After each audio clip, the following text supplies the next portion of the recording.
Chapter 9:18. Guotianshan Laozu looked worriedly at Mara's army that had almost completely covered the sea in front of them.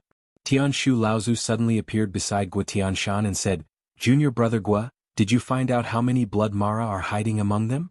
Guotianshan Laozu's expression was rather ugly as he said, "I only found traces of an ice Shura. But senior brother, did you notice that the number of demonic cultivators in Mara's army is much lower than before?" Tianshu Laozu looked at the approaching Mara's army and could not help but look ugly as well. He said, "If that's the case, could it be that Mara is also plotting something? But I did find traces of a wood elemental blood Shura just now. That's quite rare." Guotianshan Laozu's heart skipped a beat when he heard this. He said, "Could it be that one of the Shura's lairs is on an island covered with forests? To be able to raise a wood elemental Shura to the Dharma plane, the island where the lairs are located must be very large." A wave of heat swept past. Guotianshan Laozu and Tianshu Laozu looked behind them. Tianqing Laozu just happened to appear in front of them and said, "2 water, 1 wind, 1 wood for blood Shuras. Other than that, there's also a hidden blood demon. It's a setup to counter the strength of our sect that was exposed on Frost Island. This Mara has become a fucking demon." Although Ancestor Tianqing practiced a cultivation method of the fire property, he had learned a secret skill after he was ambushed by the demon clan and almost lost his life. This kind of detection secret skill was very effective in cracking the divine sense of concealment of practitioners at the same level. Although the All-Devil clan was also proficient in the secret skill of concealment, Ancestor Tianqing was still very sure that he could detect the traces of their activities. Tianshu Laozu was a meticulous person. He carefully pondered the results of Tianqing Laozu's investigation and said, "I'm afraid it's not that simple. These blood Mara are only targeting the 3 of us, Senior Aunt Tian Shui and Junior Nephew Lu. Senior Aunt Tian Shui can handle 2 blood Mara each and we can handle 1 each. However, there are 2 problems." Tianqing Laozu did not understand immediately and said, "What problems?" Tianshu Laozu sighed and said, "The first problem is that in a one-on-one situation, the few of us will not be able to handle a blood Mara who has a primordial spiritual treasure." Tianshu Laozu paused and said, "At least the old man will not be a match for any blood Mara." Tianqing Laozu's face turned a little ugly. It was not because of Tianshu Laozu, but because even though he was stronger than Tianshu Laozu, he might not be a match for a blood demon or a blood Shura. Guotianshan Laozu thought for a while and said, "With junior sister Xuanchen's guiding formation, it's not impossible. The old man thinks he can handle a blood Shura." Guotianshan Laozu's own strength was not bad, and he had also practiced an earth-based technique that was good at defense. If he only defended and did not attack, even a mid-Dharma adept might not be able to break through his defense. As for junior nephew Lu, this kid has too many tricks up his sleeves. We don't have to worry about him. The old man has more confidence in him than he does in himself. Tianqing Laozu snorted twice and said in an annoyed tone, "It's just that junior nephew Lu will need some time to recover from the chaotic battle of wills just now." Tianshu Laozu was still a little worried. Guotianshan Laozu said, "Let's wait for him for a while. Junior nephew Lu is not someone who does not see the big picture. Moreover, blood Mara will not fight immediately so we can drag it out." Tianqing Laozu said nonchalantly, "Senior Uncle Tian Fan has not been exposed yet. Once Senior Uncle Tian Fan and the Wind and Snow Immortals work together, they can even handle a Jade Shura." Tianshu Laozu said helplessly, "This is the second thing I wanted to talk about. That day Senior Uncle Tian Fan found a Jade Shura. Once it appears, no one on Frost Island other than Master and Senior Uncle Tian Shui will be able to stop it. Once the 2 of them work together to fight the Jade Shura, we will not be able to stop the blood Mara even with the power of the formation." Tianshu Laozu's words stunned Tianshan and Tianqing Laozu for a moment. They had really forgotten about these things. Tianqing Laozu's expression did not look good either. He said, "Then what should we do? Ask for help from the sect, or warn the other sects? Maybe this time, it's just that the number of Mara stationed here is a little more, and the other sects do not have this much pressure." Tianshan Laozu signaled Tianqing Laozu to stay calm, but he still said, "This time if we want to defend Frost Island, we must ask for reinforcements from other sections. Don't forget me, when Haihun Laozu and junior nephew Lu were fighting, there were 2 Dharma adepts from the Central Plains who were injured by junior brother Tianqing. Their strength will definitely decrease.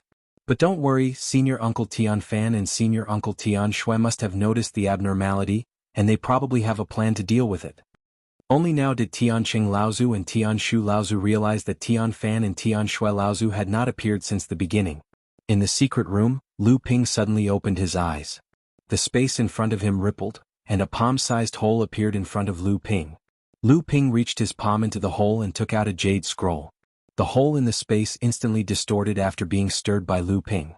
Then it disappeared completely, leaving only ripples in the space that spread in all directions. Lu Ping's divine consciousness swept through the jade scroll, and his eyebrows furrowed tightly. After thinking for a while, Lu Ping took out a sound transmission sword and said something into it. Then the sound transmission sword flew out of the secret room. Lu Ping thought for a while and waved his hand. The artifact spirit Ruyu walked out of the space door of the Golden House and bowed to Lu Ping. Ruyu greets Master. Lu Ping asked, Ruyu, this is the Frost Island in the north of the North Sea. Can you sense anything here? Ruyu shook her head and said, Master, Ruyu did not find any trace of the ship. However, Ruyu has an impression of this Frost Island.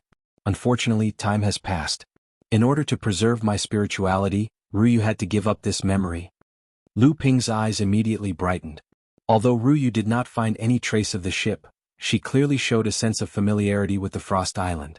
This made Lu Ping believe that the ship of Fei Ling sect must have passed by the sea near the Frost Island.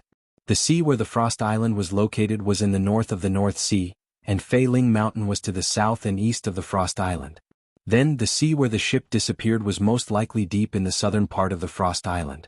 Lu Ping had a rough idea of what to do. He said again, Fine, call Little Hai and De Gui out first. Wang Qi and a group of Jinling core forging cultivators were nervously looking at the Mara group coming over from the sea. The power that the Mara family had displayed in front of Jinling caused the entire Jinling core forging cultivators to feel an oppressive atmosphere. At this time, a sound transmission sword suddenly cut through the air.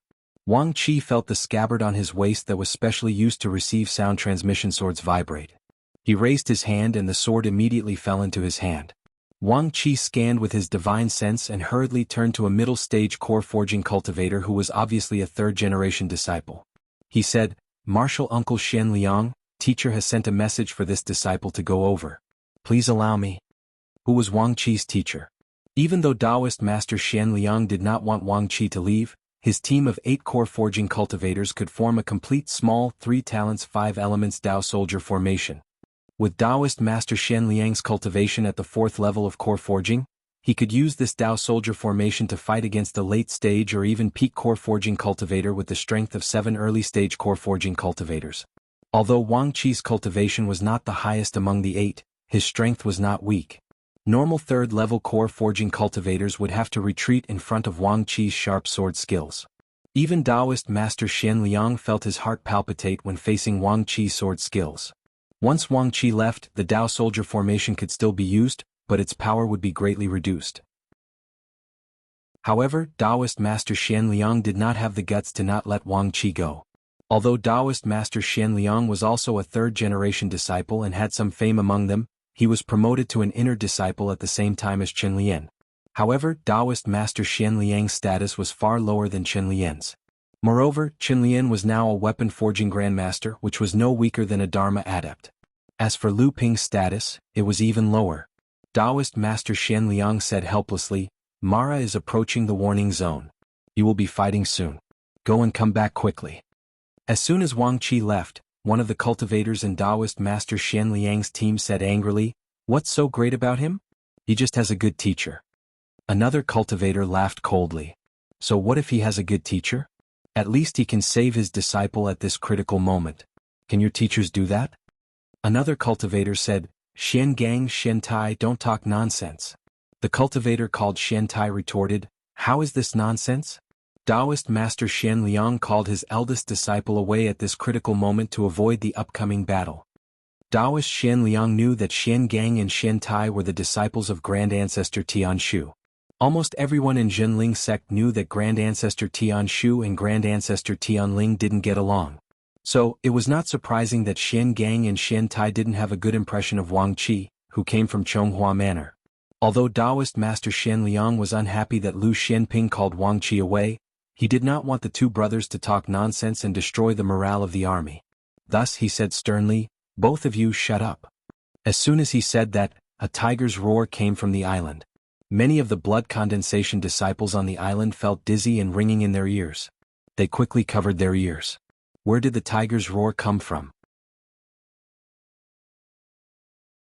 Chapter 9:19.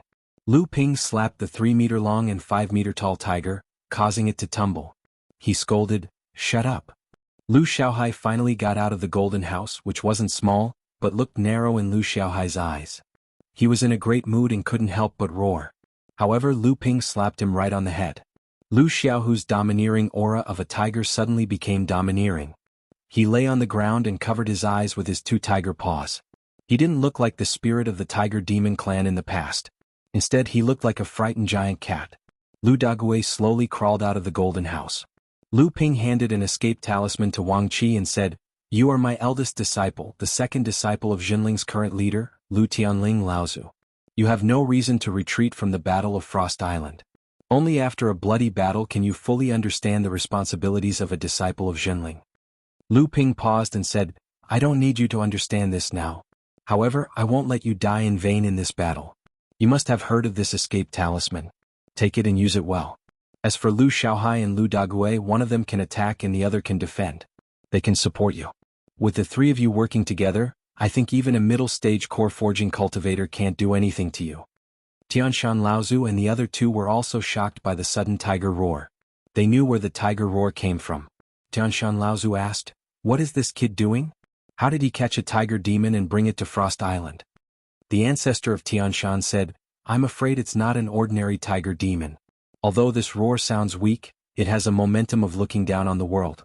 I'm afraid it's not the authentic lineal bloodline of Taoist Hu." Tianshu Laozu said with a dark face, "This martial nephew Lu has always been bold and talented, but he is too reckless. If we really capture Taoist Hu's lineal descendant and make him our pet with intelligence, won't we make a strong enemy for our sect?" Tianshan Laozu knew about the conflict between Tianshu Laozu and Lu Ping, but Tianshu Laozu's words made sense, so he didn't say much. On the other hand, Laozu Tianqing said, "That kid is as cunning as a ghost. When has he ever been taken advantage of? Senior martial brother Tianshu, don't worry." Tianshu Laozu's expression darkened, but he did not say anything more. He raised his head and saw a ray of light flying towards the Jinling Tao soldier formation that was gathering at the coast. Wang Qi didn't know that he had been noticed by a Dharma manifestation Laozu when he returned to spiritual master Xian Liang's Tao soldier formation. Right now, he was completely immersed in the secret art that Lu Ping had just taught him. This secret art was a secret art that Lu Ping had gotten from spirit beast taming sect Sangyu. Sangyu saw that Lu Ping had many spirit pets with extraordinary potential and achievements. She saw that Lu Ping was only using them roughly and exclaimed that it was a waste. That was why she taught this secret art to Lu Ping. This secret art was obtained by spirit beast taming sect from a senior cultivator and could not be considered a direct disciple of the spirit beast taming sect. However, this secret art itself was an incredible existence among the secret arts collected by the spirit beast taming sect.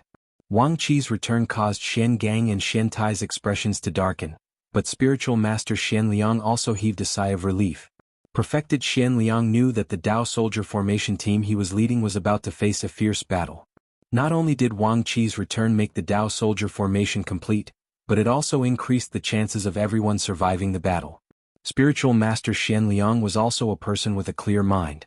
When he saw that Wang Qi was not transferred away from Frost Island by Lu Ping, he admired Lu Ping's righteousness.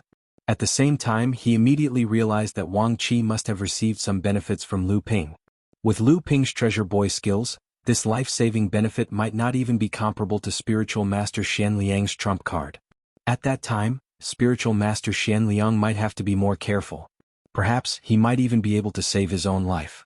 Just as spiritual master Xian Liang was about to ask Wang Qi something, a deep voice suddenly sounded, "Disciples of Jinling, go out and meet the enemy."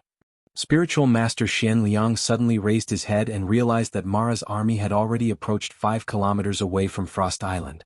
On the wide coastline that Jinling was guarding, there were 12 blood condensation realm cultivators forming a Tao soldier formation. Each Tao soldier formation consisted of about 80 people. There were also 12 Dao soldier formations consisting of 8 core forging realm cultivators. Other than these, there were more than 10 late core forging realm cultivators following behind these Dao soldier formations. Some were in groups of 3 to 5, while others were alone. After exiting the island's protective formation, they charged towards Mara's army. Tian Shan, Tian Qing and Tian Shu patriarchs watched as the two opposing torrents crashed into each other. The earth-shattering battle cries even overshadowed the roars of magic spells and magic treasures. Jinling's side had the advantage of the Dao soldier formation. At the beginning of the battle, the two sides had similar cultivation levels. Jinling's Dao soldier formation was able to suppress the surging Mara's army. However, Mara's army had the advantage in numbers. Once the cultivators in the Dao soldier formation were killed or injured after paying the price of tens of little Mara's lives, then the entire Dao soldier formation would have to change its operation.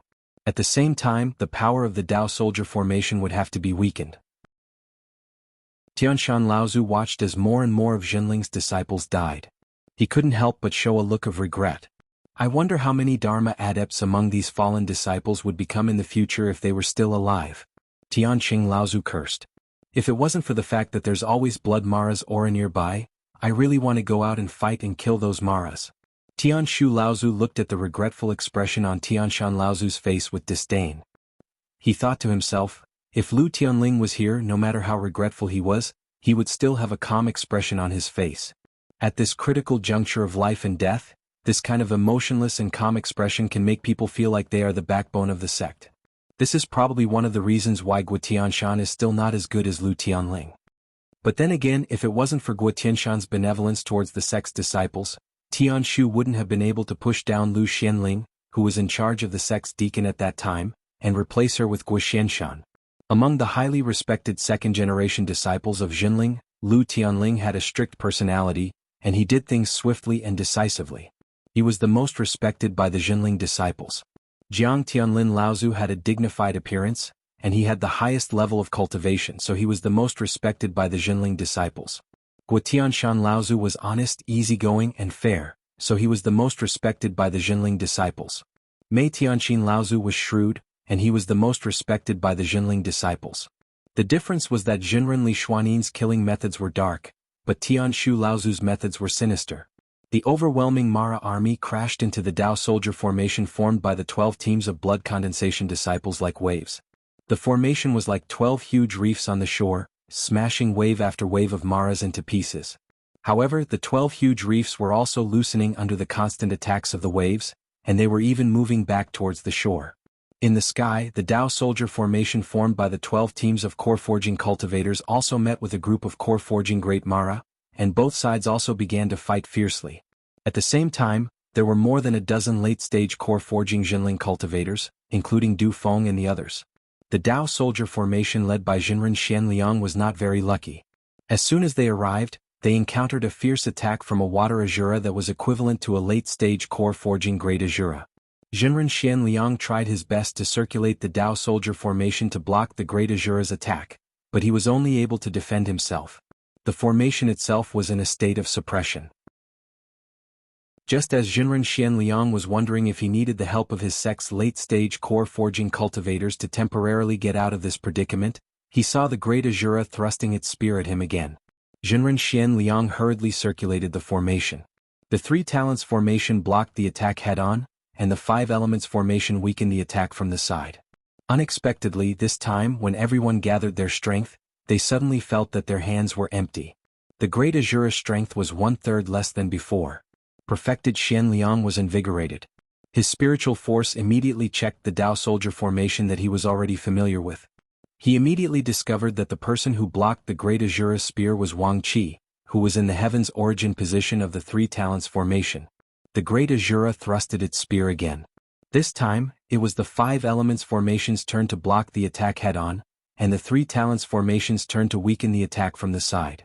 However, because the impact of the great Azura's previous attack had obviously decreased, the mysterious steel and mysterious iron brothers, who were blocking the great Azura's attack head-on, were not as prepared as before. Jinren Xianliang secretly cursed.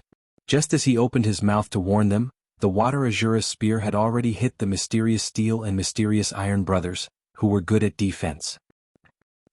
Amidst their horrified expressions, they spat out 2 mouthfuls of blood. Looking at the water Azura, who was about to seize the opportunity to attack, the 2 brothers could not help but reveal despair on their faces. Once the mysterious steel and mysterious iron brothers died, the Dao soldier formation that Jinren Shanliang commanded would definitely be greatly weakened. It would not take long for the Dao soldier formation to fall apart.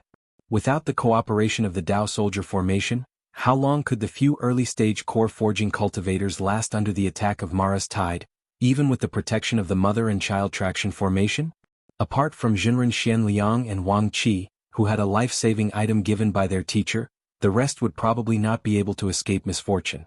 The two brothers did not know why, but at the moment of death, they actually looked in Wang Qi's direction at the same time. However, their gazes just happened to see a scene that made them feel complicated. Wang Qi took out his top-notch psychic magic treasure, which many cultivators of the same level envied, and slashed horizontally. A sword light whistled out and actually headed straight for the Azura spear that was thrusting towards the two brothers. He was just an early-stage core forging cultivator. Even if his strength was usually higher than cultivators of the same level, where did he get the courage to challenge the great Azura, who was equivalent to a 9th-stage core forging cultivator, or even a peak-stage core forging cultivator? He was really overestimating his own strength. Disbelief, shame, and mockery were the final feelings that the mysterious steel and mysterious iron brothers felt at the moment of life and death. Chapter 920. In front of Lu Ping there was a small flag revolving around him. Although Lu Ping was sitting on the ground motionlessly, his mind was focused on the small flag. To be more precise, Lu Ping's divine will was focused on the few mysterious runes on the small flag. Ever since Lu Ping had advanced to the core forging stage, he had obtained this mysterious small flag from Jinling's Heaven's Inheritance Cave. Although he knew that this small flag would be of great help to Lu Ping's divine will, and Lu Ping had suspected that there might be other secrets to this small flag, Lu Ping's level at that time had not been able to discover any clues. Hence, as time passed, Lu Ping's curiosity gradually faded. However, this small flag was still an extremely rare divine will treasure in the world of cultivation. Although it only had one function and was weak, it was still very valuable in the world of cultivation. This situation continued as Lu Ping's level of cultivation increased to the peak of the core forging stage, and his divine will was already comparable to that of a mid-Dharma adept. However, he still could not discover any other secrets of this small flag. It was only after the discovery of the vast sea relics that the vast sea bell had been rung twice by Dongi Laozu and Demon King Kong Jing. At first, Lu Ping was caught off guard and almost suffered a loss. However, when the bell rang for the second time, Lu Ping, who was on guard, discovered that the originally ordinary surface of the small flag had a few mysterious runes that Lu Ping had never seen before. And it was precisely because of the appearance of these runes that Lu Ping was able to easily block the attack of the vast sea bell when the bell rang for the second time. At this time, Lu Ping was naturally very interested in the small flag's changes. The few runes that were revealed were obviously not all of the small flag's secrets. However, after a period of time, although Lu Ping tried his best to unravel the secrets of these runes and at the same time hoped to discover more of the small flag's secrets, there was no progress.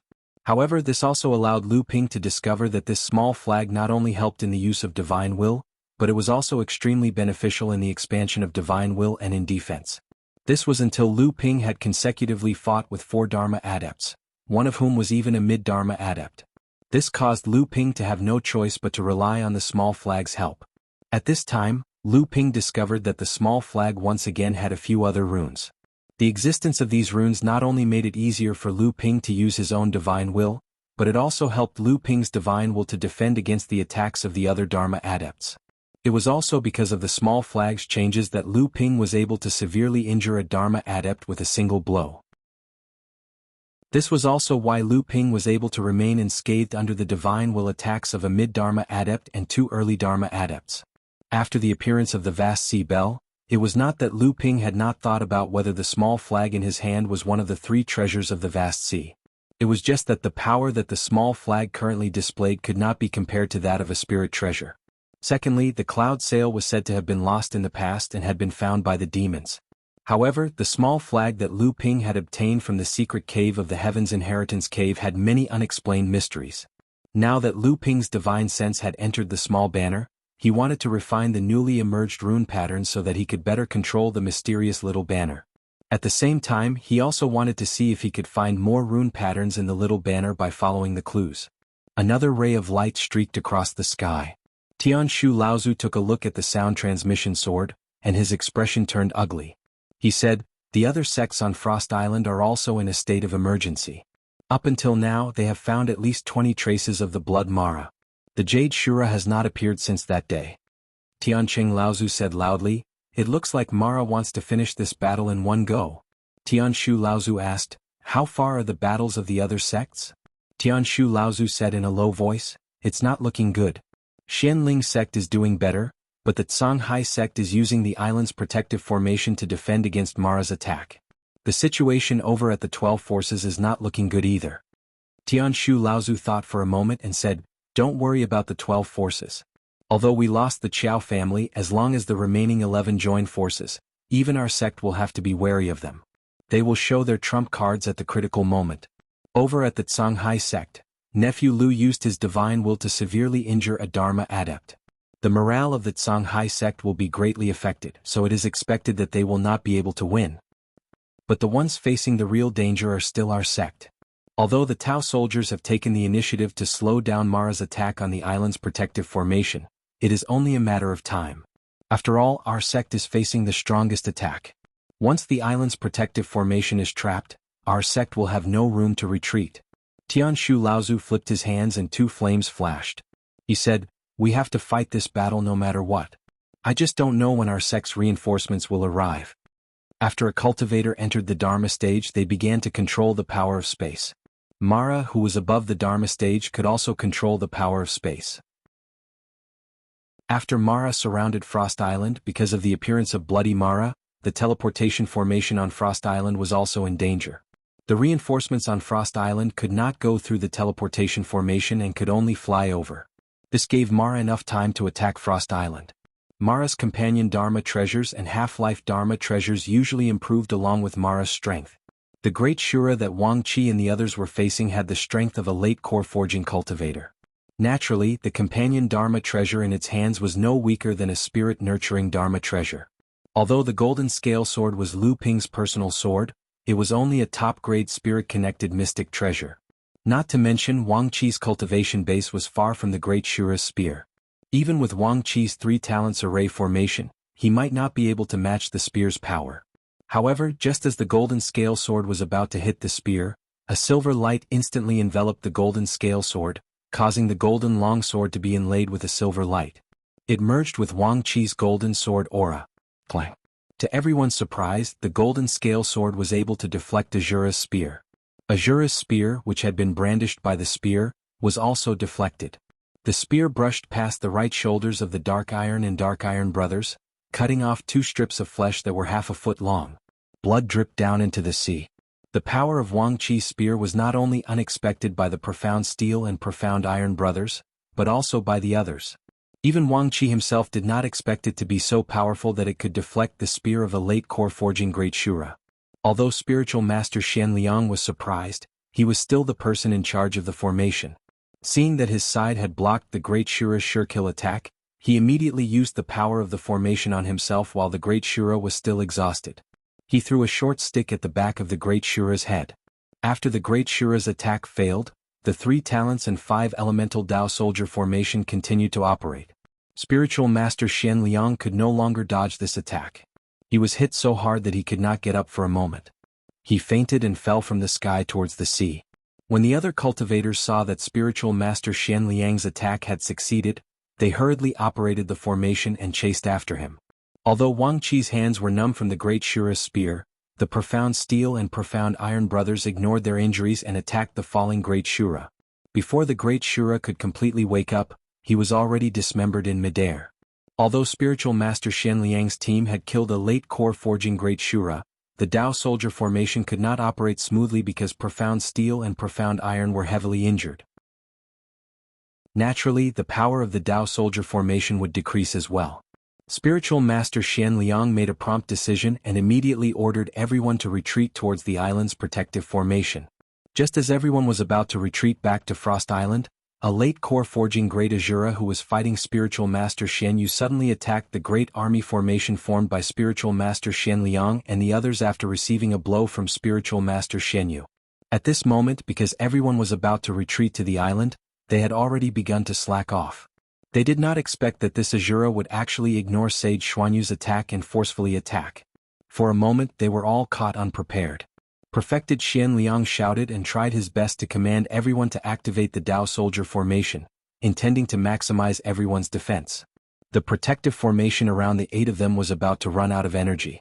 The 3 talents and 5 elements had combined into one, but they suddenly realized that Wang Qi had used an extremely strange defensive technique. Perfected Xian Liang's heart moved and he shouted, "Use Xian Qi's protection divine ability." Everyone channeled their quintessential essence into the huge tortoiseshell shield that Wang Qi had conjured with the Dao Soldier formation. Kacha. There was a shattering sound. Although Wang Qi's defensive divine art had been shattered by Azura's unexpected attack, it still managed to block the attack. Wang Qi felt a great force coming from the shattered tortoiseshell shield. Including Reverend Shen Liang and the others, they were all thrown backwards by this great force and fell onto Frost Island. The great Azura had forcefully taken a blow from Reverend Shen Yu, and its back was smashed to pieces by countless raindrops. The Azura turned around and fled. It was about to shake off Reverend Shen Yu who was chasing after it, but a cold light shot towards it and pierced through its heart. Reverend Du Feng withdrew his sword and stood. Reverend Shen Yu seemed to be very dissatisfied with Reverend Du Feng's interference, and turned around to attack the other great Azura without even greeting him. But at this time, Reverend Du Feng's cry of shock entered Reverend Shen Yu's ears. "Watch out!" Reverend Shen Yu's heart tightened. His intuition from 200 to 300 years of life and death battles told him that he was most likely facing a moment of life and death. Reverend Shen Yu tried his best to shake off this feeling of being on the edge of life and death, but it was to no avail. This feeling only grew stronger. A furious roar that seemed to come from heaven's Laozu came from Frost Island. "You dare!" Yet this voice was the last call Reverend Shen Yu heard. Then he felt that Reverend Du Feng seemed to be trying to save him with all his strength, but his own consciousness seemed to be frozen by a strange coldness and thrown into a bottomless abyss. His vision was quickly swallowed by darkness. Lu Ping had appeared on the battlefield before heaven's Laozu, but he only had time to save Du Feng who was trying to kill Reverend Shen Yu together with him. Reverend Shen Yu himself had turned into countless pieces of ice and fell towards the sea surface. Not even his bones were left. Chapter 921. After receiving the Jade Scroll, Lu Ping knew that Mara's attack on Frost Island would be a hard battle. Therefore, after refining the new runes on the little flag, he quietly left the secret room and headed out of Frost Island. Lu Ping's original plan was to strike first, but he didn't expect Mara to act first and take spiritual master Shen Yu's life. Shueshura, who ambushed enlightened master Shen Yu, initially wanted to kill enlightened master Du Feng as well. But unexpectedly, Lu Ping had already made his move.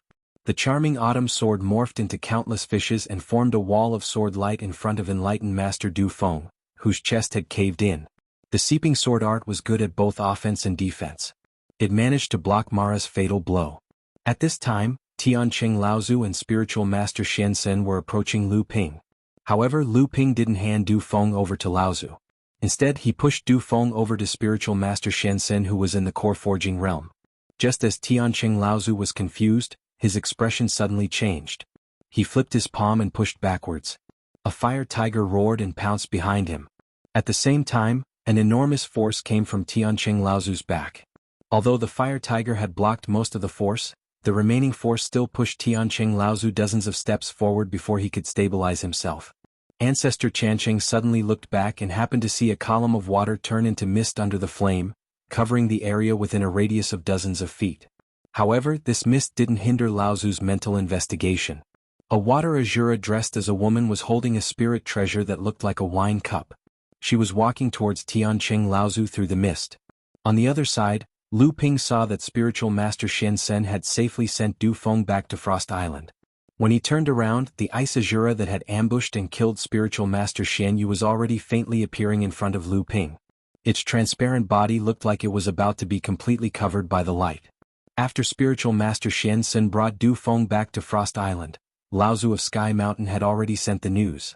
Spiritual master Shen Sen immediately commanded the cultivators of Jinling to use the 3 talents 5 elements Dao Soldier formation to resist Mara's attacks. At the same time, this was to reduce the losses of his disciples. The disciples of Jinling gradually retreated and began to rely on the island's protective formation to resist Mara's attacks. At the same time, they also wanted to free up the space outside the island. When Dharma adepts began to fight, the area outside the island was no longer safe. Seeing that the disciples of Jinling had begun to retreat, Mara surged forward with the intention of breaking through the obstruction of the disciples of Jinling and shattering the island's protective formation. Then he would enter Frost Island and occupy the large spirit vein. Meanwhile, the people of Jinling would rely on the formation's support to stop Mara's attacks. Lu Ping's pair of flying swords circled in the air. The ice azura in front of him suddenly revealed a sinister smile. Lu Ping's mental consciousness swept out and immediately discovered that the water vapor in the surroundings had begun to condense into tiny ice needles that were hard to see with the naked eye. The ice azura's hands clasped and pushed, and the tiny ice needles from all directions all flew towards Lu Ping, causing Lu Ping to not even have the space to dodge. Lu Ping's pair of swords shot out and went straight for the ice azura's neck. At the same time, he pressed down slightly with his hands, causing a waterspout to hang upside down. A cylindrical water barrier surrounded Lu Ping in the middle. The countless ice needles had just shot into the water barrier when they were hit by the crisscrossing undercurrents within the water barrier, causing them to lose their momentum and quickly melt within it. The ice azura opened its mouth and spat out a gust of cold air dozens of feet away. As soon as the upside-down waterspout came into contact with the cold air, it completely froze into ice. A huge icicle, together with Lu Ping, was sealed within the icicle. However, at that moment the ice azura's expression changed. It punched out and the icicle exploded into countless pieces. However, there was no trace of Lu Ping among them.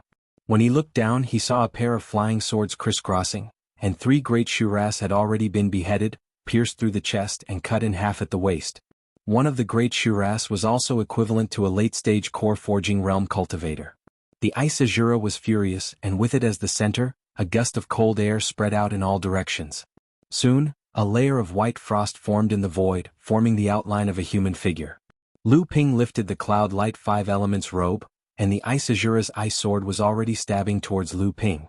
Lu Ping's expression was solemn. This ice sword was obviously the ice azura's accompanying spiritual treasure. In the hands of the ice azura, it was an existence comparable to a calamity spiritual treasure. There was a flash of light under Lu Ping's feet, and his entire person flashed in all directions. However, as the ice sword was waved, these figures were all frozen into ice sculptures. Only Lu Ping's real body was caught up by the ice sword while he was dodging. At this time it was too late to withdraw the autumn dew sword, but Lu Ping crossed his hands and 2 long swords crisscrossed. After 2 clanging sounds, although the pair of flying swords were no match for the ice sword spirit treasure, the ice sword was also hit by the flying swords and stopped in mid-air, unable to chase after the ice sword. The autumn dew sword flew back, and together with the pair of flying swords that Lu Ping had cast, they circled around, facing the ice sword in the hands of the ice azura. The thin stream sword. Whether it was the thin stream sword or the long stream sword, each sword had condensed 9 treasures, and was a top-notch spirit-nurturing spiritual treasure. In addition, Lu Ping had inherited the vast sea sword technique, so he was able to fully activate the power of the pair of flying swords. Under the combination of the 2 swords, the pair of flying swords were barely qualified to compete with spirit-nurturing spiritual treasures. Just as Lu Ping and the ice azura were fighting, Tianqing Laozu had already fought with the other water azura. Although Tianqing Laozu had the protection of the mother and child traction formation, and his fire-based skills were superb, under the attacks of the water azura's accompanying spiritual treasure, he was constantly losing ground. He had enough defense but not enough offense. Another jade scroll cut through the sky and Tianqing Laozu took it and looked at it. He laughed coldly and threw the jade scroll to Tianshu Laozu, who was beside him, and said, "The water mist pavilion is asking for help." Tianshu Laozu took the jade scroll and scanned it with his divine will. He said angrily, 2 Dharma adepts are fighting against a blood azura, and they still want to ask for help? What should our sect do? A few tens of disciples have perished. Could it be that the pressure they're under is heavier than our sect? Over 100 disciples of our sect have perished, and even 7 or 8 core forging realm cultivators have perished. Moreover, there are over 10 disciples that have entered the battle while carrying injuries. How much pressure is their Mistwater Pavilion suffering?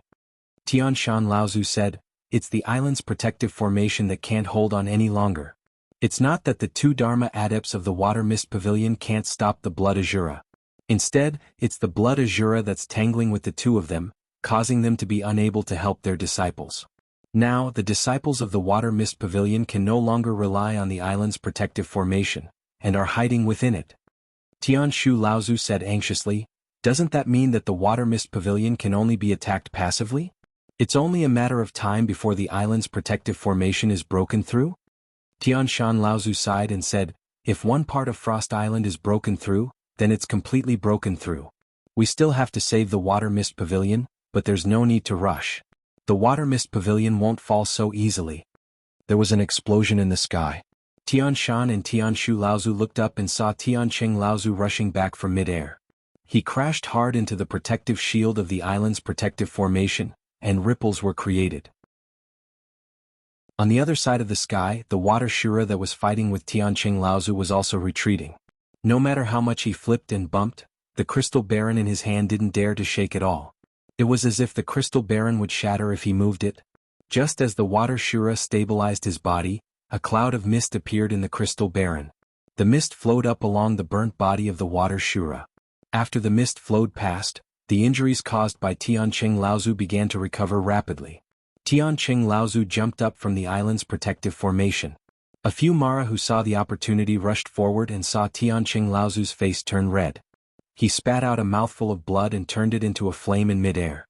It turned the few Mara who rushed forward into ashes. Tian Cheng Laozu coughed hard and scolded, "Son of a bitch, you want to take advantage of the old man? Why don't you take a look at your own teeth?" His words seemed to be directed at the few Shuras who had been burned to ashes, but it also seemed to be directed at the blood Shura who was holding the crystal baron. Seeing that Tian Cheng Laozu was at a disadvantage, Tian Shu Laozu was anxious and wanted to go forward to help. However, Tian Shan Laozu reached out and stopped him. "Wait, junior brother Tian Cheng can still hold on. Once we go out, other blood Mara will come out to fight. Let me go first." Tian Shu Laozu heard this and said, "But senior brother, you will still find blood Mara to fight when you go out." Tian Shan Laozu smiled and said, "The most important thing now is to buy time. I think the cultivators from our sect and other sects are already on their way." Tian Cheng Laozu had already fought with the water Shura again. However, this time, Tian Cheng Laozu did not dare to go too far away from the island's protective formation. With the support of the formation, Tian Cheng Laozu could borrow the power of the island's protective formation to fight against the water Shura who had the accompanying spiritual treasure. In this way, although Tian Cheng Laozu had the support of the island's protective formation, he was still at a disadvantage when fighting against the water Shura. After all, while Tian Cheng Laozu borrowed the power of the formation, he was also bound by the formation and could not roam around in the sky like the water Shura. However, Tian Cheng Laozu only defended and did not attack, so the water Shura could not do anything to him for a while. Tian Shan Laozu flew through the air and walked out of the island's protective formation. He did not bring the protective shield of the mother and child traction formation with him. A green Shura was standing in front of Tian Shan Laozu. Tian Shan Laozu seemed to know that there was a Shura here and did not show any surprise at its appearance. An angry roar came from the other side of Frost Island. The ice Shura was filled with hatred. The human cultivator in front of it was like a slippery loach. He clearly had the strength to fight it, but he chose not to fight it head-on. Instead, he relied on his escape skills to wander around, hiding from place to place. However, what angered Ice Azura even more was that not only was this person dodging all over the place, he just had to purposefully charge towards the Devil Azura army that was attacking Frost Island. His 4 flying swords rampaged through the Devil Azura army, and more than a dozen little Azuras were often turned into broken limbs. Even if he occasionally crashed into the Great Azura army, those Great Azuras whose strength was equivalent to that of the middle and early stage of the core forging realm would rarely be able to withstand a single blow from him. Chapter 922. Lu Ping's actions completely infuriated the ice Shura that was chasing him. After the two of them exchanged blows, no less than 7 or 8 great Shuras had already fallen under Lu Ping's sword, including 2 great Shuras that were equivalent to late-stage core forging cultivators. When the ice Shura saw that it couldn't catch up to Lu Ping, it seemed to have made up its mind in its rage and suddenly stopped moving. Lu Ping thought to himself, "Oh no," and was about to turn around and rush toward the ice Shura. The ice sword in the ice Shura's hand had turned into an ice bead the size of a pellet. The ice Shura spat it out of its mouth and smashed toward the island's protective formation like lightning. Lu Ping's pair of flying swords missed, but Lu Ping didn't even look at the ice bead. After the fainting autumn sword missed, the thin water-flowing sword had already turned around from the ice Shura's back. The two swords combined and stabbed toward the ice Shura's back. The Ice Shura released 18 ice walls in a row and finally managed to block the two swords. Meanwhile, screams of pain came from Frost Island behind Lu Ping. The ice bead pierced through Frost Island's protective formation in one fell swoop. 3 of the Jinling cultivators behind the formation were pierced by the ice bead. The cold energy carried by the ice bead flowed through the blood vessels of the wounds and into the victim's heart space, turning them into ice sculptures. Then, as the heart space exploded, the ice sculptures shattered into ice shards. A second-generation core forging cultivator tried to stop the ice bead, but the ice bead was the Ice Shura's companion spirit treasure after all. It wasn't something a late-stage core forging cultivator could stop. The ice bead directly shattered his natal artifact and went straight for his head under his despairing gaze. Just as the Jinling sect was about to lose another late-stage core forging cultivator, the ice bead suddenly shot back without warning. The second-generation cultivator coughed up a mouthful of blood due to the destruction of his magic treasure, but there was no joy in his eyes. Instead, there was a hint of sorrow. Originally, although this person's chances of advancing to the Dharma stage were slim, there was still a sliver of hope, giving him some hope to work hard. But now that his natal treasure had been destroyed, it had directly injured his foundation. Even if his injuries recovered in the future, the damage to his foundation would destroy his last hope of advancing to the Dharma stage. Perhaps even he himself knew that even if that sliver of hope was not extinguished, with his abilities, it was almost impossible for him to advance to the Dharma stage in the future. But sometimes, people would always rely on hope to improve their mental state. But now this person didn't even have any hope. Although he still had over 100 years before his lifespan came to an end, these 100 years were nothing to him, and he was just a walking corpse. Looking up, he saw that Lu Xianping, who was in the sky, had somehow combined the 4 flying swords into a great sword formation. Taking advantage of the time when the Ice Shura's natal treasure flew away, he had already trapped the Ice Shura in the sword formation. No wonder the ice bead suddenly returned when it was about to take his life. With martial nephew Lu's unfathomable level of cultivation, if the Blood Shura lost his natal treasure, perhaps he really wouldn't be a match for him. Perhaps the people in the sect who really had the hope of advancing to the Dharma stage would always be people like martial nephew Lu Xianping. His dream of advancing to the Dharma stage was just a self-deceiving dream. Junior brother Zhou, how are you? Forefather Tianshu had sensed that something was wrong when the Ice Azura suddenly attacked Frost Island with her life-bound spirit treasure. But by the time he reacted, the ice sword had already pierced through the island's protective formation and killed several people in a row. Jinren Zhou laughed bitterly and said, "No worries, I can still hold on." Tianshu Laozu sighed and turned to walk out of the island. With Tianshu Laozu's vision, he could see everything that had happened to Jinren Zhou. However, these things couldn't be explained away with words. Just as Tianshu Laozu walked to the island's protective formation, a rainbow bridge had already crossed over the sea. The rainbow light flashed with intoxicating colors, but Tianshu Laozu's eyes were dark. He reached out with his right hand and a slingshot appeared in his hand. His left and right palms lit up, and a golden pellet was pinched into the slingshot with his left hand. With a sudden pull and release, the golden pellet turned into a golden arc in the sky, and then collided with the rainbow bridge. Ever since Tianshu Laozu lost to Lu Ping, Tianshu Laozu reflected on the painful experience and studied many spells and techniques. This increased his ability to adapt to the situation, and at the same time, increased his strength significantly. However, Tianshu Grand Ancestor knew very well that this so-called increase in strength wasn't because he still had great potential. Instead, it was because his original strength hadn't been fully unleashed after entering the Avatar realm. This was also the reason why Tianshu Grand Ancestor didn't have any offensive moves against Lu Ping. In the end, he could only rely on his cultivation base to suppress Lu Ping. But in the end, he was defeated by Lu Ping. 4 colors of the rainbow light were destroyed by Tianshu Laozu's golden pellet, but the remaining 3 colors still collided with the island's protective formation. Tianshu Laozu's expression was dark. At this moment he had used up all his previous strength and had yet to recover. He forcefully condensed a spell and attacked, but it wasn't even 30 to 40% of his usual power. He only managed to knock down 2 colors, and the remaining color could no longer be stopped, and directly collided with the island's protective formation. At the core of the mother-child traction formation, spiritual master Xianchen shook his head helplessly. He took out the stone that had been embedded into the formation plate that had already turned into pieces, and then replaced it with a supreme-grade spirit stone. At the same time, there were several disciples walking around on the enormous formation plate. From time to time, they would remove the high-grade spirit stones embedded into the formation plate that had used up all their spirit energy, and replace them with high-grade spirit stones that were full of spirit energy.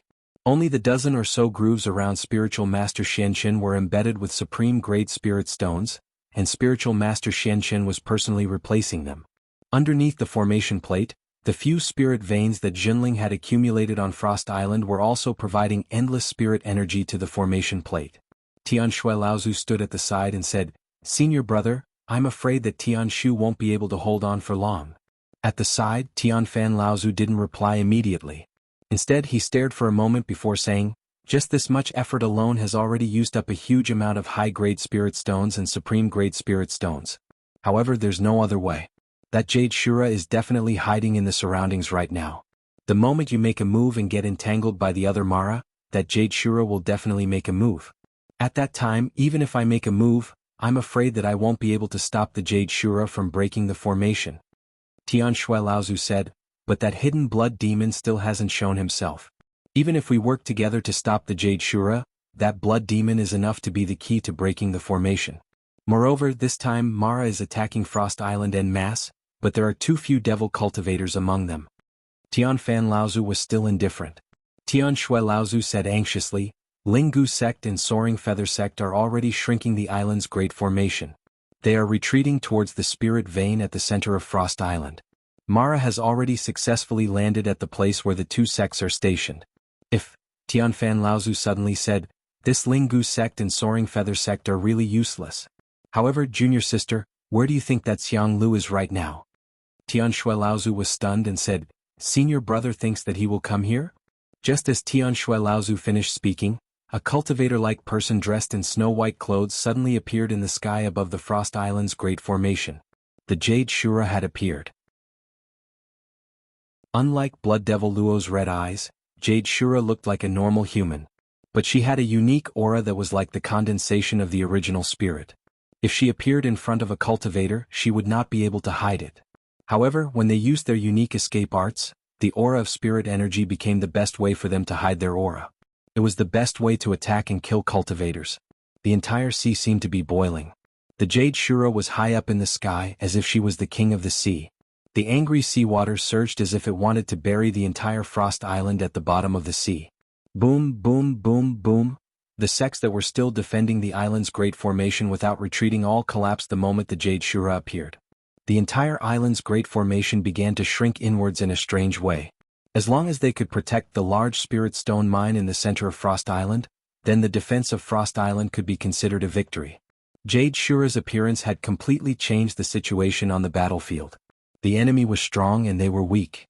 The cultivators of the North Sea had to quickly pull back their battle lines, abandon their previous strategy of fighting individually, and work together to fight the enemy.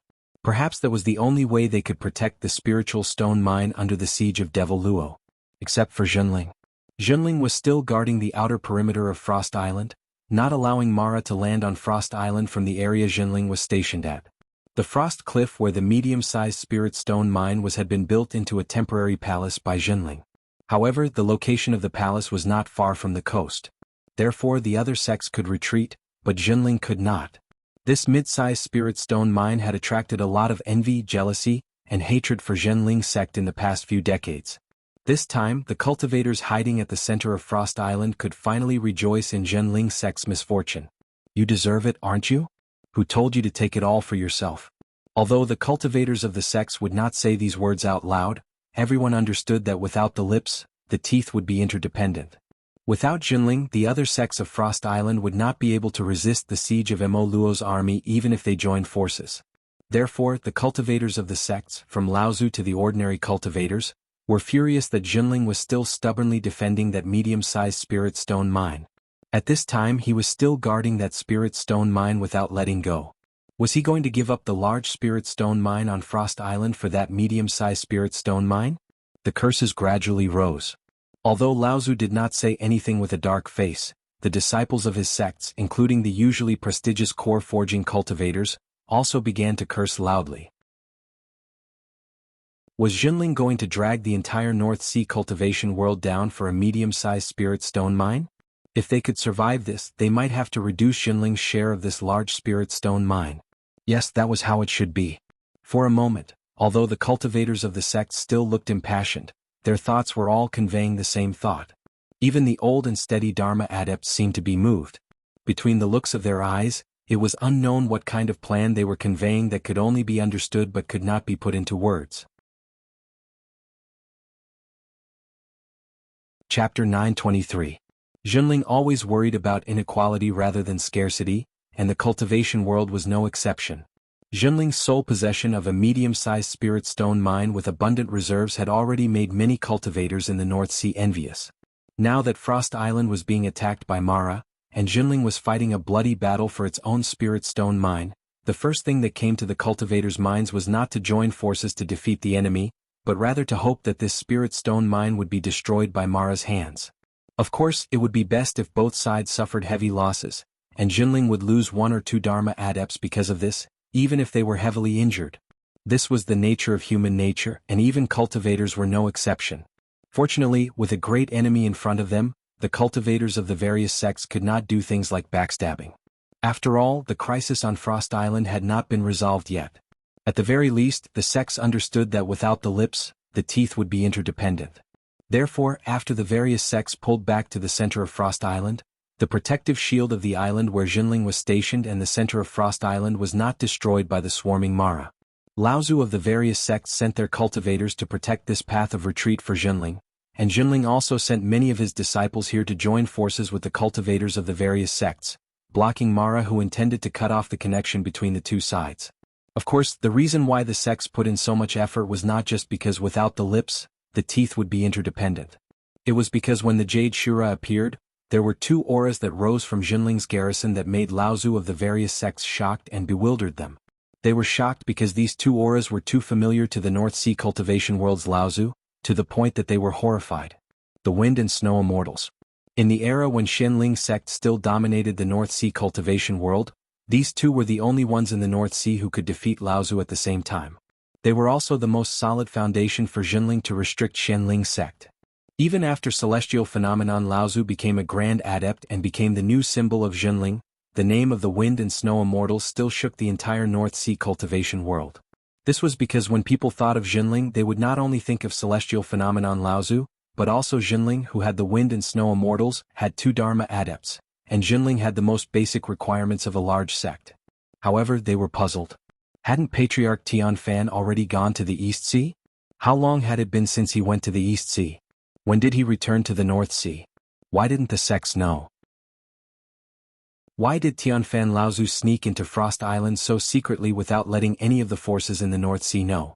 Looking at the sky full of Mara, could it be that Junling had already predicted that Mara would start a war of this scale, and had even predicted that Jade Shura would make a move? Or was this a plot by Junling? No matter how many times Laozu's thoughts turned, the current grim situation made it impossible for the sects to care about anything else. At least the appearance of the Wind and Snow Immortals had lifted the morale of the North Sea cultivators, who had been low because of Jade Shura's appearance. Pitter-patter. However, the joy of the appearance of the Wind and Snow Immortals was immediately drowned out by the crowd's fear. At this time, people remembered that the 3 of them were almost equivalent to 2 great Dharma adepts in battle. When the 3 of them fought, unless they were adepts of the same level, even early Dharma adepts could be affected by the aftermath of the battle. An invisible wave rippled out from the center of the 3's battle. Within a radius of a few hundred feet, minor repairs Shura below the core forging stage were all turned back into the source of heaven and earth. The Grand Shura also suffered heavy casualties. Fortunately, these Grand Shura were alert, and most of them stayed away when the 2 sides were fighting. This wave also affected the human adepts on Frost Island. Even with the protection of the island's protective formation, many blood condensation adepts still bled from the mouth and nose of the battle. A Jade Shura's strength was only equivalent to a mid-Dharma adept's, but if the companion spirit treasure of the Jade Shura, which was equivalent to a second disaster spirit treasure, was included, then its strength could be close to that of a great Dharma adept. One only had to look at the vast sea relic and the invincible ancestor Tian Kong who wielded the second calamity spirit treasure, the mountain-splitting axe, to know how powerful a second calamity spirit treasure was in the hands of a mid-Dharma adept. However, there was a difference.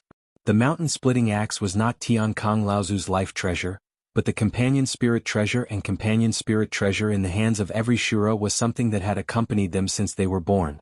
Therefore, the power of the companion spirit treasure in the hands of a Jade Shura was even stronger than that of Tiankong Laozu, who wielded the mountain-splitting axe.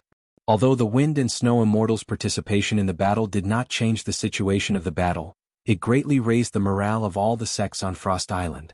Moreover, under the attack of the Wind and Snow Immortals, although the Jade Shura could protect herself, it was extremely difficult for her to gain the upper hand. The battle between Lu Ping and the Ice Shura had reached its climax. The companion spirit treasure that could quickly switch between Ice Sword and Ice Bead was firmly suppressing Lu Ping. If it was not for the incredible defensive power of the fluttering flag above Lu Ping's head after it returned to being a spirit-nurturing spirit treasure, Lu Ping might have been able to escape from the Ice Shura's relentless attacks, even if he was not injured. Although Lu Ping had used the 4 flying swords, Beautiful Autumn Waters and Thin Water Forever to form the Sea of All Rivers sword formation, hoping to completely trap the Shura within the sword formation. However, after the companion spirit treasure returned, the Ice Bead first turned into an ice sword that crashed into the sword formation, and then turned into a giant ice ball. The Ice Shura directly melted into the ice ball, and just like that, it ignored the tens of thousands of sword lights formed by the 4 flying swords and rushed out. After that, Lu Ping was once again at a disadvantage in the battle against the Ice Shura.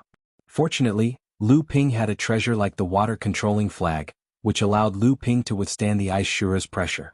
The water-controlling flag was originally a treasure left behind by Jiao Yuqiang, the master craftsman of the Fei Ling sect. After it was completely repaired by Lu Ping, its power had been completely restored. In addition, Lu Ping had condensed 9 Shield of Vigor into 1, and he had recently mastered the Great Protective Power, Water Curtain Heaven Splendor. When the Water Curtain Heaven Splendor was used with the help of the water-controlling flag, Lu Ping finally understood how Jiao Yuqiang was able to withstand the combined attacks of 3 or 4 early Dharma adepts with just a treasure that had just entered the spirit cultivation stage. Lu Ping had used the great protective power of the water-controlling flag to directly block the attack of the companion spirit treasure. Although the shield had been pierced, the ice sword was also at the end of its strength after piercing through the water curtain of the water-controlling flag. Before Lu Ping could use any other methods to block it, the Ice Shura had already withdrawn the ice sword. At this time, Lu Ping finally realized that in the sky above Frost Island, there were more than 10 Blood Shura participating in the battle against Frost Island. Other than the 4 that Jinling was dealing with, the other sects Laozu were also fighting with the Blood Shura. However, what shocked Lu Ping was that among these 10 or so fighting groups, the ones fighting were all Blood Shura. There was not a single Blood Demon. However, when Mara was attacking Frost Island, he could clearly sense the presence of the Blood Demons. In addition, the number of demonic cultivators in Mara's army had obviously decreased. The uneasiness in Lu Ping's heart had already become stronger. Where did these demonic cultivators go and what were they doing? Naturally, Lu Ping was not the only one who had realized something was wrong. Many of the Dharma adepts fighting in the sky above Frost Island and the cultivators in the protective shield of Frost Island had already realized that something was wrong. However, they were either entangled by the Blood Shura or trapped in the protective shield of the island. Even if they were anxious, they could only watch as the hidden demonic cultivators calmly used their own methods. At this time, Tianfan Laozu, who was fighting with the Jade Shura in the sky above Frost Island, suddenly gave a loud warning. He said, "All sects, beware of the demonic cultivator's soul-devouring technique." Tianfan Laozu's sudden warning spread throughout the entire Frost Island. Without any hesitation, Jinling immediately ordered the main formation cultivators in their respective Dao Soldier formations to take some measures to defend against the attacks of the demonic cultivators. The other sects in the center of Frost Island were a little slower. It was only when the mid-Dharma adepts of their respective sects also noticed that something was amiss and issued a warning that they began to hurriedly put up some defensive measures. However, at this time, the Mara army that was besieging them seemed to have already expected this. They immediately went crazy and began to attack the protective shield of the island. Many of the cultivators from the various sects lost their lives due to the earlier chaos from Mara's wild attacks. At the border between the Linggu sect and the 12 sects, Mara even broke open a gap. Dozens of Mara swarmed out from this gap. If it wasn't for the alertness of the dozen mid and late core forging adepts from the 12 sects and the Linggu sect, who risked their lives to rush out and reseal the gap, and persevered until the protective shield of the island closed the gap again, the consequences would have been unimaginable. Even so, the dozens of Mara that rushed into the protective shield of the island still caused great damage to the cultivators from the various sections. 20 to 30 blood condensation adepts were killed by Mara in the chaos, and a few core forging adepts also fell. Especially the dozen or so mid and late core forging adepts who blocked the gap. They were facing a pincer attack from Mara, and the pressure they had to bear was even heavier. After persevering to restore the protective shield of the island, only 7 or 8 of the 10 or so cultivators survived. However, this was only the beginning of the nightmare. Following a cry of alarm, a mass of dark clouds came from the north of Frost Island, covering the sky and sun, turning the entire sky and earth pitch black. Many cultivators let out cries of alarm. That dark cloud was obviously something that surrounded the body of the demonic cultivators. How many demonic cultivators were hidden within this scene that seemed to cover the sky and sun? At this time, Lu Ping was already retreating in the direction of Jinling. Not only him, but the other Jinling Dharma form Laozu and the Dharma adepts of the various sects were also retreating in the direction of their respective sections. Lu Ping's divine consciousness had long discovered the situation within the dark clouds. Hundreds of blood fiends suddenly appeared under the leadership of 4 blood fiends. Under the cover of the dark clouds, they formed a strange formation in mid-air. It seemed to be a huge Dao soldier formation. Chapter 924. Under the leadership of the 4 blood demons, hundreds of demonic cultivators activated the soul-devouring spell in the form of a Dao soldier formation. What kind of scene would this be? Just as the two sides were in a deadlock, the appearance of these hundreds of demonic cultivators could completely break the balance of power between the two sides, tilting the scales of victory completely in Mara's favor. Just as these hundreds of demonic cultivators appeared, the 10 or so Dharma adepts who were fighting in the sky all simultaneously returned to the island's protective formation. This was a moment of life and death. Without the protection of the Dharma adepts, how could the blood condensation and core forging disciples in the sect have the strength to defend against the attacks of the hundreds of demonic cultivators led by the 4 blood demons? Moreover, these Dharma adepts were actually protecting themselves. Under the joint attack of these hundreds of demonic cultivators, if it was just 1 or 2 Dharma adepts, even ordinary Dharma adepts would not be able to block the attack of this soul-devouring spell. These Dharma adepts could only combine the power of each other and their disciples, and rely on the island's protective formation, in order to block this killer move of Mara. However, how could the Blood Shura allow these Dharma adepts to have their way? Previously, when the patriarchs of the various sects were entangled with the Blood Shura, other than the mid-Dharma adepts, almost every early Dharma adept was suppressed when facing the Blood Shura. Some did not even have the slightest ability to fight back, and could only rely on the formation to resist the Blood Shura, who had spiritual companion treasures. Now that these Dharma adepts were anxious to return to the formation, the situation suddenly turned around. The Blood Shura were now entangled, not allowing these humans Laozu to return to the island. This of course included Lu Ping. However, Lu Ping was already prepared. Just as the demonic cultivator suddenly attacked, Lu Ping immediately turned and ran. The Blood Shura naturally would not let Lu Ping succeed. Moreover, this core forging human minor repairs in front of it had actually been able to attack and defend for so long. This had already made the Blood Shura angry. Just as Lu Ping was about to retreat, the ice sword actually made a circle in mid-air, actually using this Blood Shura's killer move. Lu Ping continued to move forward for tens of feet, but suddenly realized that the surrounding tens of feet was filled with a chill. This was actually a technique that combined space and natural powers. Although this chill did not form an ice wall or an ice castle, it caused Lu Ping to feel a strange chill penetrate through Lu Ping's skin and into his blood and flesh with every step he took.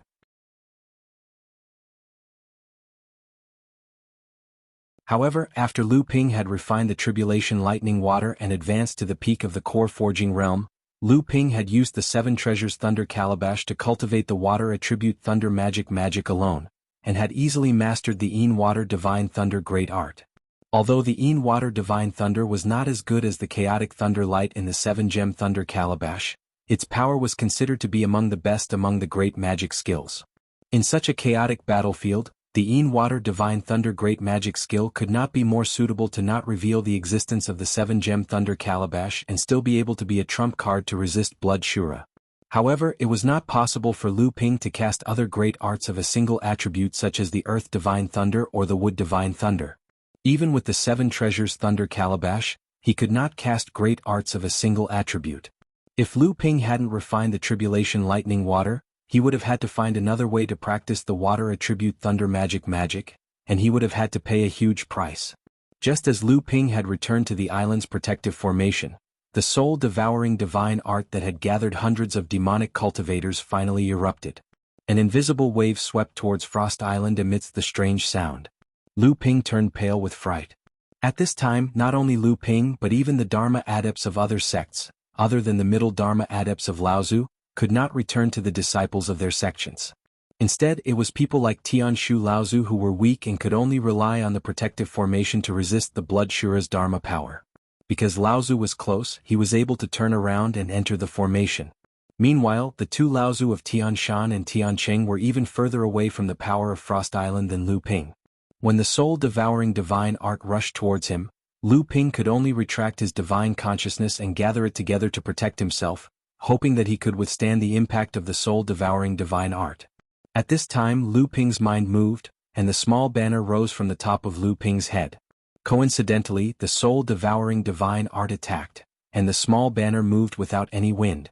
In Lu Ping's divine consciousness, the mysterious seal inscriptions on the banner lit up one by one. At the same time, many mysterious seal inscriptions appeared on the blank space of the banner, covering almost half of the banner in an instant. In Lu Ping's divine consciousness, when the soul-devouring divine art rushed in front of Lu Ping, it actually made a strange half-arc, avoiding the impact on Lu Ping, and continued to rush towards the protective formation behind Lu Ping. The divine consciousness that Lu Ping had condensed to resist the soul-devouring divine art was actually useless.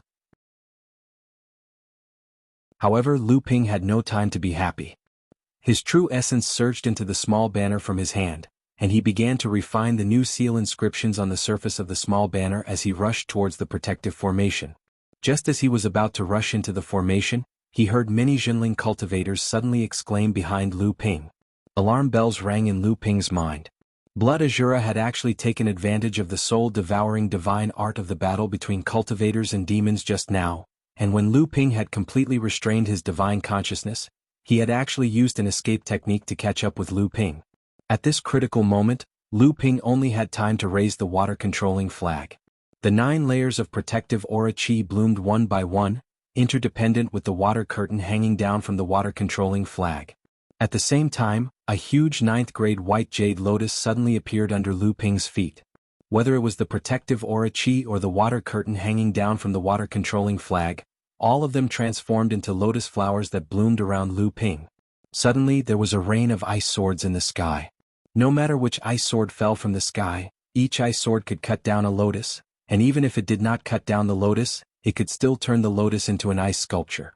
However, every time a lotus was cut down or turned into an ice sculpture, more lotus flowers would regenerate and continue to block the ice sword. During this moment of stalemate, the ice shura suddenly appeared a few dozen feet in front of Lu Ping.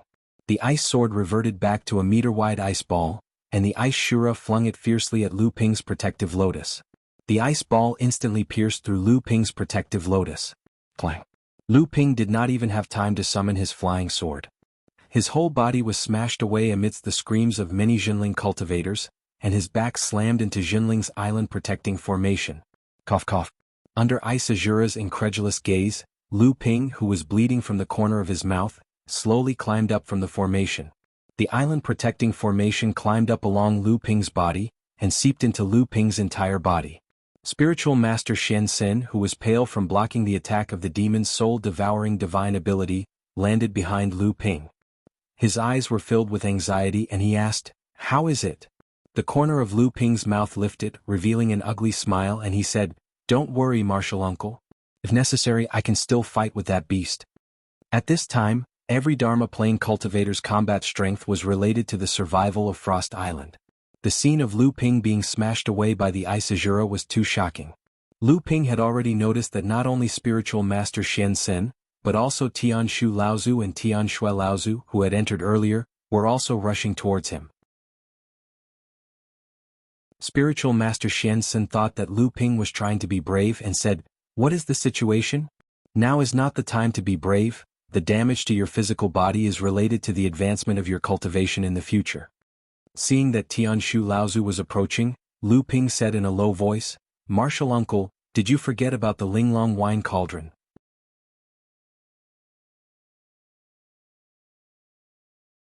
Chapter 925. Although Lu Ping was sent flying by the Blood Shura, he still had the Linglong Wine Cauldron to protect him. Although the Linglong Wine Cauldron could not be considered a defensive spiritual treasure, it was still a treasure that had survived the lightning calamity. No matter how weak its defensive capabilities were, it would not be weaker than a top-notch spirit-nurturing treasure. Furthermore, Lu Ping had taken many pills to strengthen his physical body, so his physical strength was already comparable to that of a Dharma adept. Hence, although he was sent flying by the Blood Shura, and although it was shocking, he did not suffer any serious internal injuries. Tianshu Laozu leaped over to Lu Ping and looked up. "How are your injuries?" Lu Ping smiled. "I'm fine." Tianshu Laozu nodded and turned to leave. Lu Ping looked at the Jinling disciples around him and asked, "Uncle Master, what's the situation like?" Perfected Shensen said worriedly, "It's not good." Although our sect had already predicted it, and Uncle Master Tian Shui and Senior Brother Tian Shu had rushed back in time, no one expected that there would be so many demonic cultivators in hiding. Furthermore, they had formed such a Dao soldier formation. This power is really unexpected. More than 100 blood condensation disciples had their divine senses dispersed in an instant. Even 3 core forging disciples had their divine senses disrupted due to carelessness. The rest had even more divine senses and divine senses damaged. Lu Ping was shocked.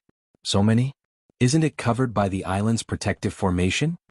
If a blood condensation realm disciple lost his divine sense, he would be no different from a zombie. Even a core forging realm disciple would die if his divine sense was disrupted. This was different from perfected Shensen's battle outside Yingtian Dojo. Only their divine senses were severely damaged, but they did not lose their foundation. They could still recover with the help of the soul return pill. Taoist Master Shensen shook his head and sighed. "I'm afraid that many of the highly regarded 4th-generation disciples have been left with internal injuries this time. Their future achievements will be limited.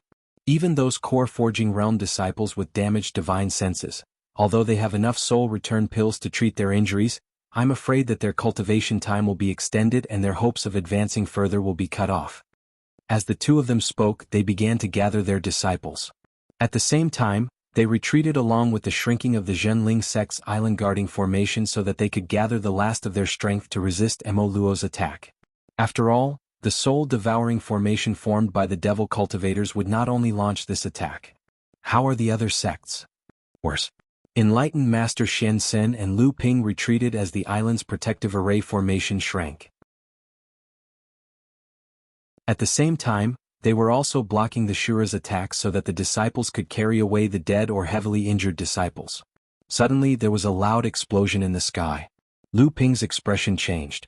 "Oh no, Uncle Master Chancheng is injured. Uncle Master, go and help him. Leave this to me."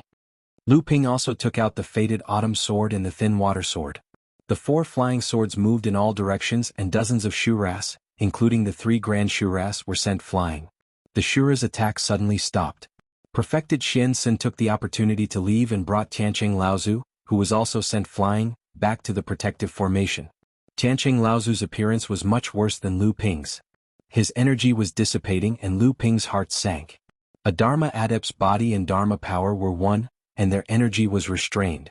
If the core space was not broken, there would not be any energy dissipating. However, once a Dharma adept's energy dissipated, even if it was not life-threatening, there would be no hope of improving in the future. From afar, Tiancheng Laozu's laughter could be heard. That guy did not get any benefits either. Although he was not injured, his accompanying spiritual treasure has already been destroyed by the old man. Who knows, he might have to create a new accompanying spiritual treasure. In the distance, perfected Shensen's face was so gloomy that it could drip water. The spirit pills in his hand were poured into Tiancheng Laozu's mouth as if they were free. Another muffled sound could be heard. Tianshan Laozu had finally escaped from the Blood Shura. Lu Ping could clearly see that the mountain-driving whip in Laozu's hand was trembling slightly. Fortunately, Tianshan Laozu's expression was calm. It was obvious that even though he was at a disadvantage in that attack, he did not suffer a great loss. Tianshan Laozu's defensive powers were not for nothing. In the sky above Frost Island, only Tianfan Laozu was left fighting with the Jade Shura. However, without Tian Shui and Laozu working together, Tianfan Laozu's ability was not much better than the other mid-Dharma adepts. Although he had the wind snow fans in his hand, it was still only a first disaster spiritual treasure. Under the Jade Shura's relentless attacks, he was slowly losing ground. However, at this moment Tianfan Laozu could only hold on.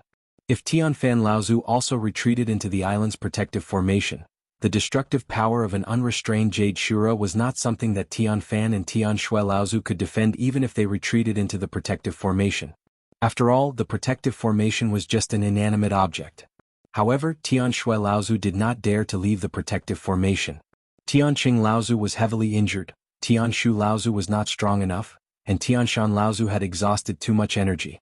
Lu Ping had just received an attack that had shaken the entire Jinling. At this moment, Tianshui Laozu was like Jinling's stabilizing force. If she left, when the demonic cultivators used their soul-devouring powers for the second time, Jinling would collapse. But a formless fluctuation could be felt once again. The hundreds of demonic cultivators relied on the Dao Soldier formation to activate their soul-devouring powers. With a thought, the small banner that Lu Ping had refined appeared in Lu Ping's hand. Lu Ping poured his Zhen Yuan into the small banner without any regard for his life. The small banner that was originally the size of a palm immediately expanded to the size of 3 feet. Lu Ping grabbed the small banner in his hand and waved it with all his might. On the surface of the small banner, white clouds appeared. Layers upon layers of clouds appeared. The misty clouds covered 1/3 of the protective formation that Jinling was in. Following that, the strange fluctuation of the soul-devouring powers arrived one after another. The clouds were suddenly compressed to 1/4 of their original size. After that, they slowly returned to their original size. As for the cultivators that were covered by the clouds, most of them were safe and sound. Only the cultivators that were at the edge of the clouds were protected by the soul-devouring powers. Under the protection of the protective formation in their own bodies, only a few of them were injured. However, in the areas where the clouds were not covered by the small banner, Jinling suffered heavy casualties. 40 to 50 blood condensation realm cultivators had fallen, and 4 core forging realm cultivators had fallen. Coincidentally, these 4 cultivators were the ones whose divine sense had been damaged by the soul-devouring powers. Even so, everyone in Jinling was still cheering. Tianshui Laozu had long discovered the abnormality. She could no longer be bothered to help Xianqin defend the protective formation. She directly tore through space and appeared beside Lu Ping. The joy in her eyes was so bright that it could even hurt Lu Ping's eyes. Hang the cloud sail? Tianshui Laozu looked at the small banner in Lu Ping's hand. It had already returned to the size of a palm and was being dyed a bluish-purple color by Lu Ping's Zhen Yuan. She asked straightforwardly. After the small banner was attacked by the soul-devouring powers for the second time, the runes on the small banner had already covered more than half of the banner. Lu Ping was currently refining these runes with all his might. After blocking the second attack from the demonic cultivator Dao Soldier, how could Lu Ping be careless with this small banner? This small banner might have already become the key treasure for the cultivators on Frost Island to last until the reinforcements arrived. While Lu Ping was refining it with all his might, he was unwilling to be distracted by speaking. He could only give Tianshui Laozu an unclear look. Tianshui Laozu naturally understood that they were in a race against time. She did not disturb Lu Ping from refining the small banner. She took a step back and disappeared. Once again she returned to the center of the protective formation to help Xianqin repair the protective formation. This time, Jinling's casualties had been reduced by half. The cultivators who were gathered above the spirit mine in the center of Frost Island could naturally see it clearly. Many of the cultivators were quick-witted and had already linked Lu Ping's small banner to the cloud sail. This was especially so for the cultivators of Blue Sea sect. First, they saw Lu Ping using the thin water-flowing sword to fight against Blood Azura. Now they saw Laozu's cloud sail. All of them looked at Lu Ping like hungry wolves. They wanted to skin him alive. Compared to Jinling, the casualties of the cultivators of the various sects made the Dharma idol Laozu feel sad.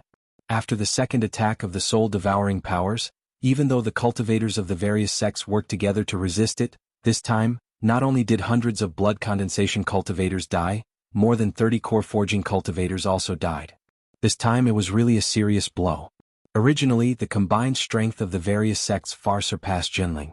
Even if Jinling had Lu Ping's miraculous small banner, the casualties of the various sects were only about the same as Jinling's. However, one should not forget that Jinling's sect's foundation was much deeper than that of the other sections.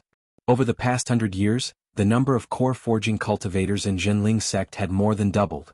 Although it was painful to lose 7 or 8 of them at once, even if Daoist Xuanyu was a disciple who was equivalent to a direct disciple, it was not a big deal. However, the various sects were different. For example, Linggu sect, Soaring Feather sect, and Chongming sect. Although they were also considered large sects, the number of core forging stage cultivators in their entire sect was no more than 30 to 50 people. Losing 3 to 5 of them at once was practically equivalent to losing a tenth of their foundation. Even the other sects such as Hai Yen sect, Shui Yen Pavilion, Shenling sect, and Blue Sea sect, which had much stronger foundations, losing these cultivators was not just painful, it was like carving out their flesh. As they spoke, the great cultivation formation's soul-devouring divine art had already been used for the third time. The two great island protection formations on Frost Island had shrunk once again. Junling's great protection formation had even shrunk to half of its original size. However, facing this attack that was stronger than the last, the various sects Laozu all felt anxious. However, before that strange soul-devouring divine art could descend on Junling's great protection formation, they saw a 3-meter-long banner slowly rise from the top of Junling's defensive area. More than half of the banner's surface flowed with mysterious runes and once again transformed into layers of clouds. The misty cloud light actually covered the entire island protection formation after it had shrunk. The various sects cultivators at the center of Frost Island once again suffered heavy casualties. However, this time Junling was safe and sound. However, after this small banner was attacked by the great cultivation formation for the third time, the runes that had originally covered more than half of the banner's surface suddenly quickly extended again. The entire banner abruptly lit up. At the same time, a distant bell suddenly rang from the back of the great cultivation formation. Clang. The entire great cultivation formation instantly fell into chaos and collapsed.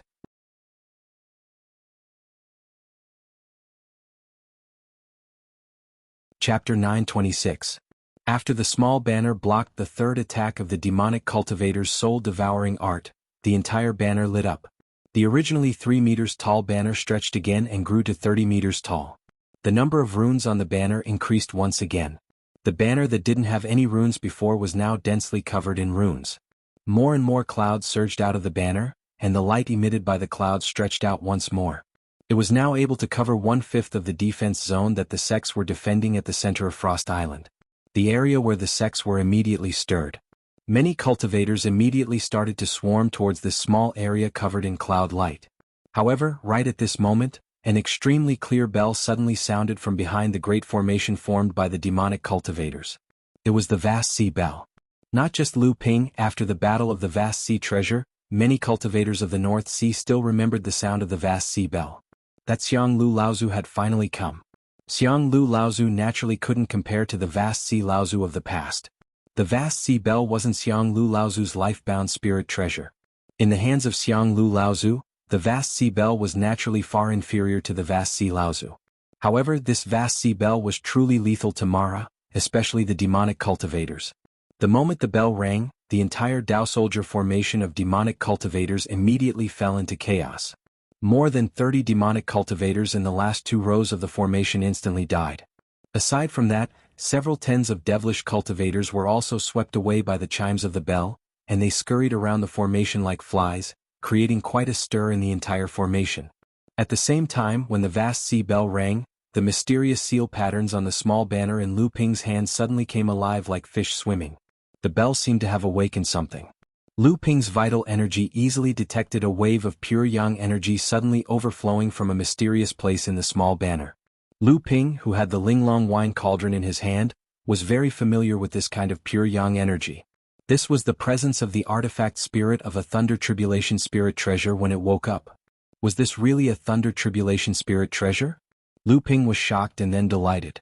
At this time, Linglong suddenly stuck her head out of the wine cauldron and said, quickly refine it. Someone must have cast a special seal to prevent its spirituality from dissipating and forced it into a deep sleep. This Vast Sea Bell is the medium to open the seal and awaken its spirituality. You have to refine it while the artifact spirit has just woken up. Otherwise, when its spirituality completely awakens, it won't be easy to subdue a spirit treasure. Lu Ping naturally knew that Linglong was referring to the artifact spirit hidden in the small banner. Naturally, Lu Ping was very happy. Lu Ping knew that the artifact spirit was referring to the spirit hidden in the small banner. By Linglong, Vast Spirit was. The bluish-purple true essence was mixed with traces of flickering lightning. In an instant, it traced the pure yang energy that was dissipating from the small flag. If it was in the past, although Lu Ping was eager to refine the small flag, he would not pour his quintessential essence into the magic treasure like this. This could easily cause damage to the body of the magic treasure. But now that he had confirmed that this small streamer was a spirit treasure, Lu Ping seemed somewhat unscrupulous. Even the violent destructive power of the thunder tribulation water in his Zhenyuan was no longer restrained. The material of a spirit treasure was more than enough to withstand Lu Ping's violent Zhenyuan. In an extremely secretive place within the small flag, a golden cloud was changing into various shapes, like a person who was about to wake up rolling on the bed. Faint pure yang energy radiated from the cloud, attracting a rich bluish-purple aura from afar. Lu Ping's quintessential essence followed the flashing pure yang energy in the little flag and charged forward. Finally, he found the golden auspicious cloud and rushed toward it like a flood that broke a dam. On the surface of the small flag, the mysterious runes that originally covered the entire surface of the flag were like tadpoles that had their nest blown up. They wandered around the surface of the flag, gathering and dispersing at times. If a cultivator were to probe the flag with their spiritual sense at this moment, they would immediately be confused by the wandering runes. At this moment, a second bell toll sounded in the distant sea, but this time the sound came from the rear of the Great Devil Cultivation Formation. This time the casualties in the Great Devil Cultivation Formation were even more severe. Including the dozens of demonic cultivators that had their black mist dissipated, 70 to 80 demonic cultivators fell from midair. In addition, 20 to 30 demonic cultivators had their black mist dissipated. The entire Great Devil Cultivation Formation fell into chaos again. Although the four blood demons tried their best to restrain the sea bell and joined forces to resist the effects of the sea bell, they still couldn't offset the effects of the sea bell's special bell. However, before the sea bell finished ringing, a golden light suddenly cut through the sky and illuminated Xianglu Laozu, who was holding a huge bronze bell and was about to flee in a panic. A golden-clothed Shura with a golden face suddenly appeared behind the Great Devil Cultivation Formation. After taking a step forward, a golden light shot out from his hand, but this time, it hit the west side, which was hundreds of meters away. A second Jade Shura. There was a second Jade Shura near Frost Island. Xianglu Laozu must have arrived near Frost Island a long time ago, but he was blocked by this Jade Shura. Xianglu Laozu, who was a lone practitioner, didn't have many tricks up his sleeve other than the sea bell that he had obtained by chance. Fortunately, he was at the mid-Dharma stage. Although he was far from being a match for the Jade Shura who was at the Dharma stage, the Jade Shura was still wary of the sea bell. The two of them circled around Frost Island like hide and seek. Knowing that Frost Island was in danger, Xianglu Laozu took the risk of being killed by the Jade Shura to ring the sea bell. Speaking of which, Elder Xianglu was feeling rather helpless. This sea bell was like a hot potato in his hands, but if he wanted to throw it away, he would have to think about the fact that he only had one top-notch spirit-nurturing treasure that had lost all hope of becoming a spirit treasure. Even in a barren land like the North Sea, as a mid-Dharma adept, he was still the poorest of the poorest. No matter what, he could not bear to throw away this spirit treasure that he had already obtained. However, under the heavy pressure of the various sects, Forefather Xianglu, a mighty mid-Dharma adept, actually did not dare to show his face in the North Sea cultivation world during this period of time. No matter how he thought about it, he could only risk his life to participate in the Battle of Frost Island. Only then would he be able to make the various sects and forces of the North Sea admit that the vast ocean bell was his. And when the sea bell rang a second time, the mysterious runes on the small flag suddenly began to gather at the top of the flag like ants on a hot pan. Then they connected with each other and a big hang word appeared on the flag. And at this time, in the hidden place of the small flag, the golden clouds had already transformed into a golden-winged peng bird that was about to take flight. But at this time, this peng bird couldn't fly at all, because dozens of flashing blue and purple water ropes had already tightly bound the golden peng bird's wings and feet. Outside Frost Island, Xianglu Laozu had dodged the 3 attacks of the metal element Jade Shura. He no longer had the aura of a Dharma adept. He shook the sea bell in his hand, and when the third bell rang, dozens of demonic cultivators died in the demonic cultivation formation. The formation couldn't hold on any longer and finally collapsed. From afar, Xianglu Laozu's roar could be heard. Friends from all sects, I can't hold on any longer. At most, I can lure this Jade Shura away. Take care. Then Xianglu Laozu's figure flashed, and he used his space god art. He immediately retreated a few miles away from Frost Island, and temporarily escaped the Jade Shura's pursuit. This was a last resort. Strictly speaking, it was already very difficult for Xianglu Laozu to delay one Jade Shura until now. Otherwise, with two Jade Shuras present, the island's protection formation would have collapsed a long time ago. And Xianglu Laozu didn't hesitate to expose his whereabouts at the critical moment, and rushed to Frost Island to break the Taoist formation that the demonic cultivators had carefully set up. This was a big favor to the sects of the North Sea and the 12 families. Now that he had retreated, the sects of the North Sea had no reason to criticize him. When the third bell rang, another ball of runes gathered on the flag, and a big cloud word appeared in the center of the flag. Inside the small flag, Lu Ping's blue and purple true energy rope had already tightly bound the golden-winged cloud rock's body. The blue and purple true energy spread along the rope towards the cloud rock's body. Right now, only its head was left. The word Guanyun appeared on the giant banner.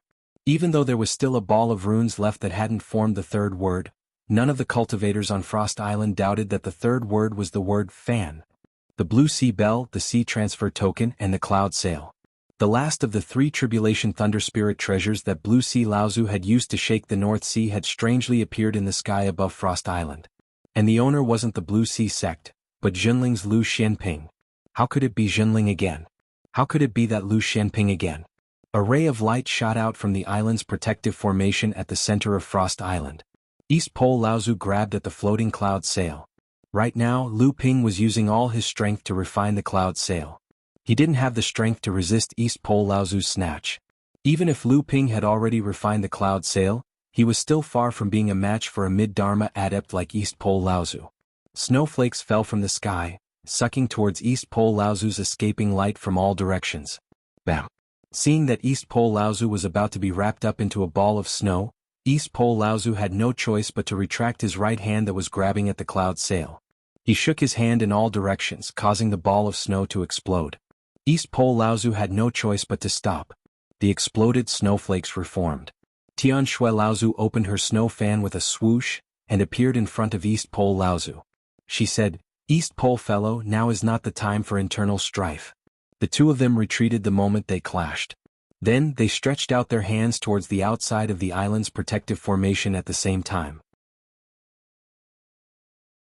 The two Blood Shura that wanted to take the opportunity to attack the island's protective formation had no choice but to retreat and avoid the two Laozu's frontal attacks.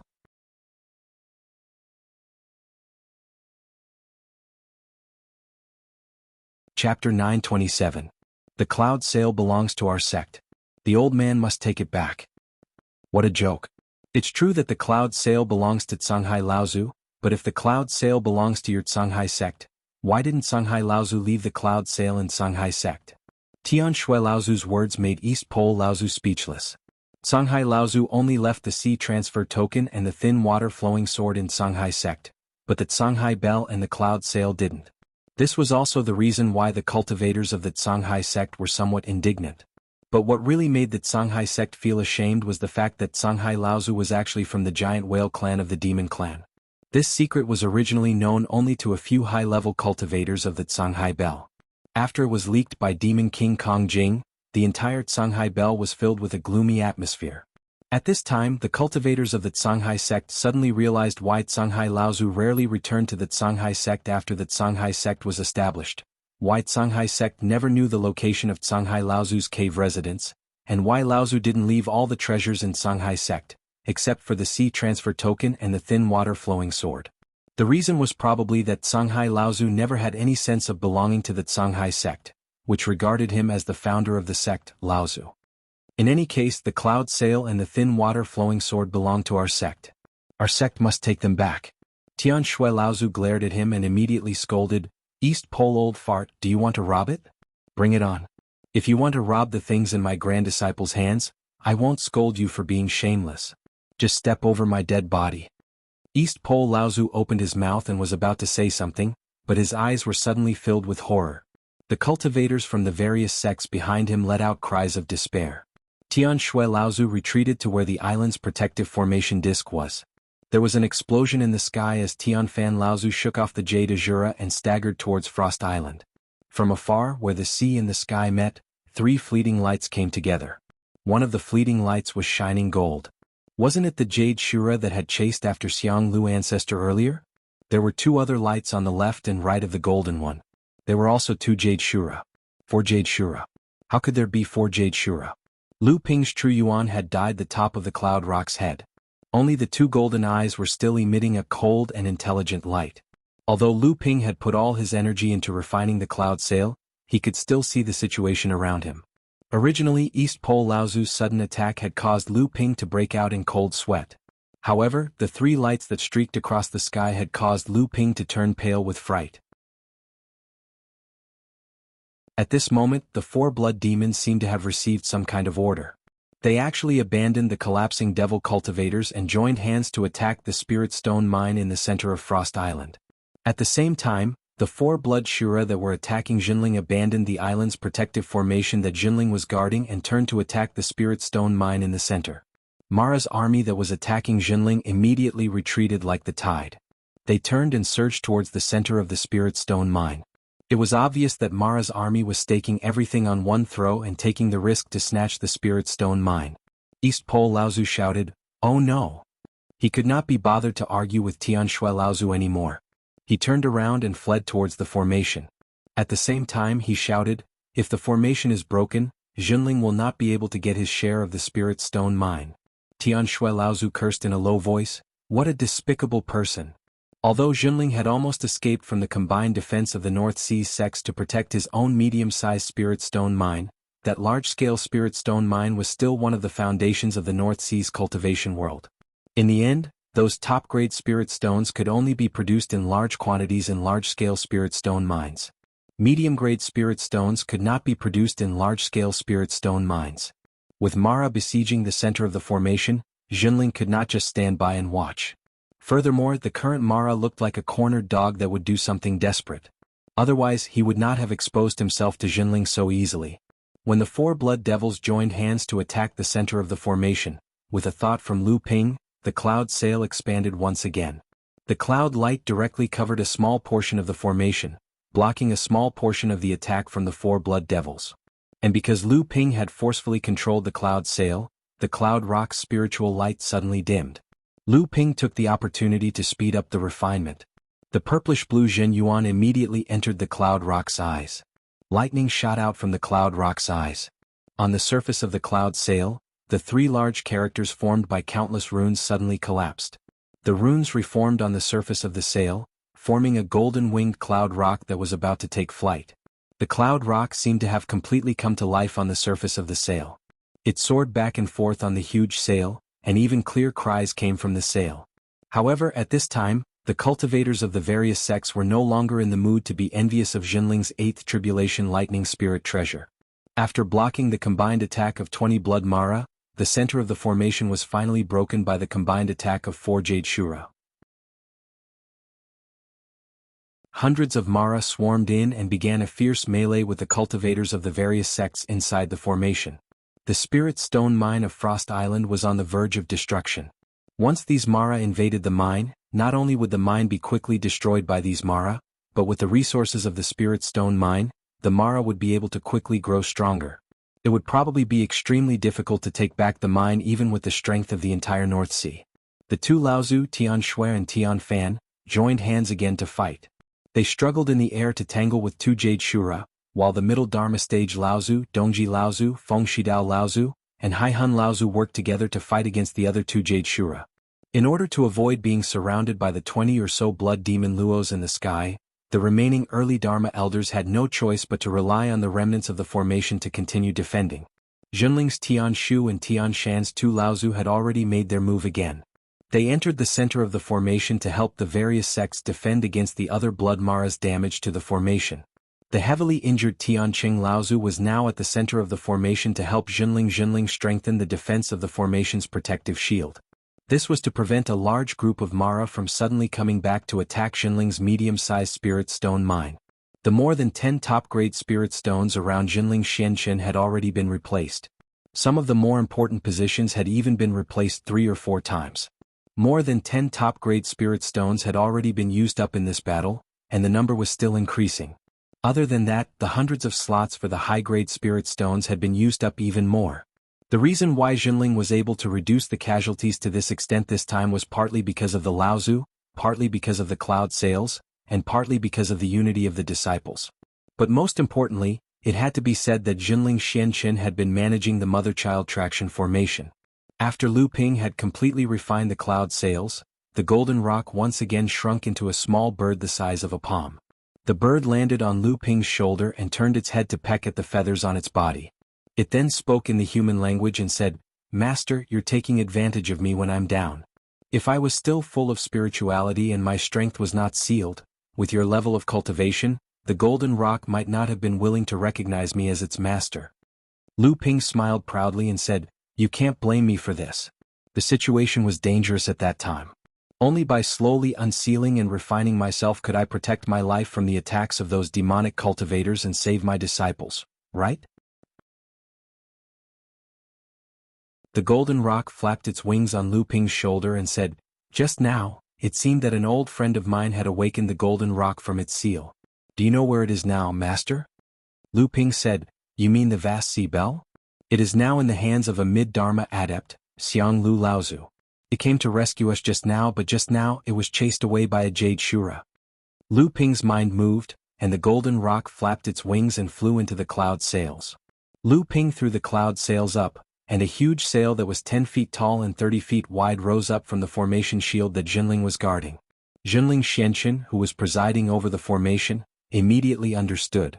The island's protective formation immediately merged with the cloud sails, and the entire formation was immediately protected by the mother-child traction formation and the cloud sails.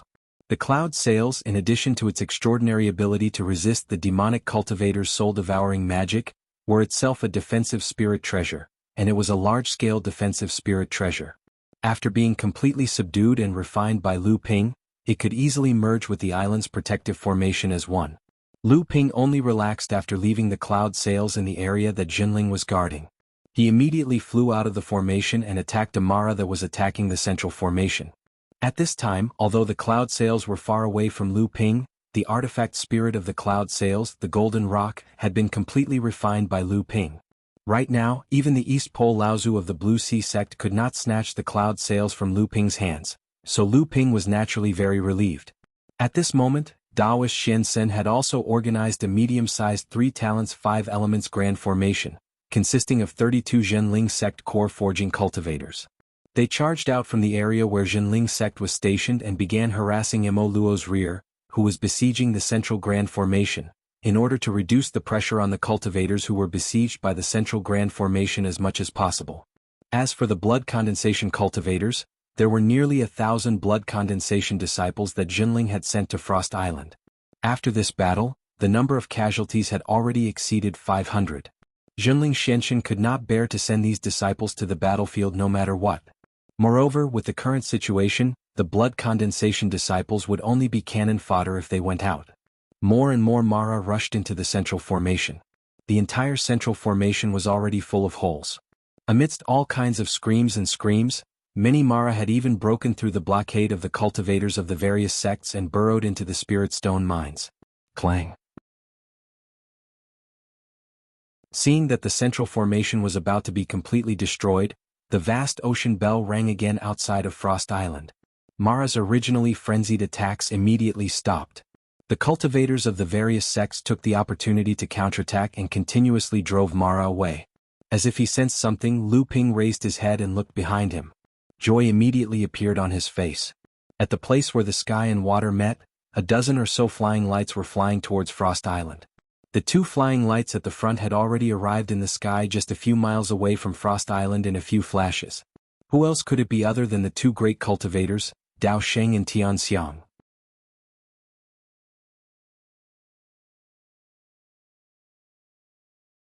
Chapter 928. After Lu Ping exited the Jinling formation, he headed straight for the water shura whose primordial spiritual treasure had been broken by Tianqing Laozu at the cost of being seriously injured. Although this blood shura's primordial spiritual treasure had been broken by Tianqing Laozu and he had lost almost half of his strength, even so, this blood shura's strength was still at the early Dharma stage. His strength might not be weaker than someone like Tianshu Laozu. For a blood shura with such strength, it was easy for Lu Ping to seriously injure it under a sneak attack, but it was extremely difficult to kill it in one blow. If this blood Shura tried his best to escape, Lu Ping would probably have to use all his means. Moreover, there were quite a number of blood Shura madly attacking the central formation. If the surrounding blood Shura rushed over to help, if Lu Ping was too late, he would probably be surrounded by dumplings. At this time, the Dharma Laozu of the various sects in the North Sea had finally come to help. The dozens of flowing lights in the sky were obviously more than 10 Dharma adepts, and the two great adepts, Dao Xing and Tian Xiang, took the lead and arrived near Frost Island in the blink of an eye. Originally, there was still a thick black mist in the sky that had blotted out the sky from the Great Devil Cultivation formation, but with the arrival of the two great cultivators, the entire world seemed to have changed, and the mist from before had completely disappeared at some point. After the arrival of the two great adepts, to everyone's surprise, the two Laozu did not immediately make a move to turn the situation around. Instead, they stopped a few miles away from Frost Island and did not move forward. At this time, the situation on Frost Island was already very dangerous. More and more Mara had broken through the blockade of the various sects and entered the Spirit Stone mine. Fortunately, the various sects' cultivators' attention was focused on the Great Shura, so most of the Shura that broke into the Spirit Stone mine were minor repairs Shura that were equivalent to the blood condensation stage. There were only a few great Shura that were at the core forging stage. However, these two Laozu were not completely idle. Tian Xiang Laozu saw that the two Laozu, Tian Fan and Tian Shui, were struggling to resist the attacks of the two Jade Shura. If it was not for the wind and snow dual fan, they would probably have been defeated long ago. Tian Xiang Laozu casually flicked his finger at the surface of the sea, and a stream of water flowed from the surface of the sea into midair. Then this stream of water continuously split into hundreds of small tributaries, forming a giant net in midair, and covered one of the Jade Shura that was fighting against the two Laozu, Tian Shui and Tian Fan. At the same time, Dao Xing Laozu also made a move. Dao Xing Laozu only lightly pointed his finger, and the Jade Shura that was suppressing Feng Shidao and Hai Hun Laozu suddenly let out a strange cry. Its body moved in a very strange posture, and its shoulder was cut by Dao Xing Laozu's sword qi. Lu Ping could see it clearly from afar, and he guessed that this was Jinling's main skill, the mystical ape water manipulation art. Lu Ping secretly compared it to his own water manipulation art, and he realized that the two were similar in terms of subtlety. However, Lu Ping's cultivation was too low, and he had only cultivated for a short period of time. His understanding of this kind of god power was far inferior to that of Tian Xiang Laozu, who had cultivated for nearly 1,000 years. Naturally, he could not use the god power of turning water into a net. Tian Xiang Laozu's water net god power was amazing, and it only took a moment for the Jade Shura to be unable to deal with it. Tian Fan and Tian Shui, the two Laozu, were suddenly under a lot of pressure. However, the Jade Shura's cultivation was still there. Although Tian Xiang Laozu's god power was fierce, it did not trap the Jade Shura for long. Soon it broke free from the water net. Tian Xiang Laozu and Dao Xing Laozu, after each of them made a move, hovered in the air above Frost Island and did not move. In just a moment, the escaping lights that were following Tian Xiang and Dao Xing Laozu had caught up. In the leading yellow escaping light, Tian Kong Laozu shouted. The mountain-splitting axe in his hand carried an unparalleled power, and it slashed towards the Jade Shura that had just broken free from the water net. At the same time, Tian Feng Laozu swept up a whirlwind and swept past Tian Kong Laozu, heading towards a blood Shura that was fighting with Tian Shu Laozu. Immediately after that, more than 10 Dharma adepts from each sect arrived, and the situation on Huangli Island was suddenly reversed. The Mara clan, which originally had an overwhelming advantage, was now being attacked by the human adepts. If it were not for the large Spirit Stone mine, the Mara clan would have been defeated long ago. Lu Ping took advantage of this opportunity to suddenly attack the water Shura. 4 flying swords spread out from different directions, intertwining to form a huge sword formation in midair, trapping the unguarded water Shura in the sword formation. Although the blood Shura still had the power of a Dharma adept without its companion spiritual treasure, it was unable to break through the great sword formation that Lu Ping had carefully set up. However, it would be extremely difficult for Lu Ping to use the sword formation to kill it. Lu Ping's mind moved and the water vapor in the sky condensed. In an instant, the wind and clouds gathered, forming a dark cloud in midair, and flashes of lightning brewed and flashed. Lu Ping made a few hand signs and muttered to himself. Finally he shouted, "Fall!" Countless bolts of bluish-purple lightning changed shapes in midair, but in the end, they all fell into the sword formation. In the core space, near the two most core remarkable power talismans, a remarkable power talisman that flashed with lightning was like a glutton, swallowing the thick Danxia purple gas around it. In the sky above Frost Island's great formation, rays of Kuei water remarkable power continuously struck the sword formation. Only the blood-curdling screams of the blood Shura could be heard. Lu Ping was still unmoved. The inner yuan in his body was being consumed rapidly, supporting the continuous casting of the Kuei water divine thunder. There were also Mara who tried to attack Lu Ping in the surroundings to help the blood Shura that was trapped by Lu Ping's sword formation. However, the Dharma adepts that had reached the Dharma stage had been intentionally blocked by Laozu. The other Grand Shura level Mara, under the protection of the small black flag above Lu Ping's head, could not even break through Lu Ping's protective light screen. The dark clouds in the sky continuously struck down 18 bolts of Kuei water divine thunder. Finally, the blood Shura in the sword formation was completely exhausted, no longer able to resist the strangulation of Lu Ping's sword formation. In just a moment, a puff of extremely pure water origin spiritual qi exploded from the sword formation, and then quickly dissipated between heaven and earth. At this moment, the world was suddenly filled with an extremely oppressive aura. Even Lu Ping, who had a bloodline that could almost ignore the pressure of a Grand Shura, could feel an extremely strong throbbing. When Lu Ping looked up, he saw the two Grand Shura outside Frost Island, who were originally indifferent, looking at something with solemn expressions. Then the entire Frost Island began to shake violently. It wasn't just Frost Island, even the sea around Frost Island began to shake violently. Countless waves surged up and directly smashed down many of the icebergs on the shores of Frost Island. The sounds of ice cliffs collapsing into the sea continuously came from all around Frost Island. Lu Ping seemed to sense something. His eyes flashed with green light as he looked into the distance. He saw many white lines forming where the water and sky met, and then rapidly advancing towards Frost Island. Lu Ping was greatly shocked. He looked around and saw a white line rising from the surface of the sea in every direction. These white lines were connected to each other and formed a giant circle. With Frost Island as the center, the circle was shrinking at an extremely fast rate.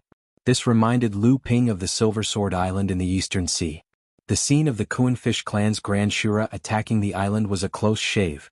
The situation in front of him was obviously much greater than that Kuanfish clan's Grand Shura cultivator back then. As the white lines approached, the huge waves grew taller and taller, even far surpassing the tallest iceberg on Frost Island. As long as the surging waves converged on Frost Island, the entire Frost Island would be completely submerged by the sea. At this moment, Dao Sheng and Tianxiang, the two Grand Shura Laozu finally moved. One was in the south while the other was in the north. A 3-feet-long cudgel appeared in the hand of the celestial phenomenon patriarch. He threw the cudgel towards the huge waves coming from the north. The huge waves immediately calmed down and fell back down to the surface of the sea in a strange manner.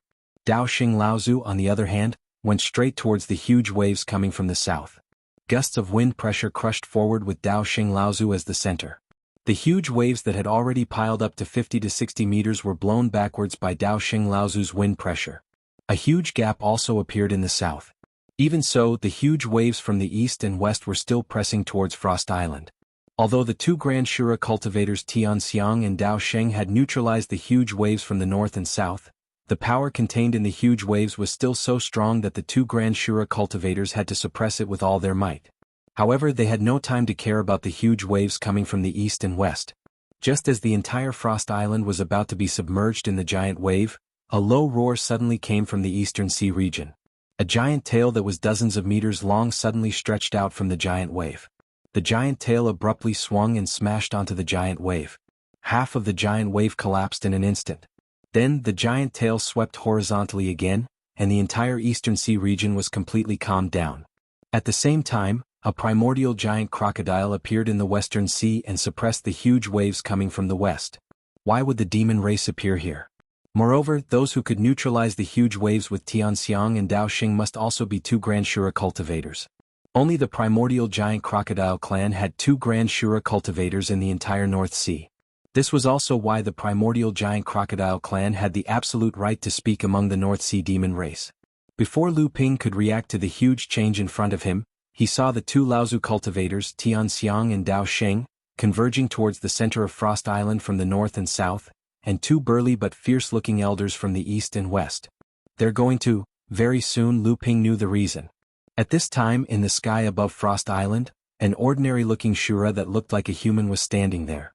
Unlike the Jade Shura, whose skin color had changed due to the influence of the origin Qi, this Shura looked no different from an ordinary person except for its eyes. Shura. Above the Jade Shura, the cultivation level was equivalent to that of a Grand Shura. However, because it had a companion spirit treasure that was comparable to a pure Yang spirit treasure, it far surpassed a late Dharma realm Grand Shura. Its strength was even close to that of the pure Yang Laozu's Azura.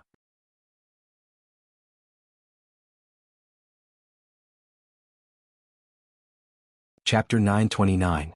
No wonder the two great cultivators, Dao Sheng and Tian Xiang, hadn't acted in time to eliminate Mara after the reinforcements from the North Sea had arrived. There was an Azura spying on them. It seemed that the two Laozu, Dao Sheng and Tian Xiang, had discovered Mara's weakness. Mara had his own plans. He had originally planned to have two Jade Shuras lead the Mara clan to attack Frost Island, while the Mara would lead the remaining two Jade Shuras and a group of Mara to intercept the cultivators heading north to reinforce Frost Island. The forces gathered by Mara should have been enough to carry out their plan, but two unexpected things happened. One was that Xiang Lu Laozu, who wielded the Bell of the Ocean, acted alone and avoided Mara's interception, appearing near Frost Island. The second was that the North Sea humans and demons, who were originally enemies, had secretly joined forces.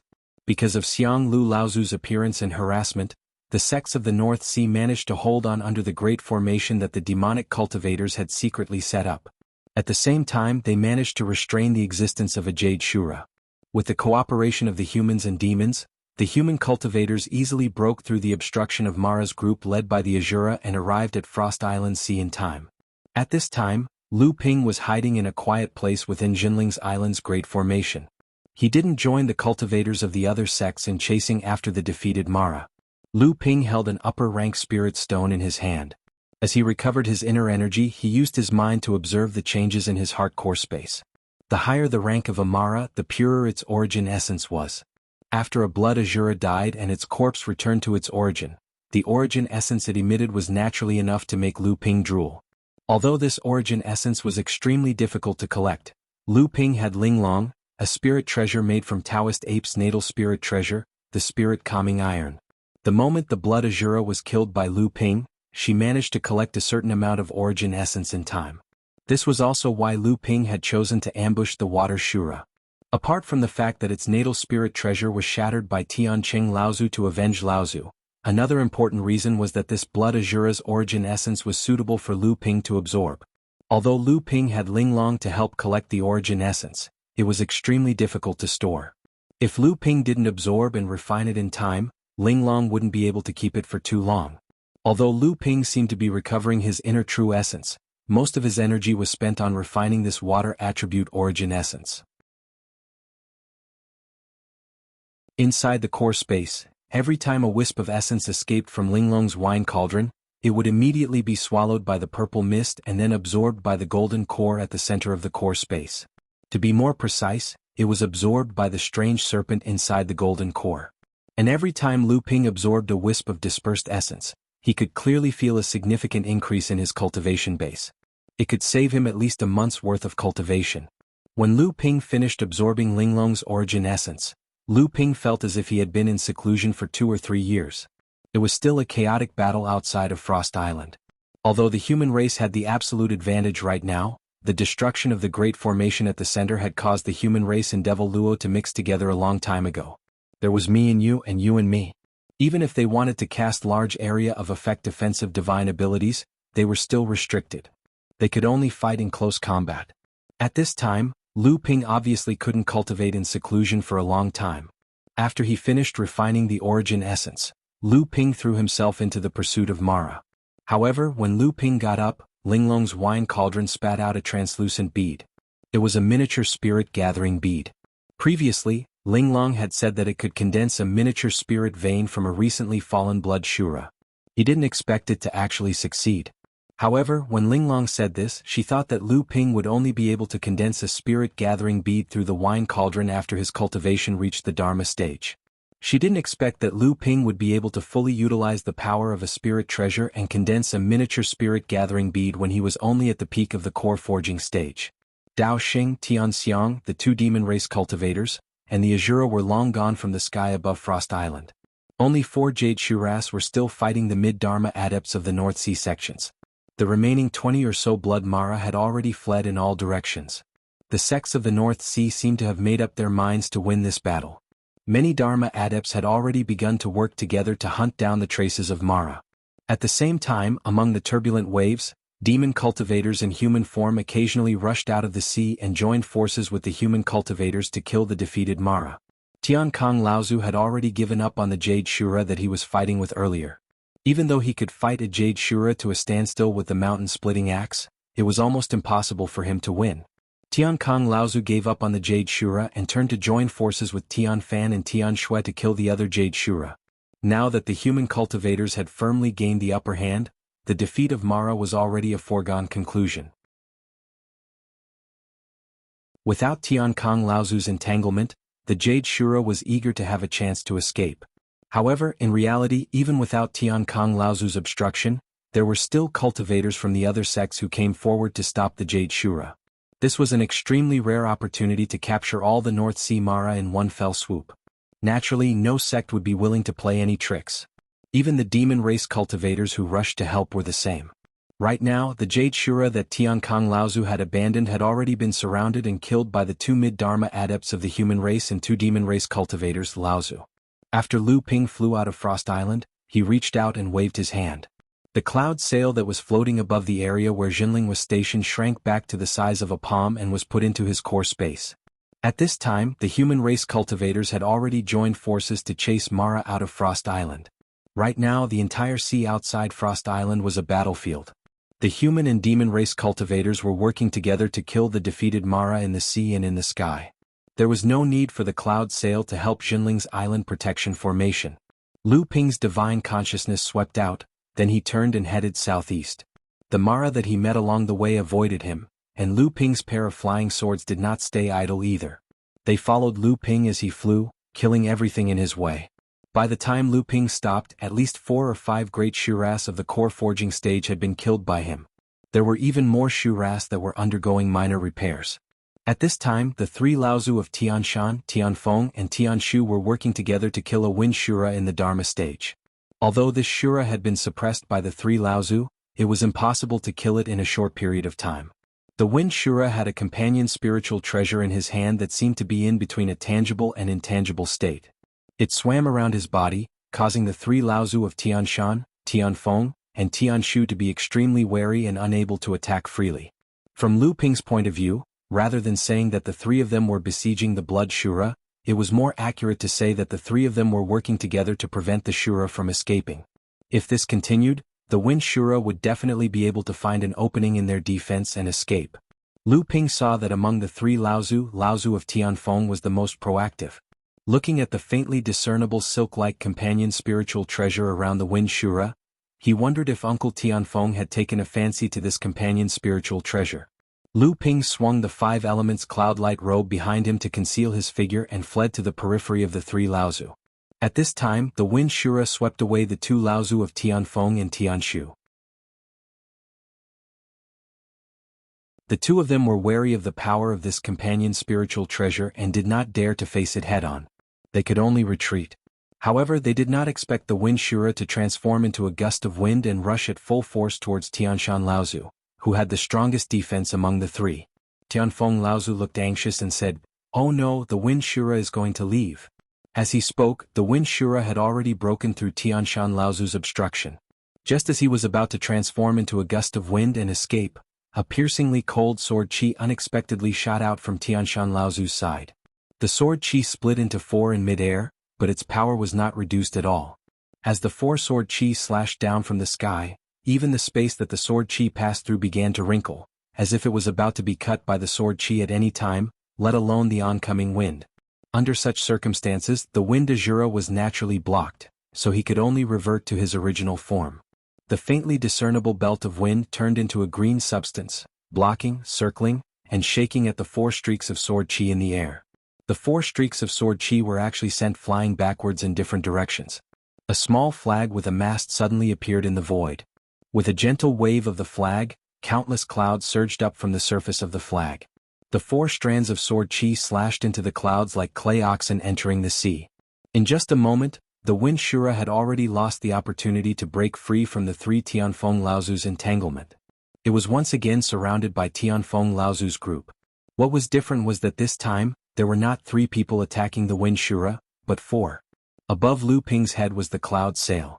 Around him were 4 flying swords, the beautiful lady in autumn waters and the flowing stream. He was right in front of the Wind Azura. The reason why Tianshan, Tianfeng, and Laozu could not do anything to the Wind Shura earlier was that none of them could withstand the power of the Wind Shura's companion spiritual treasure head-on.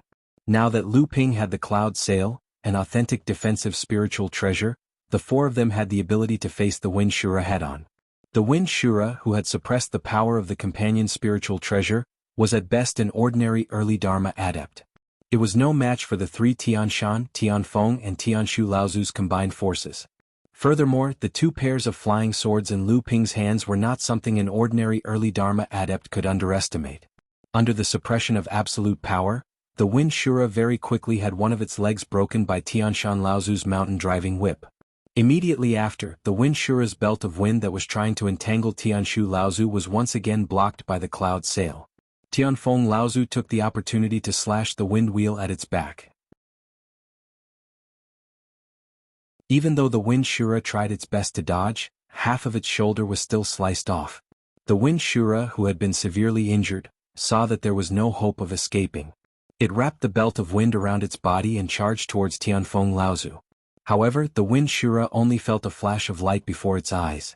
It looked at the familiar body in front of it with a confused expression. Why did this headless body look so familiar?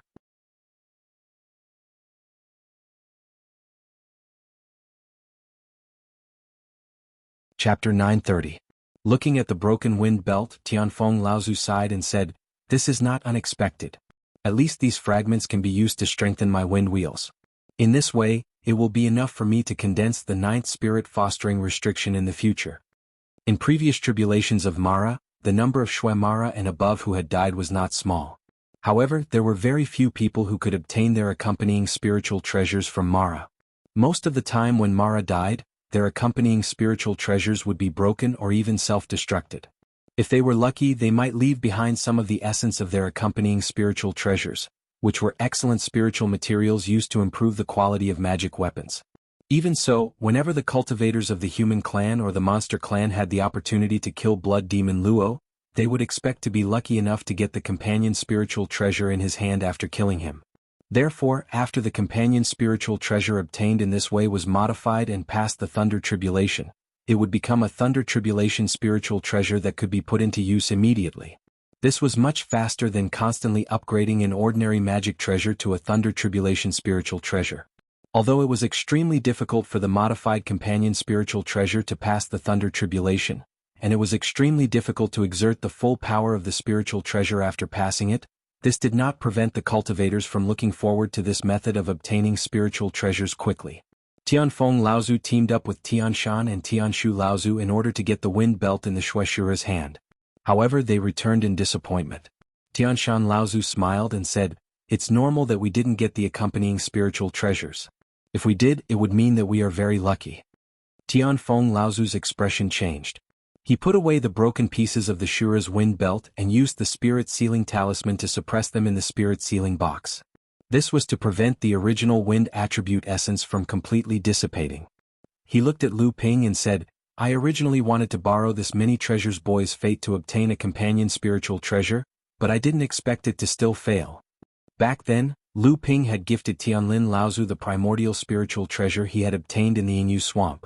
After Tianjiang Laozu had modified it, Tianlin Laozu had helped the primordial spiritual treasure overcome the Thunder Tribulation and become a First Tribulation spiritual treasure. This had made many Jinling Laozu envious. Lu Ping naturally knew that Tianfeng Laozu was joking. He smiled and did not reply. Instead, he focused most of his divine sense on the Linglong wine cauldron in his heart core space. "How is it?" asked Lu Ping. He knew that Linglong had completed the cauldron. A miniature spirit-gathering pearl flew out of the cauldron. Linglong's head emerged from the cauldron and said, "The essence dissipated too quickly, so I didn't capture it. Besides, you can't use the wind attribute essence, and the formation of this spirit-gathering pearl is too difficult. Fortunately, you have killed many Mara along the way and Linglong has absorbed a lot along the way, so this blood Shura has condensed a spirit-gathering pearl. The conversation between the two was through divine sense, so the three Laozu did not know. Although Linglong said that she could condense a miniature spirit-gathering pearl or a miniature spirit vein by absorbing the essence of a fallen blood Shura, that was under ideal circumstances. Usually, when a blood Mara died, Linglong could only gather half of the essence at most, and this was under the condition that Lu Ping was prepared. At this time, Tianshu Laozu suddenly said, I have just received news that Haihun Laozu of the Haiyan sect and 2 early Dharma adepts from the sect have joined forces to kill a blood Shura and obtained a companion spiritual treasure. Tianfeng Laozu cursed and said, Damn it, they are so lucky. Tianshan Laozu said, Even if they obtain a companion spiritual treasure, it is not easy to modify it and help it pass the thunder trial. As far as I know, the Haiyan sect does not have a master crafting weapon. Moreover, not everyone in the North Sea is willing to risk their own thunder trial to help a spiritual treasure pass the thunder trial. Tianshu Laozu nodded and said, Exactly. But what should we do next? Should we continue to join forces to kill the blood Shura? Tianshan Laozu shook his head and said, By now, the blood Mara who can escape has long escaped. Those who have not escaped are already in a desperate situation. They do not need our help, lest the adepts from other sects misunderstand our motives. Seeing that everyone nodded in agreement, Tianshan Laozu continued to instruct. The most important thing now is to command the disciples to destroy the ordinary blood Mara army that has lost the guidance of the blood Mara.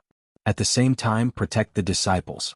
Senior brother Tianshu, you also need to command the disciples to destroy the Mara who have infiltrated the large spirit stone mine in the center. Although most of these Mara are underground miner repairs Azuras, there are very few great Azuras at the core forging stage. They can be given to the disciples as a training mission, but I still need you to be there to protect the disciples and prevent the other sects from taking advantage of the mine. Tianshu Laozu nodded and said, That's right. After Tianshan Laozu finished instructing, Lu Ping was about to leave when he heard Tianshan Laozu say, Don't go. The battle has just ended. This time, our sect has suffered heavy casualties, especially your senior uncle Tiancheng. His injuries are even more serious. You are the only alchemist grandmaster on Frost Island now, so it is time for you to leave. Lu Ping wasn't in the mood to stay on Frost Island at all, but Tianshan Laozu's reason couldn't be refuted by Lu Ping. He could only say, This disciple has already checked on senior uncle Tiancheng's injuries. Let's wait for senior grandmaster Fornax to arrive first. As for the injuries of the other disciples, I believe that the disciples of the pill pavilion will arrive soon. This time we have prepared enough healing pills, we just need to use the right medicine. Tianshan Laozu didn't hear Lu Ping's intention to evade. He thought that Lu Ping wanted to escape because of Tiancheng Laozu's injuries, so he said, I also know that junior brother Tiancheng's damaged origin is extremely difficult to recover. However, there is a grandmaster on Frost Island who is healing the disciples. This will be a great help in calming the hearts of the disciples.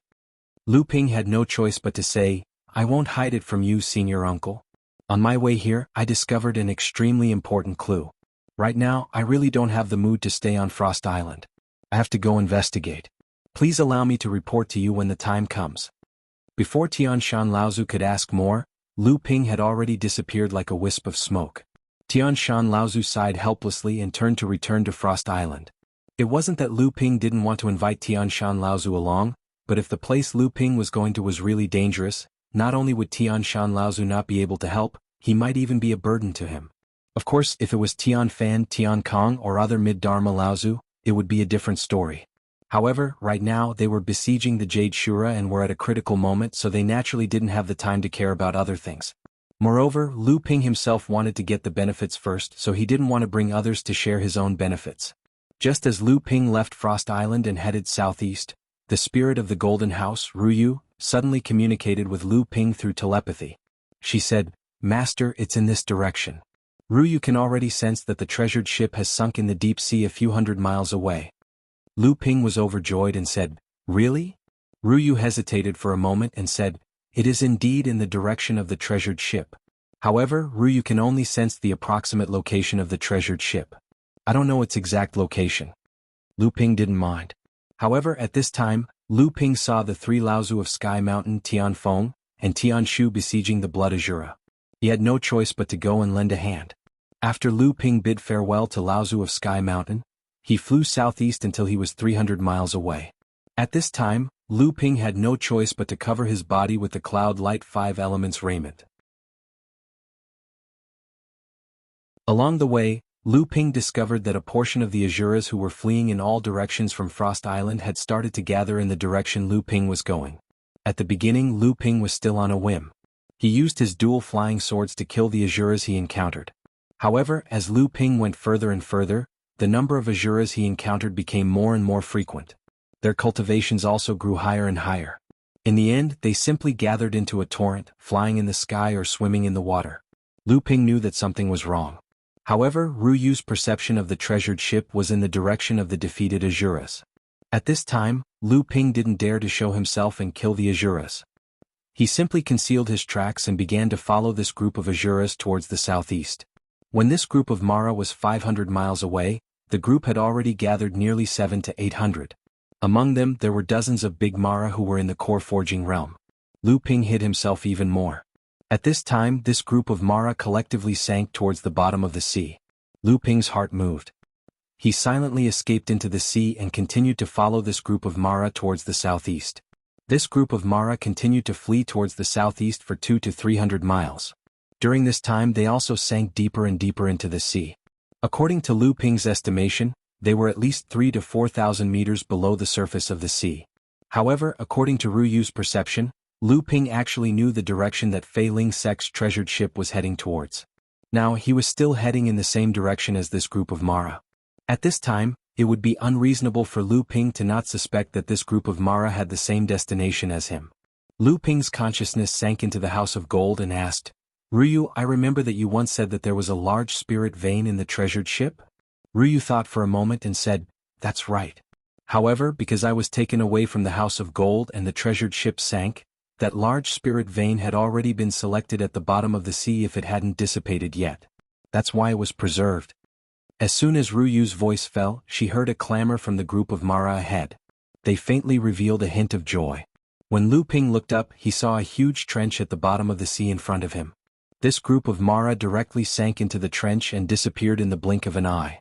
The bottom of the sea was already 4,000 to 5,000 meters deep. However, after Lu Ping used the 3 Pure One's true pupils, the situation at the bottom of the sea was still very clear. Lu Ping stood at the edge of the trench and looked down. A huge ship covered with seaweed mud was lying quietly at the bottom of the sea. The group of several hundred Mara were diving towards the ship. From afar, it looked like a group of ants crawling towards a huge tree.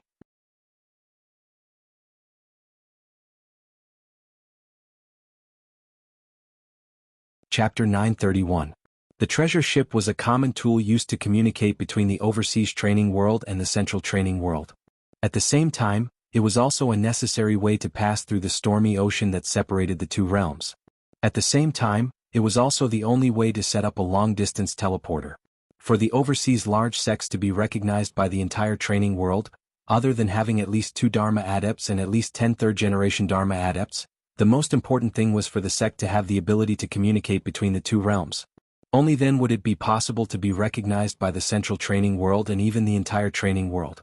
All these requirements would be focused on one thing, and that was the treasure ship. And the treasure ship was not only a reflection of the heritage of a sect, but more importantly, it was a symbol of the status of a large sect. According to what Lu Ping knew, a treasure ship had to be at least 140 feet long and 400 feet wide. These were just minor details. The key was that the shell of the treasure ship had to be at least an upper-grade ritual weapon made from top-grade spiritual materials. The use of the keel of the treasure ship had to be at least at the level of a magic weapon or even higher. In addition, the other important parts of the treasure ship needed to be above the level of a top-grade ritual weapon. The upper-grade ritual weapon used on the shell was the most inferior part of the treasure ship. There was a space in the key parts of the treasure ship. Some rich sects might directly embed a treasure grotto heaven in it. If they could not, a space grotto heaven at the level of a ritual weapon could be supported. However, compared to a treasure grotto heaven, there was naturally a big difference. The treasure ship of the Failing sect obviously did not embed a treasure grotto heaven in it. This was not to say that the Failing sect did not have the ability to create a treasure grotto heaven, but the requirements to embed a treasure grotto heaven on the treasure ship were far greater than the requirements to embed a treasure grotto heaven at the level of a ritual weapon. And in this grotto heaven, the most important thing was to be able to accumulate a large spirit vein to create a false earth vein. When the treasure ship traveled in the sea, when it resisted the wind and waves, and when it passed through the dangerous environment of the stormy ocean, it needed a large spirit vein as a source of power. In addition, there were 3 other important factors. The first was to have a Dharma adept. This was a prerequisite for the treasure ship to be able to pass through the stormy ocean. It was also the key factor for a treasure ship to be used as a deterrent. It was also the reason why a large sect needed at least 2 Dharma adepts. At the very least, one of them could stay in the sect and the other could guard the treasure ship. The second was a master of arrays. From the outside to the inside, there were countless runes engraved on the treasure ship. The entire treasure ship could be said to be an independent space of arrays. This was an important way to defend against enemies, and also an important indicator of the quality of the treasure ship. One of the most important reasons why the outer shell of the treasure ship had to be assembled with high-grade spirit materials was to be able to withstand the huge force generated by the activation and operation of the entire treasure ship formation. Secondly, it was to resist all kinds of dangers that might be encountered during the voyage. The third was the artifact spirit of the entire treasure ship. With the existence of an artifact spirit, cultivators could save a lot of true essence when driving the treasure ship on the sea. It could also adjust the resources of the spirit veins in time, and it could also help the array formation master coordinate the activation of the treasure ship's array formation. The third was the spirit of the treasure ship. With the existence of a spirit, it could save the cultivator a lot of Zhenyuan when driving the treasure ship on the sea. It could also adjust the resources of the spirit vein in time, and it could also help the master of arrays coordinate the activation and operation of the array of the treasure ship. The outer shell of the treasured ship was covered with mud from the seabed. Even though the majority of the outer shell had reached the level of a high-grade magic tool, and many parts had even reached the level of a top-grade magic tool, it could be seen that many places had already been severely corroded. Most of the runic patterns carved on the outer shell had already become blurred. The shell of the treasure ship was covered with mud from the bottom of the sea. Although most of the shell had reached the level of a top-grade instrument, and some of them had even reached the level of a top-grade instrument, many parts of the shell had already been severely corroded. Most of the array inscriptions on the shell had become blurred. The treasure ship was tilted to the right and leaned against the bottom of the cliff. On land, the divine sense of a cultivator who had just advanced to the core forging stage could cover a radius of 100 feet. On the other hand, the divine sense of an early Dharma adept could cover a radius of 10 miles. An ordinary adept who had just reached the blood condensation stage could probably use his divine sense to cover a radius of 100 feet on land. An adept who had just entered the core forging stage could use his divine sense to cover a radius of 100 feet. An early Dharma adept could use his divine sense to cover a radius of 10 miles. Lu Ping's divine sense was far more powerful than others and was comparable to a mid-Dharma adept. If he used his divine sense on land, he could detect any movement within a radius of 20 miles. However, at the bottom of the sea, Lu Ping's divine sense could only reach a maximum of 3,000 feet due to the pressure and isolation of the sea. This meant that he could barely scan the surface of the treasure ship. Lu Ping hid at the edge of the cliff for 2 hours and did not discover any other Mara returning. At the same time, he did not discover any fluctuations from Mara who was at or above the Dharma stage. In the end, he concluded that this was probably the nest of one of Mara's armies. No Mara at the Dharma stage appeared. Perhaps their leader had been killed in the battle on Frost Island, or perhaps they were being chased by the Dharma adepts of the human and demon races of the North Sea. They did not dare to return to their nest not too far away from Frost Island. In the end, Lu Ping decided to explore the treasure ship. If not for the fact that Lu Ping's level of cultivation had increased, the pressure at the bottom of the sea would have been enough for Lu Ping to use the water moon pearl. However, in order to not expose himself, Lu Ping could only use his inner yuan and physical body to resist the water pressure. Fortunately, Lu Ping had an idea and used the cloud sail to cover his body. Otherwise, it would have been a torture for Lu Ping's inner yuan and physical body. However, Ruyu had previously told Lu Ping that before the treasure ship sank, Fei Ling Sec's Laozu had already collected most of the treasures that could be taken from the treasure ship. The treasure ship had been submerged at the bottom of the sea for 4,000 years. Even if there were any treasures left, they would have been corroded and rusted by the seawater. What's more, because of the large spirit vein in the middle of the ship, This place had obviously become Mo Luo's lair. With Mo Luo's nature of devouring spirits, Lu Ping's initial sliver of hope vanished without a trace. However, Lu Ping still decided to go in and take a look. Just this large spirit vein alone was worth Lu Ping going in to investigate. Moreover, now that there was no blood Shura here, this made Lu Ping even more daring. Although the main body of the treasured ship was assembled from numerous high-grade and top-grade magic treasures, many of the key parts were magic treasures of the magic treasure level, especially the dragon bone. According to Ruyu, it was a large magic treasure that had condensed 3 treasure restrictions. Lu Ping checked many cabins in the treasure ship and found that it was really as Ruyu said, there was almost no harvest. He couldn't help but feel a little disheartened. However, he also found that the interior of the treasure ship was mostly maintained intact. At the same time, it hadn't suffered too much damage from Mara. This made Lu Ping very happy and he secretly felt very lucky. Although Mara was soul-devouring, magic treasures usually condensed 4 treasure barriers and reached the level of psychic magic treasures would only give birth to a weak spirituality.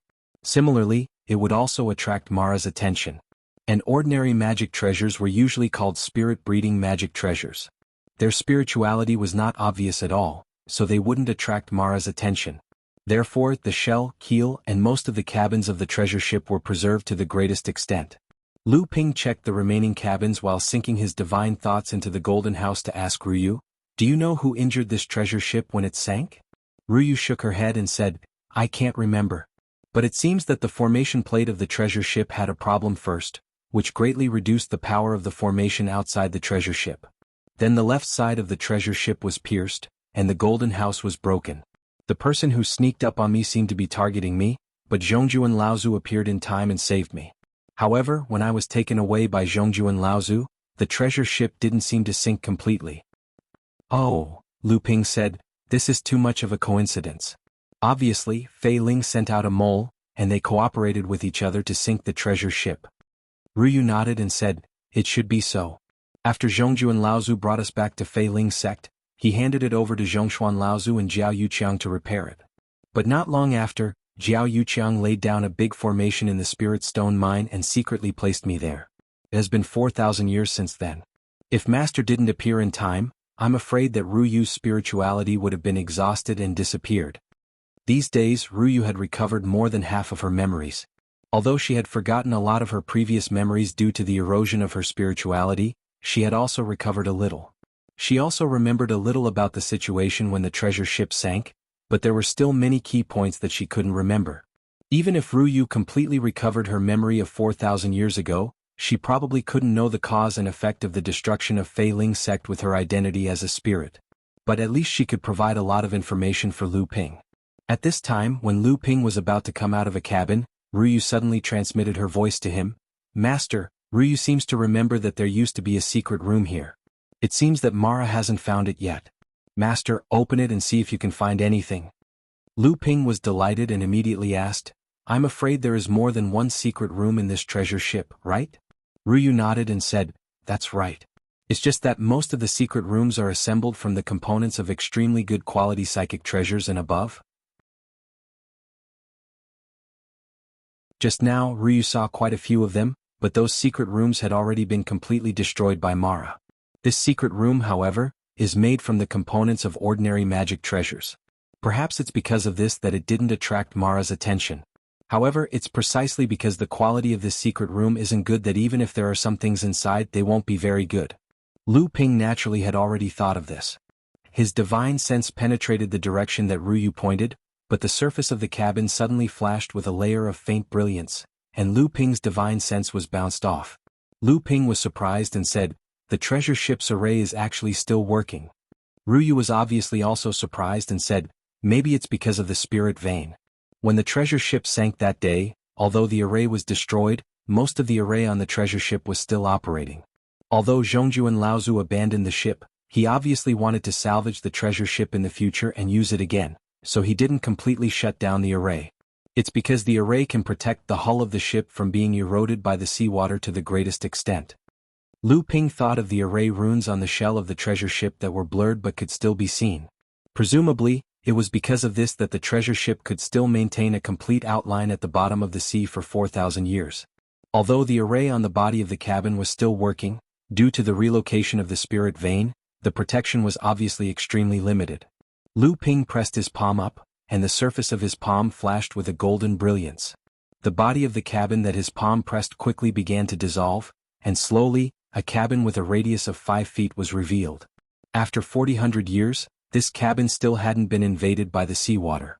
When Lu Ping broke this cabin, he had already arranged a layer of waterproof restriction on the outside, so he walked inside. A corpse was lying in the cabin, and the corpse had long decomposed, leaving only a skeleton and tattered clothes. There was a necklace hanging below the neck of the skeleton, and Lu Ping naturally saw that it was a storage magic tool, so he reached out and pulled it off. Lu Ping looked around the cabin, but unfortunately he didn't find anything. There were only the marks of the bombardment left on the cabin wall. It was obvious that this person was trapped inside after the treasure ship activated the array. After the treasure ship sank, but because of the existence of the spirit vein and Zhongjuan Laozu didn't close the array, this cultivator still couldn't escape from the secret room. In the end, he was forcibly suffocated in the secret room. As for how the cultivator managed to enter the secret chamber, Lu Ping didn't know. However, he could tell that the cultivator's cultivation base wasn't high when he was alive, at least not in the Avatar realm. Otherwise, even if he couldn't break through the secret chamber's wall, he could still cause a huge commotion and attract the attention of the Fei Ling sect cultivators who were retreating. Lu Ping roughly walked around the treasure ship, and after he didn't find anything he returned to the broken cabin wall, and then he followed the hole to the other side of the ship.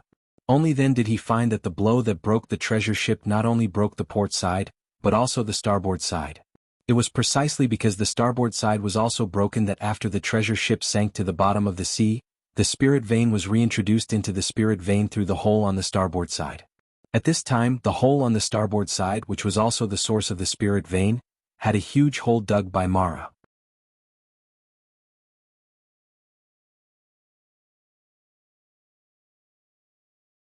Chapter 932.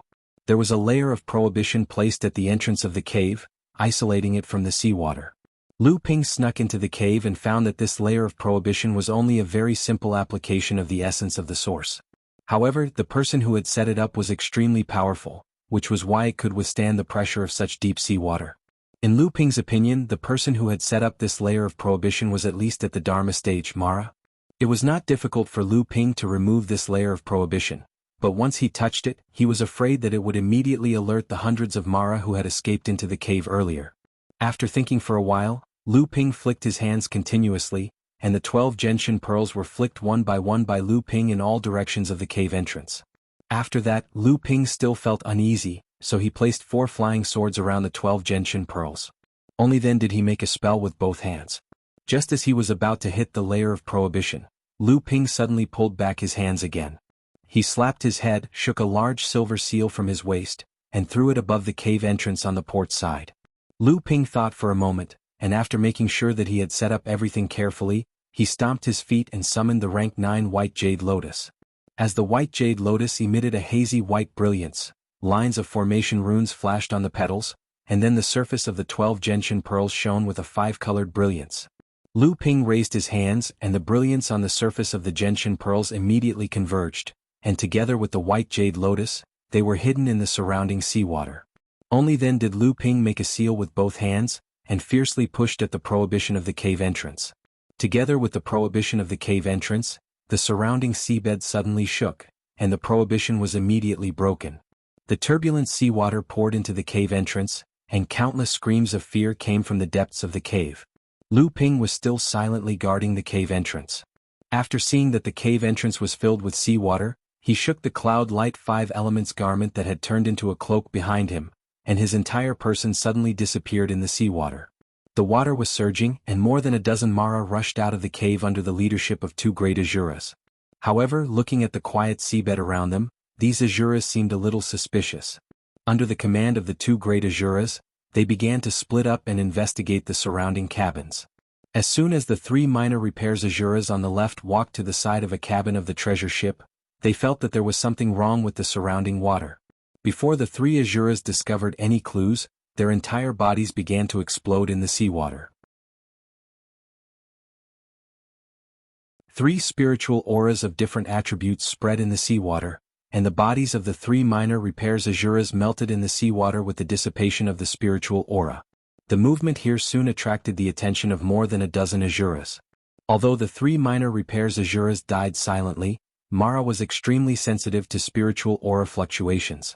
When Asuras died, they would often return to rich spiritual aura of heaven and earth, and it was extremely easy for other Asuras to know. However, before these Asuras could gather and investigate the place where the 3 minor repairs Asuras had died, these scattered Asuras exploded in different places. The spiritual aura fluctuations caused by the deaths of the minor repairs Asuras came from all directions. The 2 great Asuras finally sensed that something was wrong. They turned around and were about to return to the cave entrance, but they suddenly realized that the seawater around them was surging. Water currents from different directions entangled the 2 great Asuras from all directions. No matter how hard they struggled, they could not break free. At this moment, the 2 great Asuras finally realized that something was wrong. Shrill roars came from their mouths, and they spread into the cave entrance. They seemed to be warning the other Asuras in the cave, and they seemed to be asking for help. The roars of the great Asuras stopped abruptly, and the surrounding seawater immediately returned to calmness. The bodies of the 2 great Asuras had completely disappeared, leaving only rich spiritual aura in the seawater spreading in all directions. The complete death of the pair of Asuras finally alarmed the hundreds of great minor repairs Asuras hiding in the cave again. The seawater at the cave entrance fluctuated again, and the fluctuations of the seawater were getting stronger and stronger. Obviously, the number of Asuras that appeared this time was definitely not as simple as a dozen. The surrounding seawater was still calm, as if there was not the slightest clue at all, indicating that Lu Ping had already set up an inescapable net here. Whoosh! More than 20 minor repairs Asuras rushed out of the cave entrance and rushed in all directions. Immediately afterward, more than 30 minor repairs Asuras surrounded by 7 or 8 great Asuras rushed out of the cave. This was not the end. After the 7 or 8 great Asuras commanded their minor repairs Asuras to occupy their respective positions, another team of minor repairs Asuras and minor repairs Asuras rushed out of the cave one after another. There were about 100 of them in total. The seawater in the cave entrance was still surging. Obviously there were more Mara following behind. Judging from the aura emitted from inside, there were probably several great Mara whose cultivation had reached the core forging stage. The strange calmness of the cave entrance and the appearance of a large number of Mara seemed to make many Mara feel that the murderer did not dare to provoke them at this time. They must have gone far away, so they inevitably lowered their vigilance. However, right at this moment, 12 beams of dazzling 5-colored light suddenly shone in the ice-cold seawater.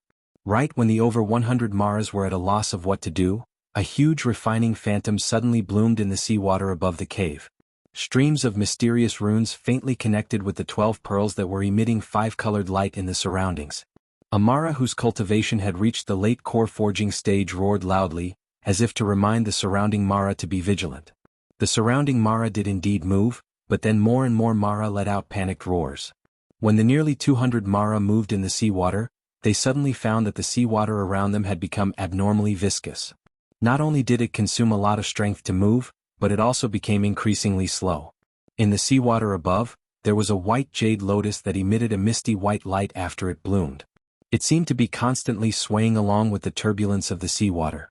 The mysterious runes that formed this illusory image seemed to be a lotus, and also seemed to be a picture. At this moment, the 12 beads emitting 5-colored rays of light in the surroundings moved.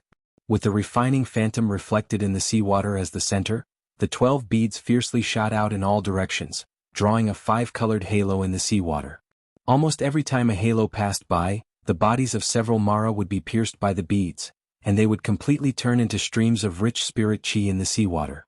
It was unknown when, but in the middle of the huge white jade lotus phantom above the seawater, a huge wine cup appeared in the lotus. After the Mara was pierced by the gentian beads, its body had turned into streams of spirit chi and unknowingly gathered in the wine cauldron above the seawater. In the seawater, the screams of nearly 200 Mara when they died not only did not scare the large group of Mara that was rushing out of the cave, but it also made them rush out of the cave even faster. Nearly 200 Asuras were instantly annihilated by the gentian formation set up by Lu Ping, and under Lu Ping's deliberate control, none of those great Asuras at the core forging stage could survive. The 40 to 50 Mara that were lucky enough to survive had not yet escaped the shroud of the huge white jade lotus above their heads, but they suddenly noticed a cold undercurrent surging in the seawater around them. Before these Mara could react, the 4 flying swords had already divided into hundreds of sword chis, completely sealing the space around the Genshin formation. In an instant, the dozens of small Mara that were lucky enough to escape were all turned into broken limbs. In the blink of an eye, only over 100 small Mara died so easily under the Genshin formation and sword formation that Lu Ping had carefully set up. Not only did Lu Ping not expect this, even Mo Luo, who was in a hurry to rush out of the cave, didn't expect this either.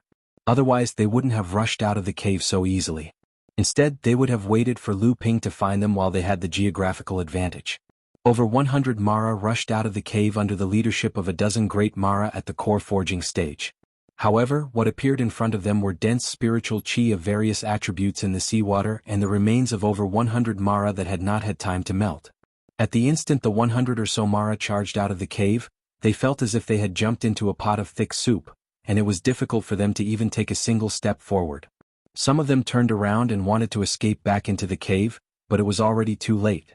The Genshin formation was launched again, and the sword formation set up by the 4 spirit cultivation flying swords surrounded and killed the fish that escaped the net. In a moment, these great Azuras were all beheaded, and the remaining few small Mara were just some shrimp soldiers and crab generals. Lu Ping just shook a few hand signs, and with a flash of blue light in the seawater, their chests all collapsed and they could not be more dead. The death of nearly 400 Mara accounted for half of the strength of the previous defeated Mara, and there were no more Mara in the cave. Lu Ping appeared from the seawater, and his divine will stretched out to explore the cave. Suddenly he felt several strange divine wills surrounding Lu Ping's divine will. Lu Ping laughed coldly in his heart. He knew that this was the Mara in the cave. After discovering that the cave entrance had been sealed by their incomparable strength, the few core forging demonic cultivators had turned their attention to the confrontation of their divine wills. However, they did not know that Lu Ping's own divine will was already at the level of a mid-Dharma adept. Now that he had the cloud sail to protect him, he did not care about the soul-devouring magic that these core forging demonic cultivators had used. Lu Ping's figure turned into water, and the 4 flying swords in the Genshin formation were all wrapped up by Lu Ping in the water, and he went deeper into the cave. Behind Lu Ping, a huge black shadow quickly descended from the top of the cave. Dong. There was a muffled sound, and the huge mountain collapsed, completely pressing down on the cave entrance. At the same time, it completely blocked off the escape route of the Mara in the cave.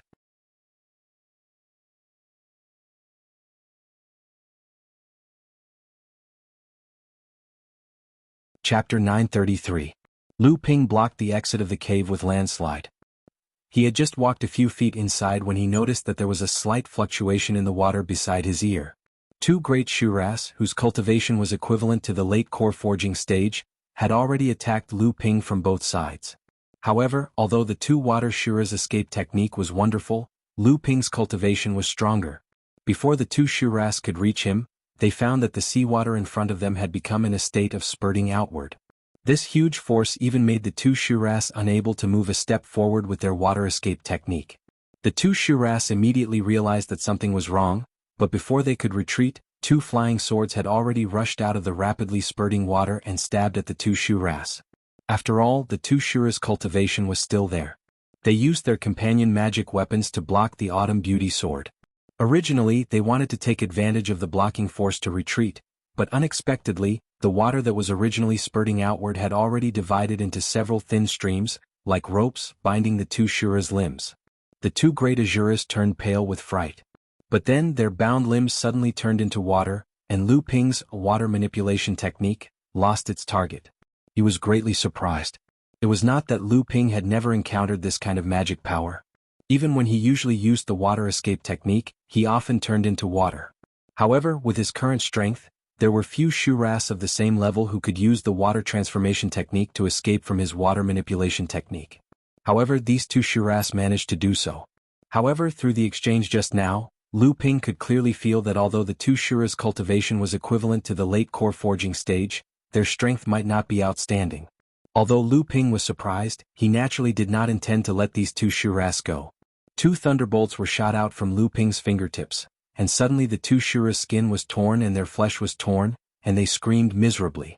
The magical power of Yin Water Thunder that Lu Ping practiced was a magic that even Blood Shura was afraid of. It was naturally not a problem to use it against these 2 great Shuras. Lu Ping took the opportunity to use the twin flying swords to decapitate the two Shu Ras, and then with a wave of his hands, Linglong's wine cauldron appeared in the cave and swallowed the two water Shura's bodies that had not yet melted. Lu Ping stretched out his hand to cut open a space crack, and released Samling, Dague and Lu Qin'er from the Golden House. Although this cave had been opened up by Mara, it was actually not very large. Just now, Lu Ping's divine telekinesis had almost explored all the passages in the cave, and he did not find the presence of the blood Mara that Lu Ping was afraid of. There were 300 to 500 Shuras gathered in the cave, but at this time they were hiding in the maze like stray dogs. Just now, Lu Ping's divine telekinesis had frightened this group of Mara, and the invasion of Lu Ping's divine telekinesis had caused a few great devil cultivators to use their soul-devouring magic, but they could not hurt Lu Ping at all. Instead, they were seriously injured by Lu Ping's divine telekinesis. This made Mara, who was hiding in the cave, feel despair. Since he had already found out the strength of these Mara, Lu Ping was naturally not interested in finding them one by one and killing them. Therefore he called out Samling and the others, and handed the task of killing Mara to them. Under Lu Ping's instructions, Samling had already slowed down the growth of his cultivation as much as possible, and focused most of his energy on strengthening his foundation. However, his cultivation had already reached the 8th stage of the core forging realm. With Samling's top-tier bloodline of the Green Sea Snake, although he could not possibly have the same level of strength as Lu Ping, it was almost impossible for an ordinary practitioner at the peak of the core forging realm to win against them. Moreover, if the three of them joined forces, even an early Dharma adept would not be able to gain the upper hand against them. As for Lu Dague, although his cultivation was slightly weaker, he had already reached the 4th stage of the core forging realm. He had extremely strong defensive abilities. If he were to fight with someone, he might not be a match for a practitioner of the same level, but when it came to taking a beating, perhaps even a practitioner at the 6th stage of the core forging realm would not be able to hurt him at all. Lu Ping had always wanted to go to the South Sea. In addition to wanting to experience the customs of the South Sea's cultivation world, the practitioners of the Ba Gue clan, the only direct bloodline left behind by Taoist Gue, were also a unique sight in the South Sea. Lu Dague could barely be considered a mid-tier monster. After refining a type of demon turtle bloodline that was related to the Ba Gue clan during the blood condensation realm, his grade had risen to the level of a high-tier monster. Otherwise, Lu Ping would not have allowed him to participate in the mission of encircling and killing Mara in this cave. Lu Qin'er originally did not want to come out. After Lu Ping broke the restriction at the entrance, the cave had long been submerged in seawater. Lu Qin'er cultivated both wind and fire. Originally, fighting at the bottom of the sea was not her forte. However, she was currently at the 8th stage of the core forging realm like Samling. In fact, she had even advanced to the 8th stage before Samling. Her strength was also comparable to Samling's. Although the environment at the bottom of the sea affected her strength, it was not too serious. After Lu Ping released everyone, he let them do whatever they wanted. Except for Dague and Lu Qin'er, Samling acted alone. As for Lu Ping himself, he followed the direction of the source of the large spirit vein. Although this cave extended in all directions, it was like a tree branch with a main branch. This branch was the source of the large spirit vein on the treasure ship. At the source, there was an invisible restriction that separated the cave from the source. Lu Ping reached out and pressed hard on the restriction. A bluish-purple light quickly spread around Lu Ping's palm. However, Lu Ping's bluish-purple inner yuan only spread to a radius of a foot before the restriction was surrounded by a white halo. Then the halo converged toward the center. The bluish-purple inner yuan that Lu Ping had produced was suddenly squeezed and finally returned to his palm. Lu Ping's palm shook violently, and his whole body was shaken back 2 or 3 steps before he could stand firm. There was a look of shock on his face. If this restriction was really set up by Blood Shura or Blood Demon, it would not be so strong. Then the identity of the creator of Mara's lair was obvious. It had to be at least a Jade Shura. During the Battle of Frost Island, there were only 4 Jade Shuras in Mara's army. Now, they were all being hunted down by the mid-Dharma adepts of the North Sea. No one knew which of the 4 Jade Shuras this lair belonged to. As for the possibility that this lair had been created by Azura, although it was impossible in the tens of thousands of years since the great calamity of the cultivation world, there had been many Blood Shura and Jade Shura lairs, but no one had ever found an Azura's lair. Lu Ping did not think that he would be so lucky as to find an Azura's lair that had never appeared in the cultivation world. Now that he knew the identity of the Azura who had set up this restriction, Lu Ping had a way to deal with it. There was a flash of light in his hand, and a 5-colored restriction breaking talisman appeared in Lu Ping's hand. He slapped it on the layer of restriction. It was not that the restriction set up by the Jade Shura was difficult to break, but that the Jade Shura's restriction was connected to the source of the large spirit vein behind it. That was why Lu Ping had no choice but to use a precious 5-colored restriction breaking talisman. Hopefully, the source of this large spirit vein had something that would make Lu Ping use the 5-colored restriction breaking talisman. The 5-colored light spread quickly on the light screen, and then the light suddenly became so bright that it destroyed the layer of light in an instant. Lu Ping was about to walk behind the restriction when he shouted, "Oh no!" He saw dozens of Shuras hiding behind the layer of restriction shout and attack Lu Ping with their accompanying treasures and half-life ritual implements. Although this light screen could block Lu Ping and Lu Ping's divine telekinesis, it did not seem to stop Mara from entering. Lu Ping did not expect there to be so many Mara hiding behind the light screen. When the restriction light screen was opened, he almost fell into their trap. Fortunately, Lu Ping did not want to use the water moon pearl, so he put the cloud sail on his body to resist the water pressure at the bottom of the sea. The dozens of attacks hit Lu Ping at the same time. In the past, Lu Ping would have been seriously injured. But now he had the cloud sail, which was a thunder spirit treasure, to protect him. The attacks that hit Lu Ping only made him angry. Even so, Lu Ping was already angry. If it was not for the cloud sail, Lu Ping would have suffered a loss. He stretched out his hand and patted his chest. The 7 Thunder Treasures calabash soared into the air and attacked the dozens of Mara that were in chaos after seeing that Lu Ping was unharmed. Although the 7 Thunder Treasures calabash had not condensed the 7 Spirit Cultivation restriction, and the Thunder Spirit technique of the 7 Thunder Treasures calabash had not reached the level of a Great Spirit technique, but its power could not be underestimated. Not to mention the 7 bolts of Yin lightning struck together. In an instant, the dozens of Mara were shrouded in it. The small Mara, whose cultivation had not reached the core forging stage, could not even withstand a single one of the Yin lightning. Even the big Mara could not withstand 3 or 4 bolts of such dense lightning. Only a few great Azuras at the late core forging stage were able to escape from the 7 Thunder Treasures calabash. However, Lu Ping shook the 7 Thunder Treasures calabash, and a bolt of 7-colored divine lightning shot out. The few great Azuras immediately vanished into thin air. At this time Linglong jumped out from behind Lu Ping. She pointed to a blue liquid in a small pool not far away and shouted, "Ha, the origin essence!" Lu Ping was startled. He found that his body was surrounded by a rich spiritual energy. He looked up and saw that there was a small pool at the source of the spirit vein. The small pool was filled with a milky white liquid. It was the spirit vein essence milk, a high-grade heaven step spirit treasure. However, Lu Ping, who had seen the spirit vein essence milk, did not arouse much interest in Lu Ping. What really excited Lu Ping was the fist-sized blue liquid in the center of the spirit vein essence milk. It was the origin essence of the water attribute.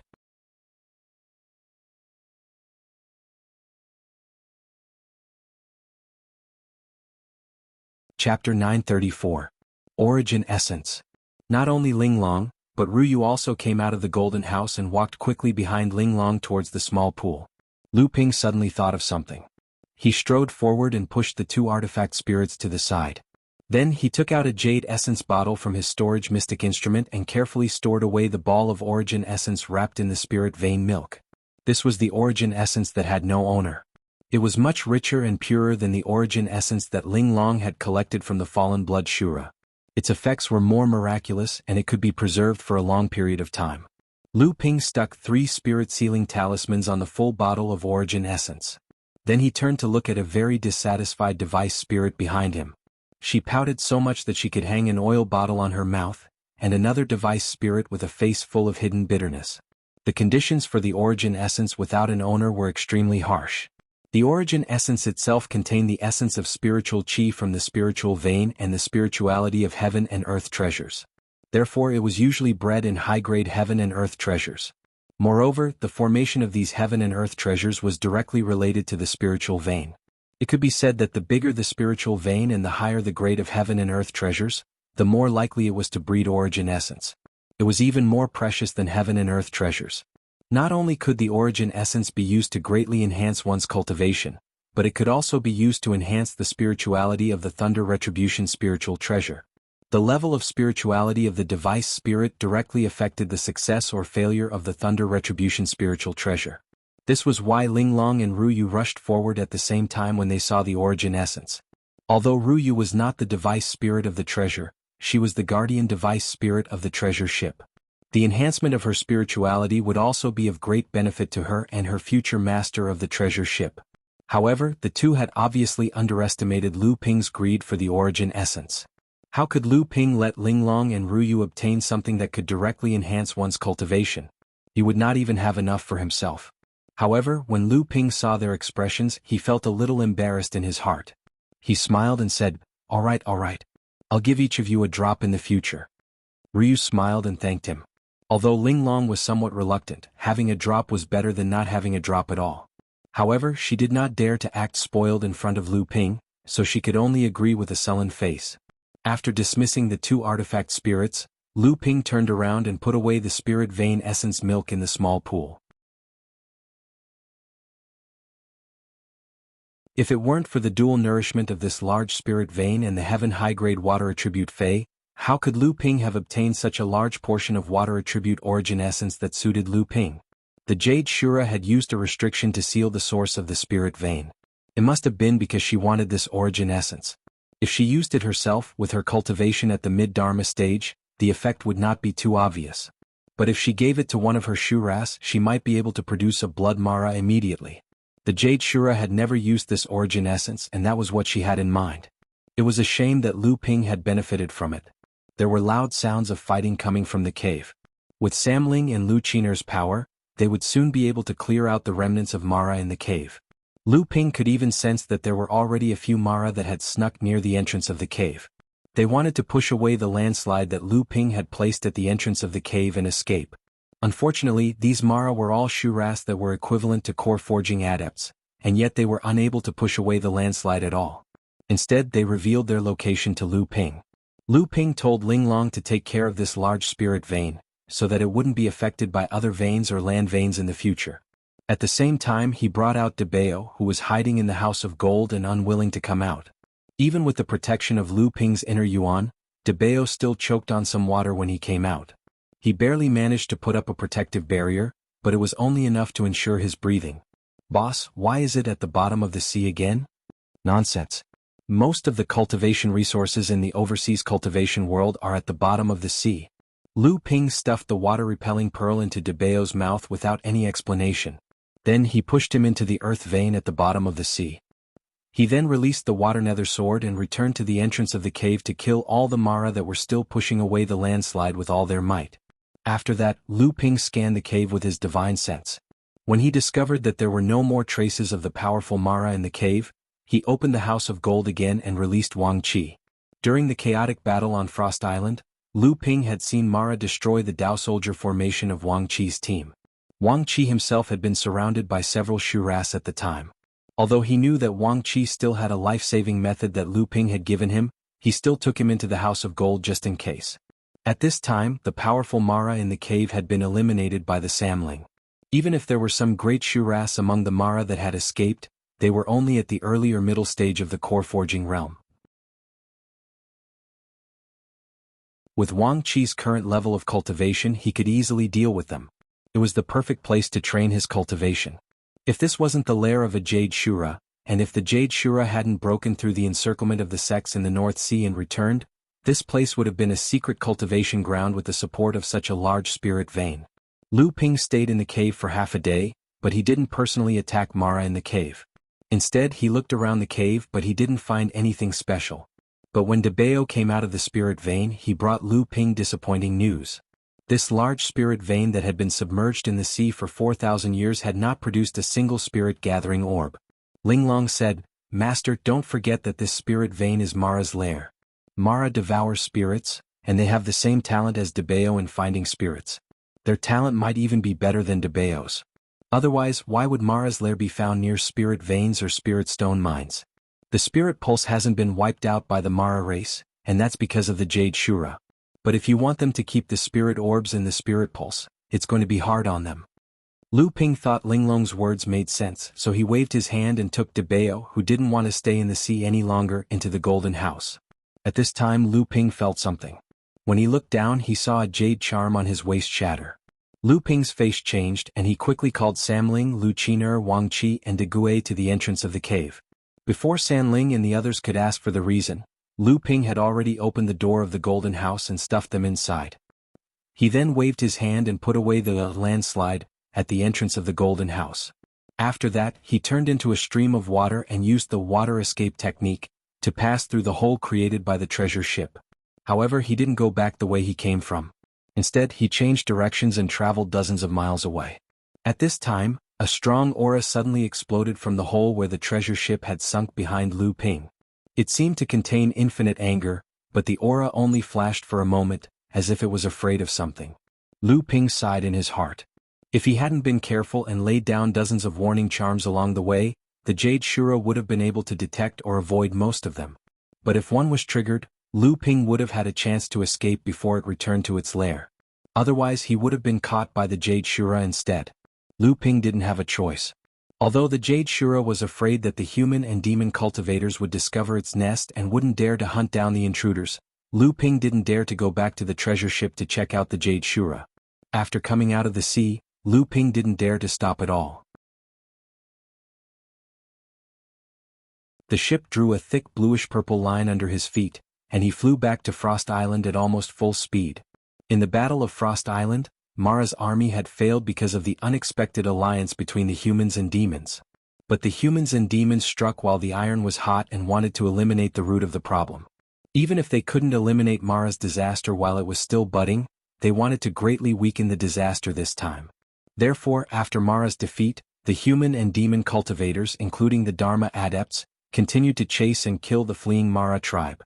After Lu Ping returned to Frost Island, there were a total of 3 Jinling Dharma Laozu guarding Frost Island. Tianshu Laozu was in charge of dispatching and guarding, while Tianlu Laozu had specially rushed to Frost Island from Tianling Mountain to treat Tiancheng Laozu's injuries. After Lu Ping returned to Frost Island, Tianshu Laozu let out a sigh of relief. At this time, most of the Dharma adepts had already gone out to kill Mara's remnants. Frost Island could be considered to be empty now. Although there were 3 Dharma Laozu guarding Jinling, Tiancheng Laozu had not recovered from his injuries, and Tianshu Laozu also knew that he was not strong enough.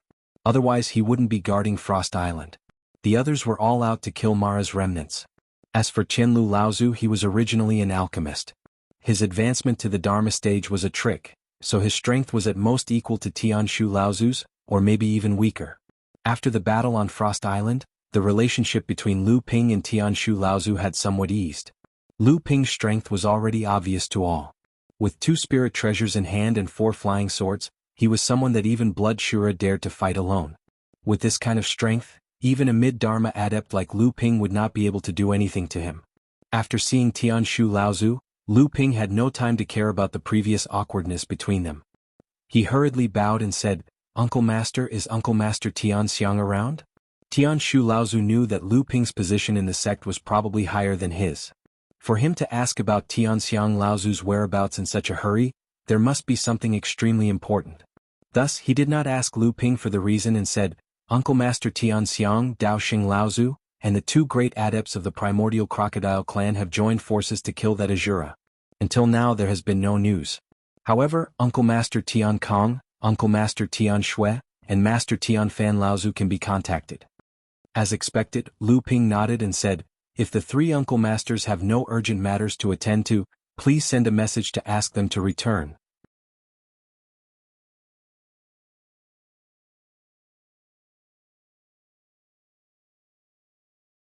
Chapter 935. Although the North Sea cultivators won the battle on Frost Island, it was a Pyrrhic victory. Due to Junling's strong foundation and the fact that a large number of cultivators were stationed on Frost Island, the number of casualties was kept to a minimum. The losses suffered by the other sects could only be described as bone deep. Junling guarded the largest area on Frost Island, so they suffered the most casualties.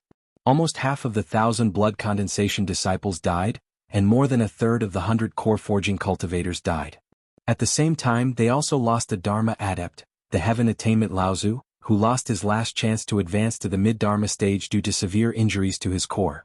Junling's losses were already so severe. Even if the other sect's casualties were lighter than Junling's, they did not have Junling's foundation to squander. After all, 30 to 50 core forging cultivators were only a tenth of Jinling's total core forging cultivators. If the other sects had a third or even half of their total core forging cultivators, this was a devastating blow to the sections. Especially at the last moment of the Frost Island's grand formation, Mara's army gave up on Jinling's stronghold and began to attack the Spirit Stone mine at the center of Frost Island. After the protective barrier was broken, the cultivators from the other sects paid a devastating price in order to stop Mara's army from entering the Spirit Stone mine. As a result, after Mara's army was defeated, the other sects and major forces could not spare enough forces to guard and surround Mara, who had taken advantage of the chaos to hide in the Spirit Stone mine. Jinling took the opportunity to send spiritual master Xian Sen and a group of Jinling cultivators into the Spirit Stone mine to eliminate Mara. Then, Jinling immediately sent a group of blood condensation disciples led by a few core forging cultivators from Tianling Mountain to the Spirit Stone mine. By the time reinforcements from the other sects arrived and began to eliminate Mara, Jinling had already occupied half of the Spirit Stone mine. Naturally, Jinling would not accept this as a fait accompli, but at least Jinling had reaped enough benefits in the process of eliminating Mara. Although the other sects were secretly unhappy, the most important thing now was to chase after the fleeing Mara. In the entire North Sea, other than Jinling, no other sect could guarantee that they would have enough forces to continue eliminating Mara in the Spirit Stone mine while chasing after Mara. The other sects could only watch as Jinling secretly reaped all the benefits. After Tianshu Laozu sent out the sound transmission sword, Jinling and the other two mid-Dharma adepts did not know how long it would take for them to return. Thus, Lu Ping hurriedly walked towards the secret chamber of the palace. Unexpectedly, along the way he happened to see Zhang Xuanqing leading a group of fourth-generation blood condensation disciples out of the teleportation portal. Lu Ping immediately saw Du Jialua among the group of fourth-generation disciples. This time Lu Ping did not avoid the others. After greeting Jinren Zhang Xuanqing, he called Du Jialua aside under the envious gazes of the other fourth-generation disciples. "Where are your senior brother Zheng, senior brother Fang, and senior sister Fang?" Previously, Lu Ping had sent the three of them to Huanyu Island, where the ruins of the vast sea relic were located, to collect a few rare spiritual materials that they had missed. Now, it was obvious that the four of them had completed the task that Lu Ping had given them. Seeing that Du Jialua was alone, Lu Ping opened his mouth and asked about the whereabouts of the other three. Du Jialua took out a storage bag and handed it to Lu Ping. Then he said, "The three senior brothers and senior sisters are now in closed-door training. I estimate that when they come out, they will already be Jinren in the core forging stage." Lu Ping nodded, but his face did not show any expression. Instead he thought of Du Jialua and asked, "You are now at the 9th level of the core forging stage. Why didn't you go into closed-door training with them?" Du Jialua answered honestly, "I feel that my foundation is not yet solid enough, so I want to make my cultivation more solid." Lu Ping nodded to himself. Although the Fang siblings and Zheng Wu were also brave and determined to improve, in the process of training, they often did not need a reasonable increase in their cultivation level. Cultivation was always a process of repeated competition between one's lifespan and one's cultivation base. This was also the reason why many cultivators in the cultivation world held a reasonable but rapid increase in cultivation base.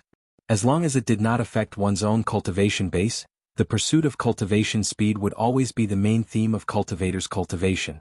After all, only by increasing one's cultivation level would a cultivator have more lifespan and energy to break through the next bottleneck.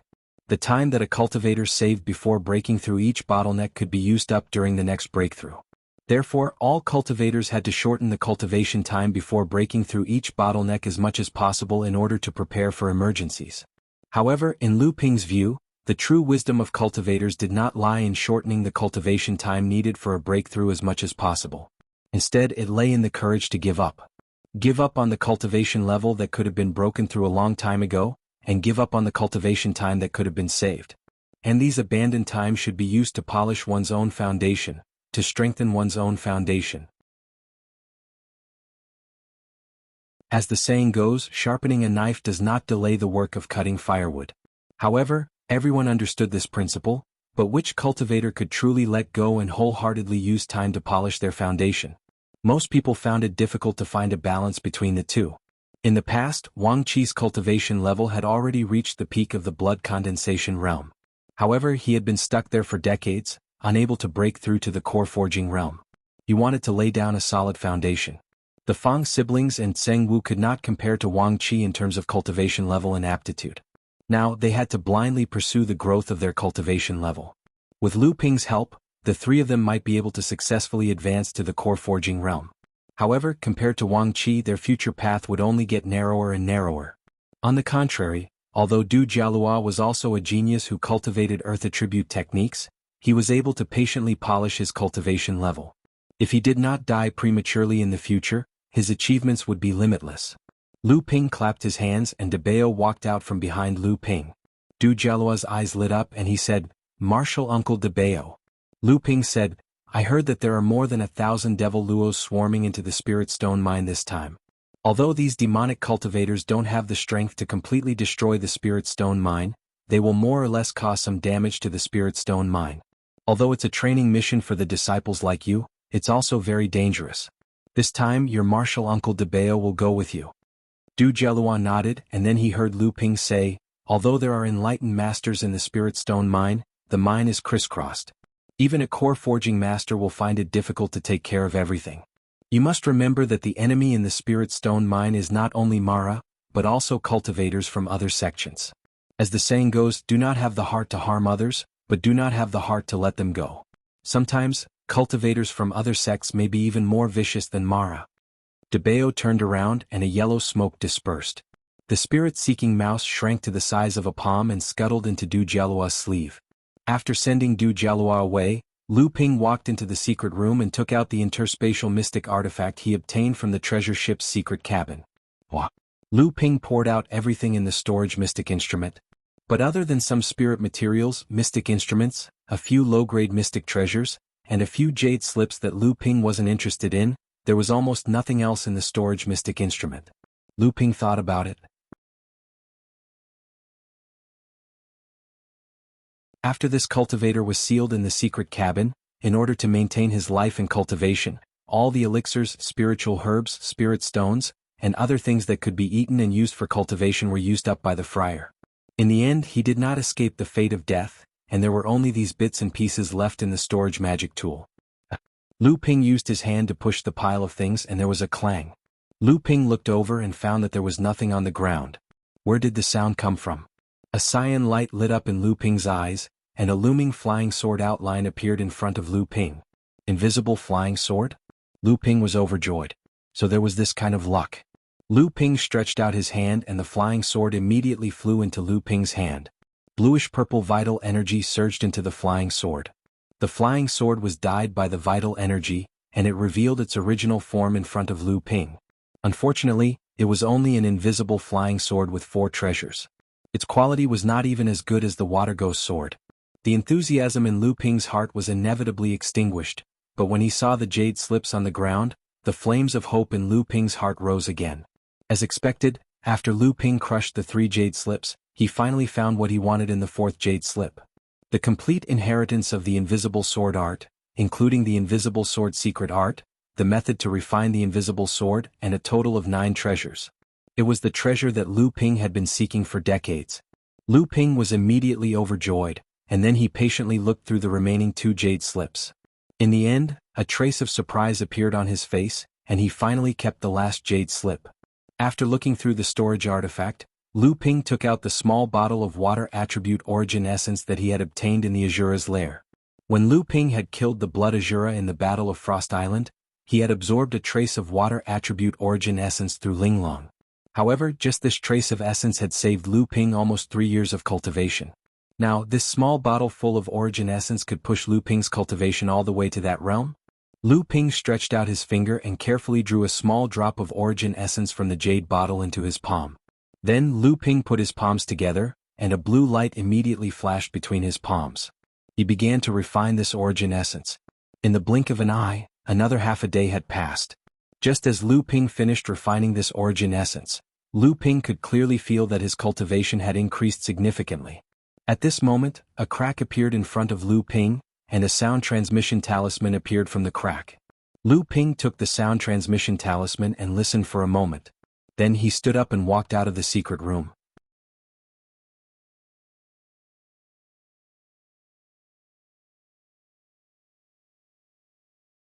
Chapter 936. Kid, why did you call us back in such a hurry? In the Ice Palace, Tian Fan, Tian Shui and Tian Kong, the three mid-Dharma Jinling Laozu, saw Lu Ping enter in a hurry. Tian Kong Laozu was the first to speak. We finally found traces of a blood Shura a few thousand miles away. We were about to chase after it, but Tian Shu called us back with a message glyph. That blood Shura could mean that we have a companion spiritual treasure. During the Battle of Frost Island and the days after that, the Sea Fire sect had killed a blood Shura and obtained a companion spiritual treasure. Then it was said that 4 of the 12 small forces Dharma Laozu had joined forces to kill a blood Shura and obtained a companion spiritual treasure. However, 2 of the Dharma Laozu had been severely injured by the Shura's self-destruction before it died. Before and after the Battle of Jinling, including the blood Shura that Lu Ping had killed, a total of 1 Jade Shura, 2 blood Shuras, and 1 blood demon had died by Jinling's hand. His battle record was the most glorious among all the sects in the North Sea. Even among the demons, perhaps only the primordial crocodile clan could compare to Jinling. However, what made Patriarch Tian Kong angry was that Jinling sect had not obtained a single perfect companion spiritual treasure. This included the Jade Shura that Patriarch Tian Kong and the other 2 mid-Dharma adepts had killed. When they had killed the demonic Shura, their companion spiritual treasures had also been destroyed. At most, they had obtained some broken pieces of their spiritual treasures to improve the quality of their spiritual treasures. Lu Ping smiled slightly and said, "Master Uncle, how is the trail of a Jade Shura?" Old Ancestor Tian Kong was stunned when he heard that. Even Old Ancestor Tian Fan and Old Ancestor Tian Shui looked at Lu Ping in astonishment. "You found traces of Jade Shura, and that is why you asked Sky Technique to summon us back?" Lu Ping shook his head and said, "I'm afraid we'll need Elder Master Tian Xiang this time. The Jade Shura is just a bonus. It's a pity that Martial Uncle Tian Lin isn't here. Otherwise, with the help of Martial Uncle Tian Lin, this mission would be foolproof." The 3 Laozus frowned. According to what Lu Ping had said, he wanted to gather all of Jinling's best fighters. Did Lu Ping not only find 1 Jade Shura but 2? However, the 3 of them knew that Lu Ping wasn't someone who spoke without thinking. So Tian Kong Laozu immediately waved his hand and said, "Kid, what exactly is it? Don't beat around the bush." Lu Ping smiled awkwardly before he said seriously, "I found the wreckage of Fei Ling Sect's treasured ship that sank at the bottom of the ocean." Tian Fan Laozu, who had just drunk a mouthful of hot tea, didn't even have time to swallow it. He asked anxiously, "What? Where? How did you find it?" Tian Shui Laozu, who was beside him, looked at Tian Fan Laozu unhappily and said, "If that's the case, we should ask senior brother Tian Xiang to come back and take charge." At this time Tian Fan Laozu also calmed down and nodded. "That's right. If it's really a treasured ship, just raising it from the bottom of the ocean would require a great cultivator to do it. If junior sister Tian Shui and the old man were to work together, they might be able to do it. But if we want to hide it from the North Sea sects and the Demon Clan, and secretly escort it to Tianling Mountain, we'll need senior brother Tian Xiang to do it." Tian Kong Laozu was already impatient. With a flip of his wrist, a purple magic sword appeared in his hand. He said, "Then what are we waiting for? The old man will use the magic sword to summon senior brother Tian Xiang." Tian Fan Laozu stretched out his hand to stop Tian Kong Laozu. He said, "There's no hurry. Senior brother Tian Xiang is currently working with 3 other great cultivators to kill Azura. There's still no news of Azura until now. I think Azura is still fighting with them. If senior brother Tian Xiang suddenly stops, not only will the other great cultivators not agree to it, but Azura might also turn around and attack them one by one. The place where the treasured ship sunk without being discovered for 4,000 years must be an extremely secretive place.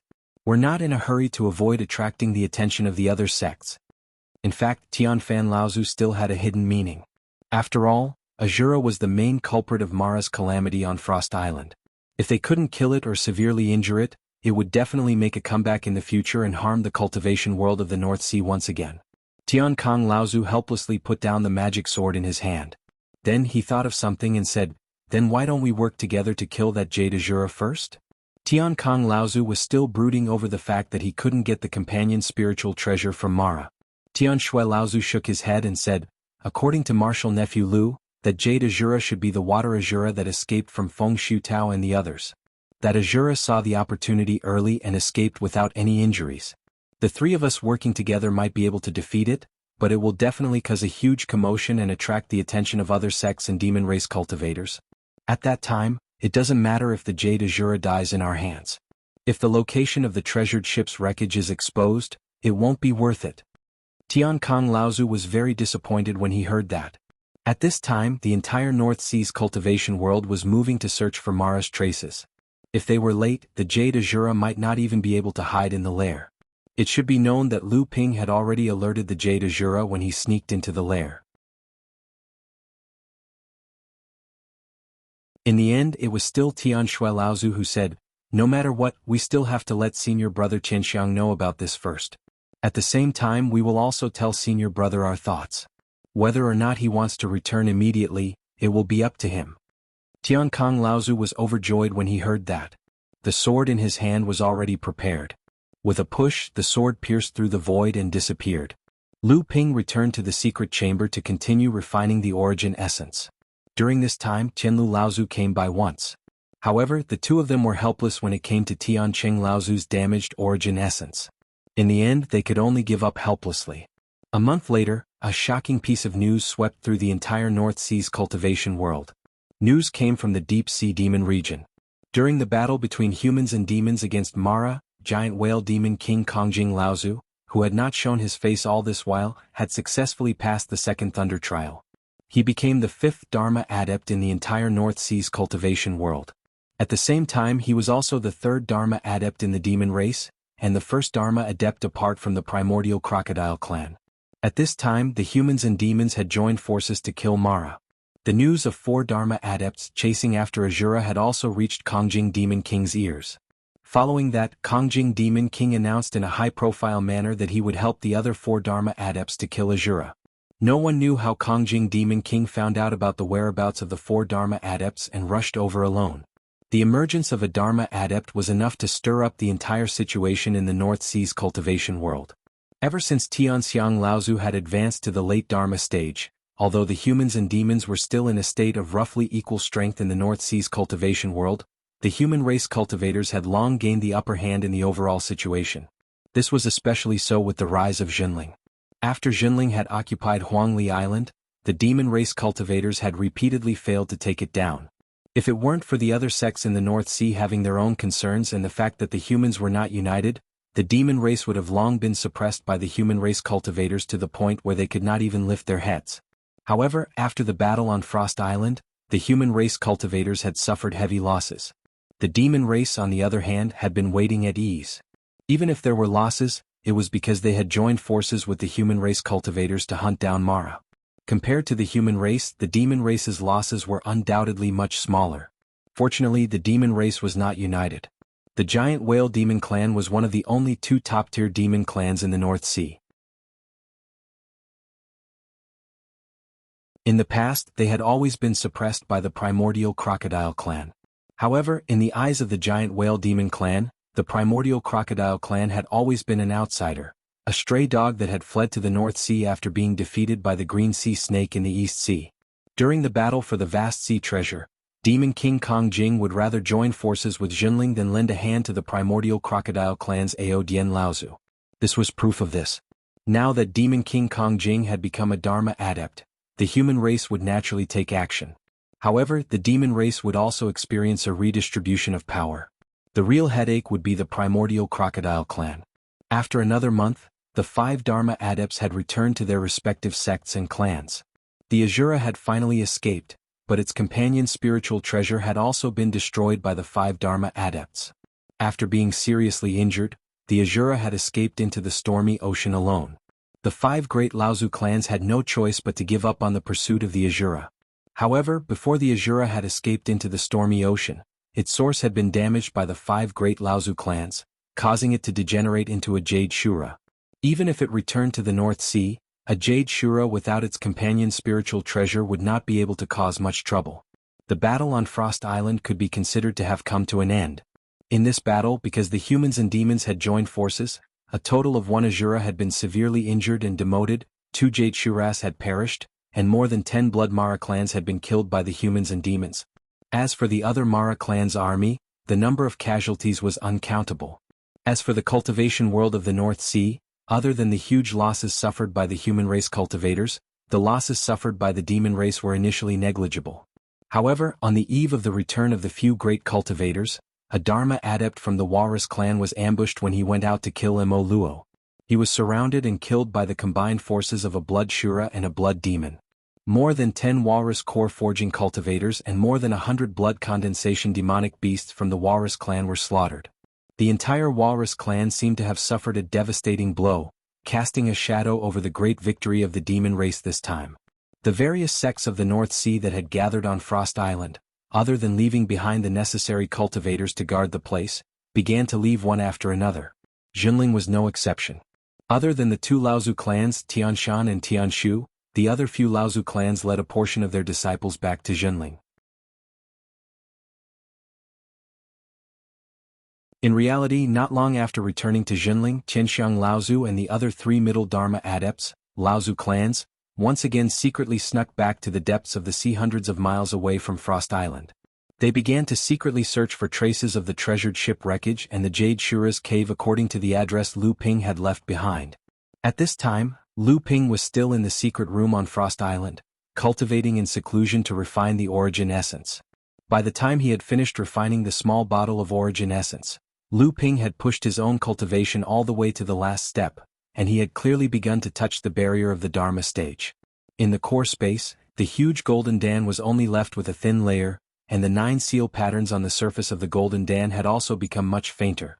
Only the strange dragon was moving around in the golden Dan, as if it could break through the thin layer and appear in the core space at any time.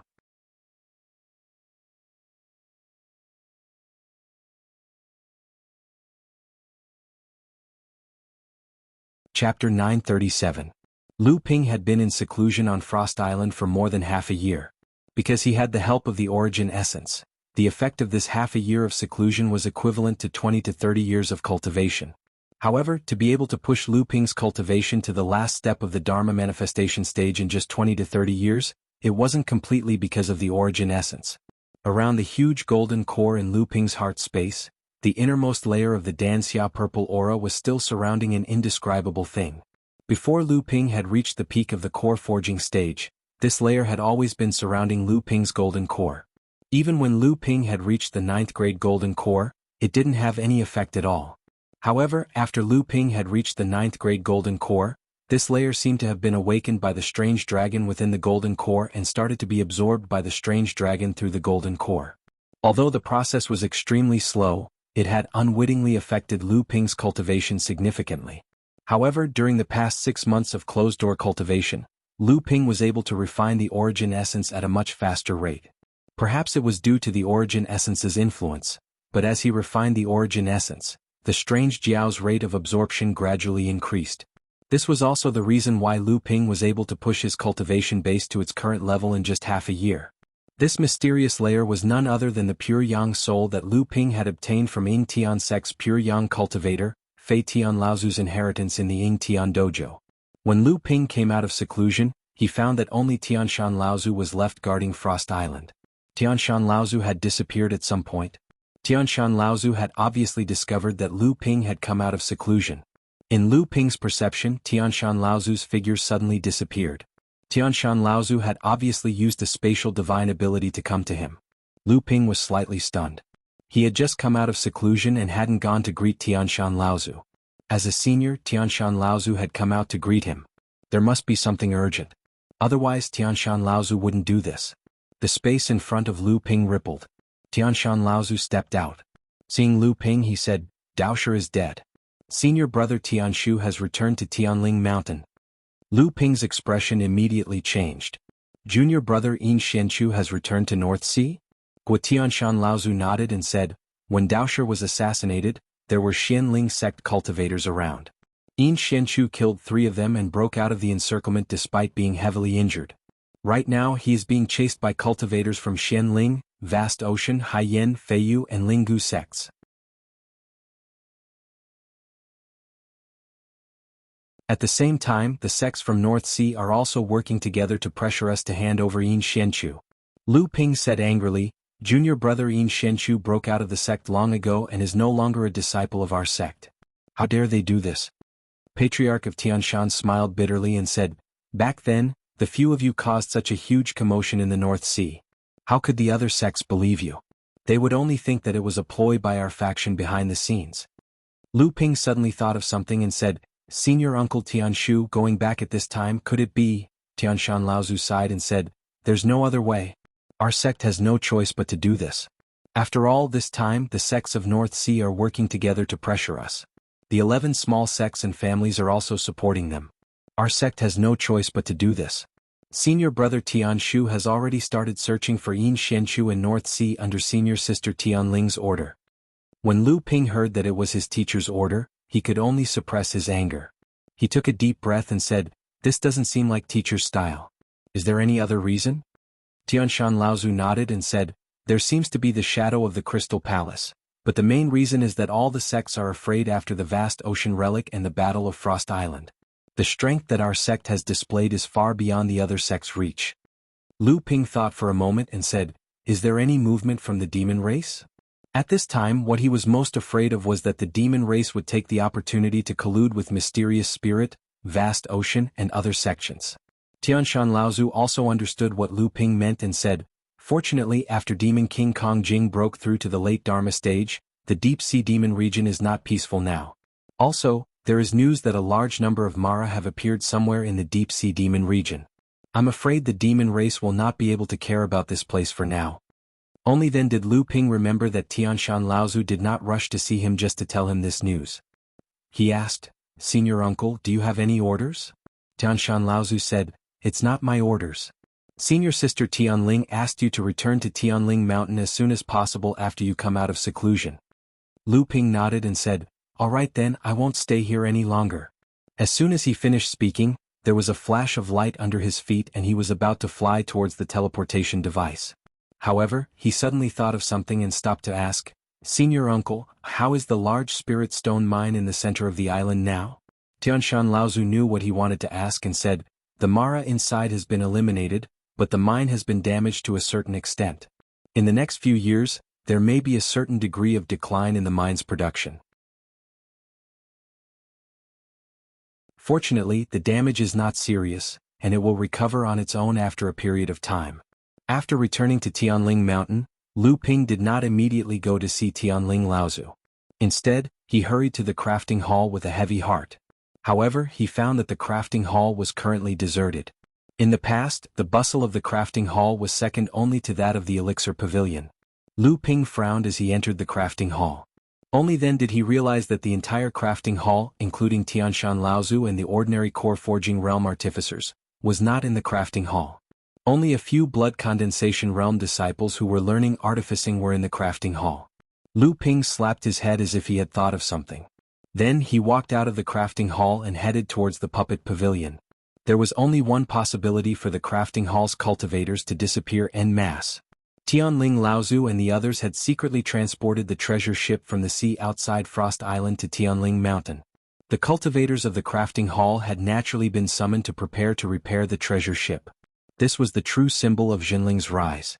No wonder Jinling was so secretive. Ji Xianxian had been depressed for a period of time after losing to Ouyang Weijian a few decades ago.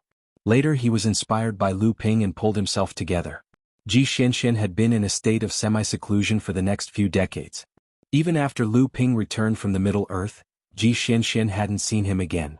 Ji Xianxian had always been on the best terms with Yin Xianchu. At this time, Lu Ping didn't believe that Ji Xianxian was still in seclusion. Inside the puppet pavilion, spiritual master Xian Huai was walking outside. He was stunned when he saw Lu Ping walking towards him. Then he turned around and walked past Lu Ping as if he didn't see him. Lu Ping was about to salute spiritual master Xian Huai when he saw spiritual master Xian Huai acting like this. In the blink of an eye, spiritual master Xian Huai had already walked past Lu Ping in a hurry. Lu Ping turned around to look at spiritual master Xian Huai's shadow, then turned to look at the puppet pavilion. His expression immediately darkened, and then he strode into the puppet pavilion. In the side hall of the puppet pavilion, Lu Ping pushed the door of the side hall. Rays of runes flowed on the door, dispersing all of Lu Ping's strength. Lu Ping frowned and immediately doubled the strength in his hand. However, the door still didn't budge. "It's useless. This is a restriction formation personally set up by Martial Uncle Tianfeng. Ji Xuanxuan's voice faintly came from inside the side hall. Lu Ping raised his eyebrows and said with a smile, "You can see me? Looks like you've already heard about junior brother Yin's matter." Ji Xianxian sighed and said, "I heard that he killed that scum Dao Shi. I knew that he was going to be in trouble. I originally wanted to help him, but who would have thought that the sect seemed to have already predicted this? Martial Uncle Tianfeng immediately appeared in front of me and put me under house arrest in this side hall." Ji Xianxian then said, "I heard that you were in the limelight again on Frost Island and then went into seclusion to cultivate. Why are you here now?" Lu Ping smiled bitterly and said, "I just came out of seclusion and wanted to find you to understand the situation. You should know that you were already under house arrest, so I couldn't be bothered to come over. I don't think you know much about the situation here." Ji Xianxian said anxiously, "Don't, you have to think of a way to let me out. Otherwise Yin Shenchu will really be in trouble." Lu Ping said, "You also know who he killed, Fa Xiang Laozu. Why isn't Dao Xing jumping around anxiously? At this time, who knows how many people in the North Sea are looking for him? You and I are both his good friends, and who knows how many people are watching us in the open and in the dark. If we really let you out to look for him, that would be harming him. You have to understand that Martial Uncle Tianfeng didn't put you under house arrest to keep you out of this matter, but to protect you and also to protect him."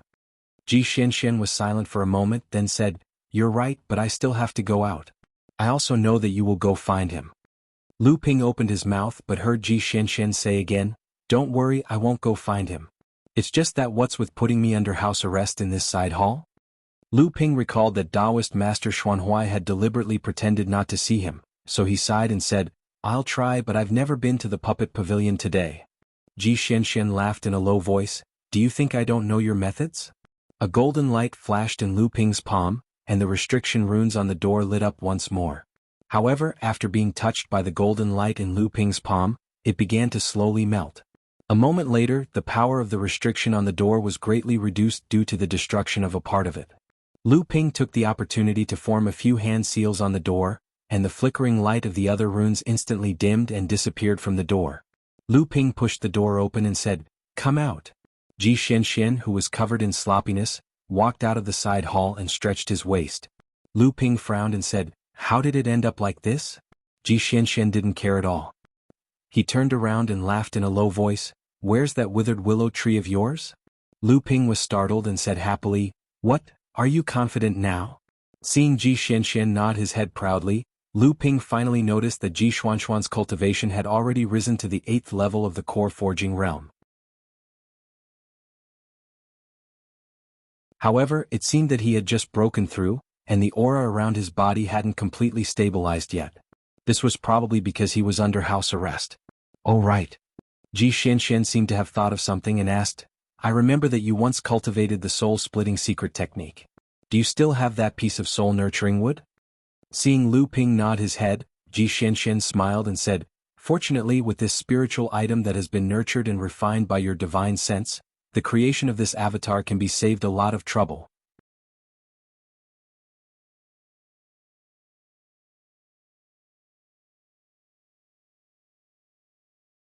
Chapter 938. Only Xianling sect was truly angered by Dao Shi's death. However, Dao Shi Laozu's death was an opportunity to restrain Jinling. The Battle of Frost Island once again allowed the sects to see Jinling's schemes and unparalleled strength. The sects of the North Sea knew that if this continued, Jinling might really be unstoppable in the North Sea. In a group, when there was an outstanding person, many people might be willing to follow him. However, when this person's ability surpassed the limits of most people, this person would be isolated and even viewed with hostility. Jinling's sect was currently facing such a situation. No matter how strong Jinling's sect was as a medium-sized sect, there was a limit to how strong it could be. After all, there were forces in the North Sea that could balance it. However, when Jinling's sect's power gradually began to show signs of surpassing that of a medium-sized sect, it would be faced with the panic of the various sects in the North Sea, and they would have to join forces to contain it. Even the attitudes of Shuiyan Pavilion Yujin sect and Chongming sect, which were in alliance with Zhenling sect, had become a little unclear due to Dao Shi's death. Spiritual Master Xian Huai felt that Lu Ping's ability to easily break through the restrictions set by Tianqing Laozu was both unexpected and reasonable. However, although he was unwilling to put his disciple under house arrest, he was even more unwilling to see his disciple lose his life because of brotherhood. Hence, after Lu Ping released Ji Xianxian Zhenling sect's puppet master, Taoist Shen Huai, who had lost all hope of advancing to the avatar realm, began to help his disciple create an avatar for Lu Ping. At the same time he was also monitoring his disciple closely, lest he took the opportunity to escape from Tianling Mountain to look for Yin Xianchu. Lu Ping originally wanted to go to his two good friends to understand the situation, but he didn't expect to find almost nothing in the end. Helpless, he could only go to the hall of Chonghua to see his teacher. After Dao Shi Laozu's death, the various forces of the North Sea gradually united to punish Xunling. The various sects' envoys entered and left Heaven Spirit Mountain several times, some with high status, but Xunling was always received by the sect master Lu Tianling Laozu. Although many envoys and even some first-generation cultivators wanted to meet the few mid-Dharma Laozu and even Tianqing Laozu, they were all rejected by Laozu. It was as if Xunling's first-generation cultivators had all disappeared, and everything in Xunling, big or small, had been handed over to Xunling's second-generation cultivators.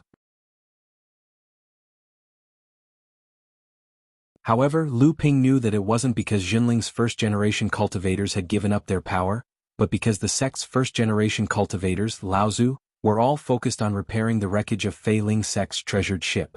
Almost all the craftsmen in the crafting hall had been transferred, so how could they care about other things? Lu Tianling Laozu saw Lu Ping come in and smiled. You found out most of the information, right? Tell me, what do you plan to do? Lu Ping's heart skipped a beat.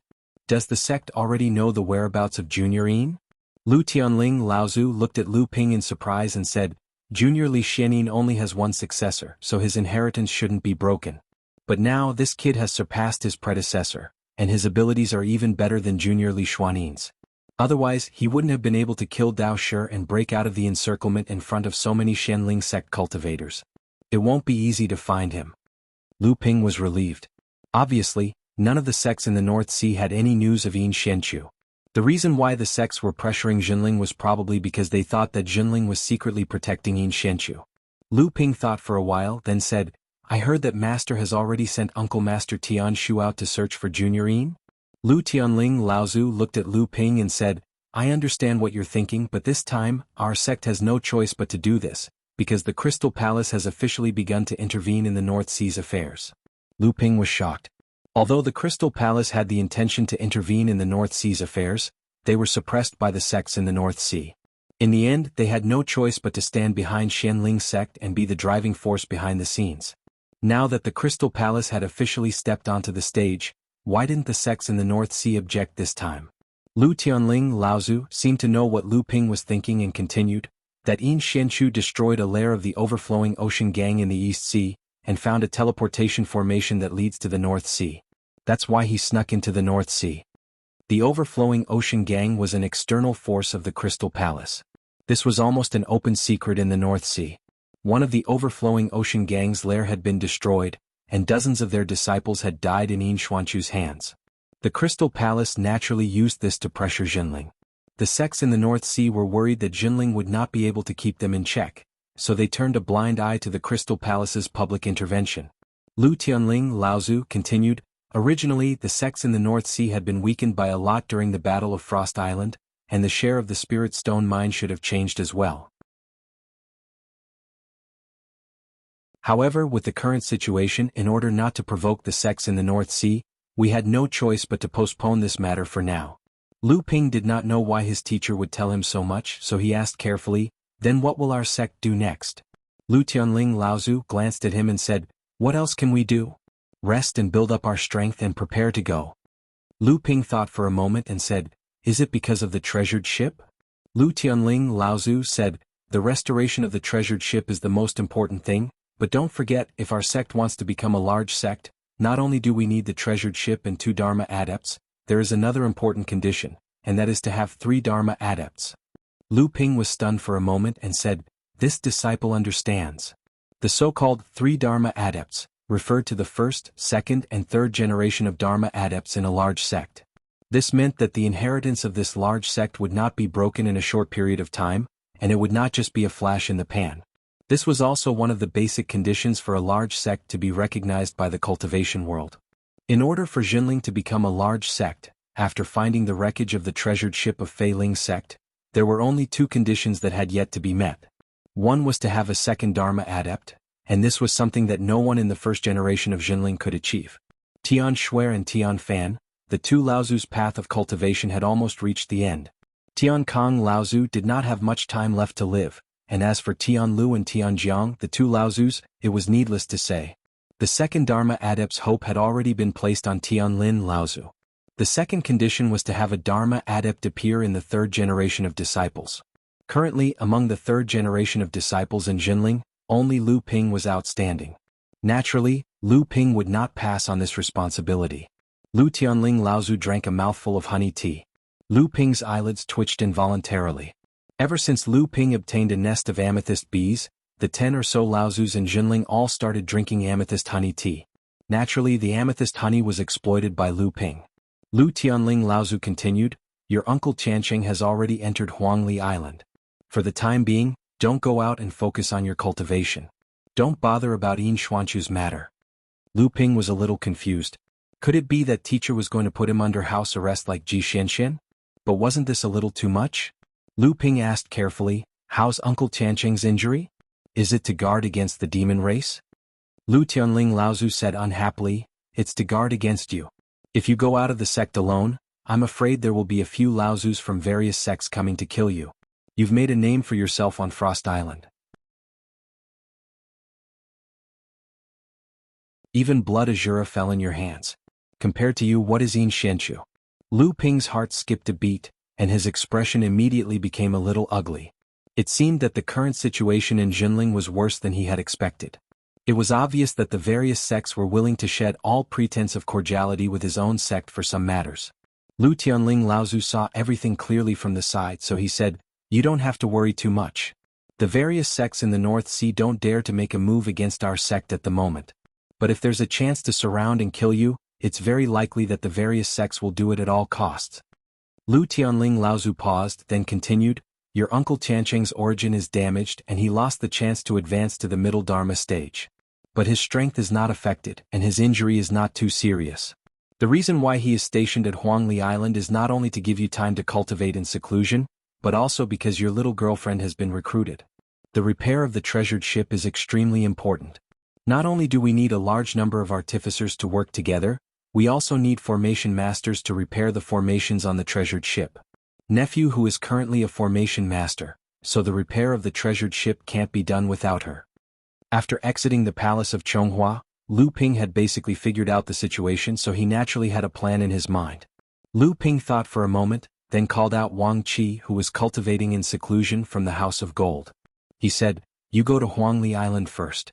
Your uncle who has left Huangli Island for some matters, and I'm afraid she won't be able to return in a short period of time. I still have other matters to attend to, so I'll leave everything on the island to you for the time being. If there's any trouble, just go find your uncle Tianqing." Wang Qi nodded and was about to leave, but he was stopped by Lu Ping, who handed him a jade slip and a faintly discernible flying sword. He said, "This flying sword is an invisible sword that I obtained from the Fei Ling sect. There are 4 treasures condensed on it, and that jade slip contains the invisible sword art that I obtained from the Fei Ling sect. I'll pass it on to you now, so when you go down, practice diligently and don't be negligent." Finished speaking, Lu Ping handed a storage pouch to Wang Qi and said, "The Fang siblings and Seng Wu are in seclusion on Huangli Island. If they advance to the core forging stage, you can take them as registered disciples on behalf of Master, and distribute the items in this storage pouch to the 3 of them." After sending Wang Qi away, Lu Ping walked towards the back of Tianling Mountain. After passing by Fornak's Cavern Ancestors' cave dwelling, Lu Ping descended from a cliff and walked towards a pile of rubble at the bottom of the cliff until he disappeared into the rubble. You're tuning in to the Han Li's Wuxia Adventures YouTube channel. We're so grateful for your support, and don't forget to subscribe to join us on this incredible journey through captivating stories. Your generosity through donations truly makes a world of difference, as it's the primary source of revenue that allows me to expand and enhance this channel for you. Thank you from the bottom of my heart for being a part of this adventure.